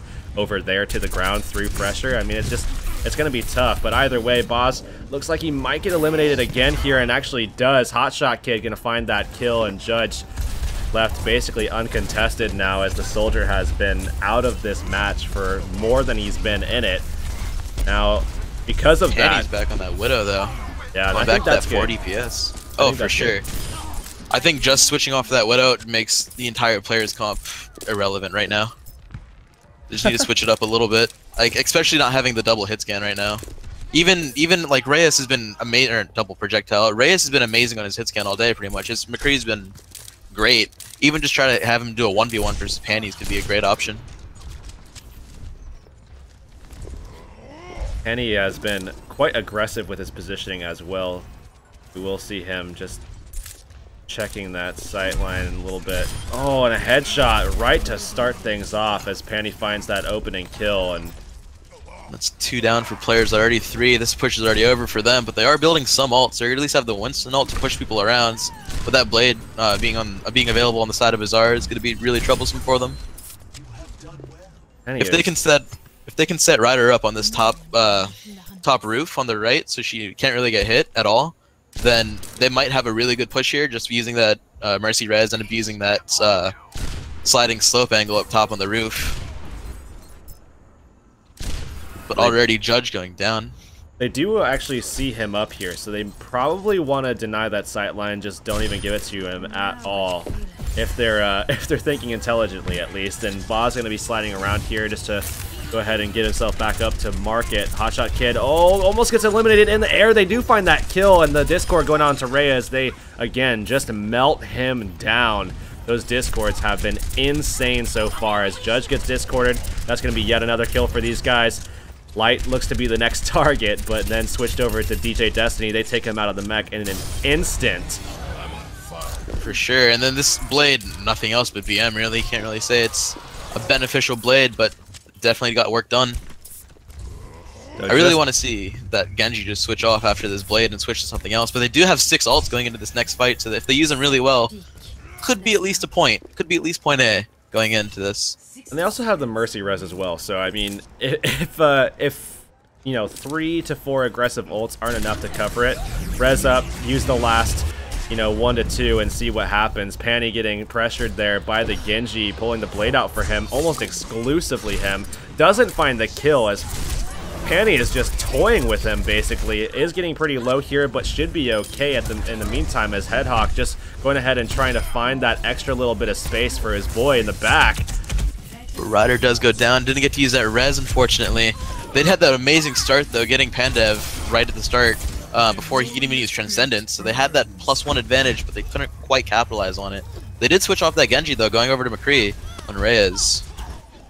But again, Judge being staggered a bit too hard, and especially with only 10 seconds left, that's not going to be too good for them. Oh, the flashbang actually deflected there by Natsuro-sama, and they're going to actually be able to find that quick, easy double pick there onto the Mercy as well. They're on the payload, so they're not going to C9 themselves this time. That's definitely awesome, but the Blade coming out, that should secure it. They just have to find that fair kill, and that last Blade swipe will do just that. Overtime ticking down. Oh, the res coming back up, just hanging out on the point. Nothing else you can really do. The Lucio trying to kite, but not enough. That will be that. 63.19 meters. Last time that we saw Dorado look this bad, it was, I believe, 58.2 if I'm not mistaken. So This is just a little bit over that, and we saw how easily they were able to finish that one out, and it was Players Esports doing that. Man, it seems like they're already calling GG as well. They are, but at the same time, it is a tournament, so you got to keep that morale up for the entire time. You can always have that random comeback, that great play. They thought they were done. Oh, nope, man. 2 sides to every coin, man. Gotta go the other way. I mean, with how well they defended, I mean, technically, if they held the same way, I mean, again, it's next to impossible considering the difference between Void and Bizaar. But if they held the same way, they'd hold them at 58.2 and they technically win. So could be. I mean, you always gotta root for the underdog. Make it interesting. You gotta shine a light when there is so much darkness. So for sure.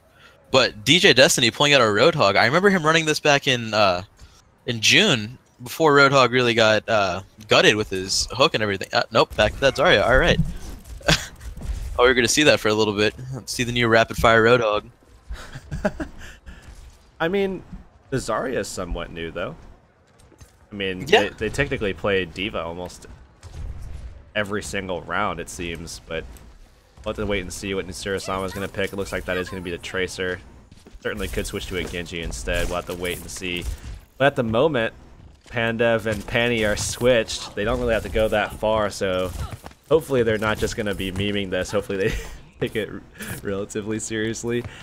Yeah, but Rhea is going on that Widow. This is going to be fun to see a little Widow 1v1 action. Go back to Beta 1 for this. It would be even nicer to see Reyes versus Panny. But yeah. See. Yeah, we'll see what we can. We'll take what we got though. Already though, 3 kills. Oh man, that literally is like the worst feeling though, when you're like, okay, it's all on the line. This is our moment. We have to make this work, and then everything crumbles at the instant it says go. And now they're halfway there here, JSR, and oh man, it doesn't look like there's any way for them to turn things back around. Headhawk down pretty low, so at least they might be able to take advantage of that. They might at least still get on the payload, try to delay for a little bit, but no, not anymore. Pandev getting the kills now, saying Panny move side, and I'm the new P in the... Yeah, that just died. Never mind on that. Well, I mean, as soon as they go into market, it becomes just a shooting gallery. They just start popping off shots, and there's no way, because they have to get to the point to have any kind of contest. The fact that they lost that first fight, that was it. I mean, they might as well have just GG'd and stayed in their base at that point, because, again, running through market with no full regroup, you're done. There's no way you make that. No way at all. Yeah, but no surprise here. Panny's getting the play of the game. Let's see which one it is, though. Got a lot of really nice shots off. I thought that was a headshot. So this is actually when he first swapped over to this, so he will kill the Pharah there as well. So that's when he first swapped over to it. Had that instant impact off the swap. We were kind of worried about it because he was playing Mercy off the drop, and they died instantly. Yeah. But that legendary. good shit coming out. Yeah. Both teams having fun, having a good time. But either way, that is going to be Bizaar taking it 3-0 over Players Esports. That is the entire tournament with it as well, as they take the finals and all of JSR's money. I mean, do you have anything you want to say after it? Any shout-outs, anything like that? I'll let you just completely take over. Anything you want to say? Sure. I mean, for the first thing, for them taking all my money, I mean, like, you know, if they want to donate some back, perfectly fine.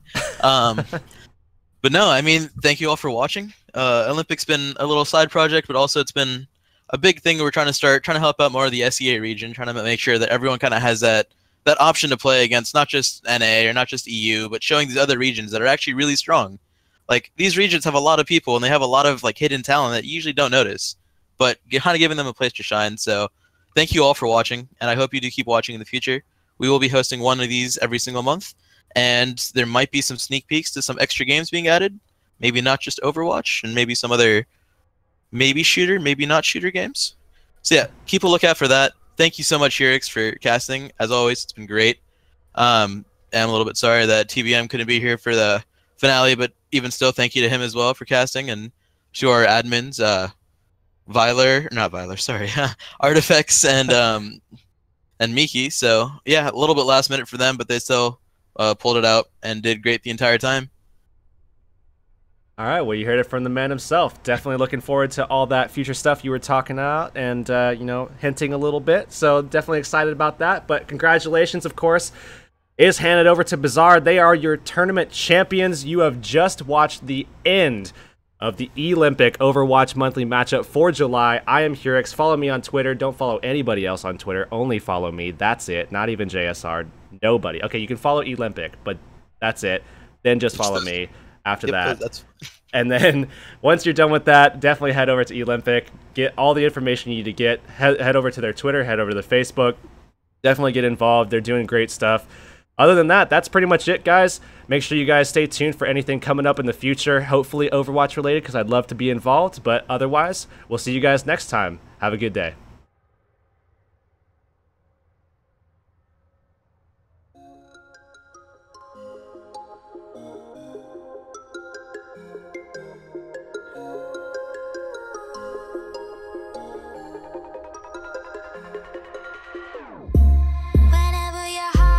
Broken. Don't ever forget you're golden. I will find a light in your soul.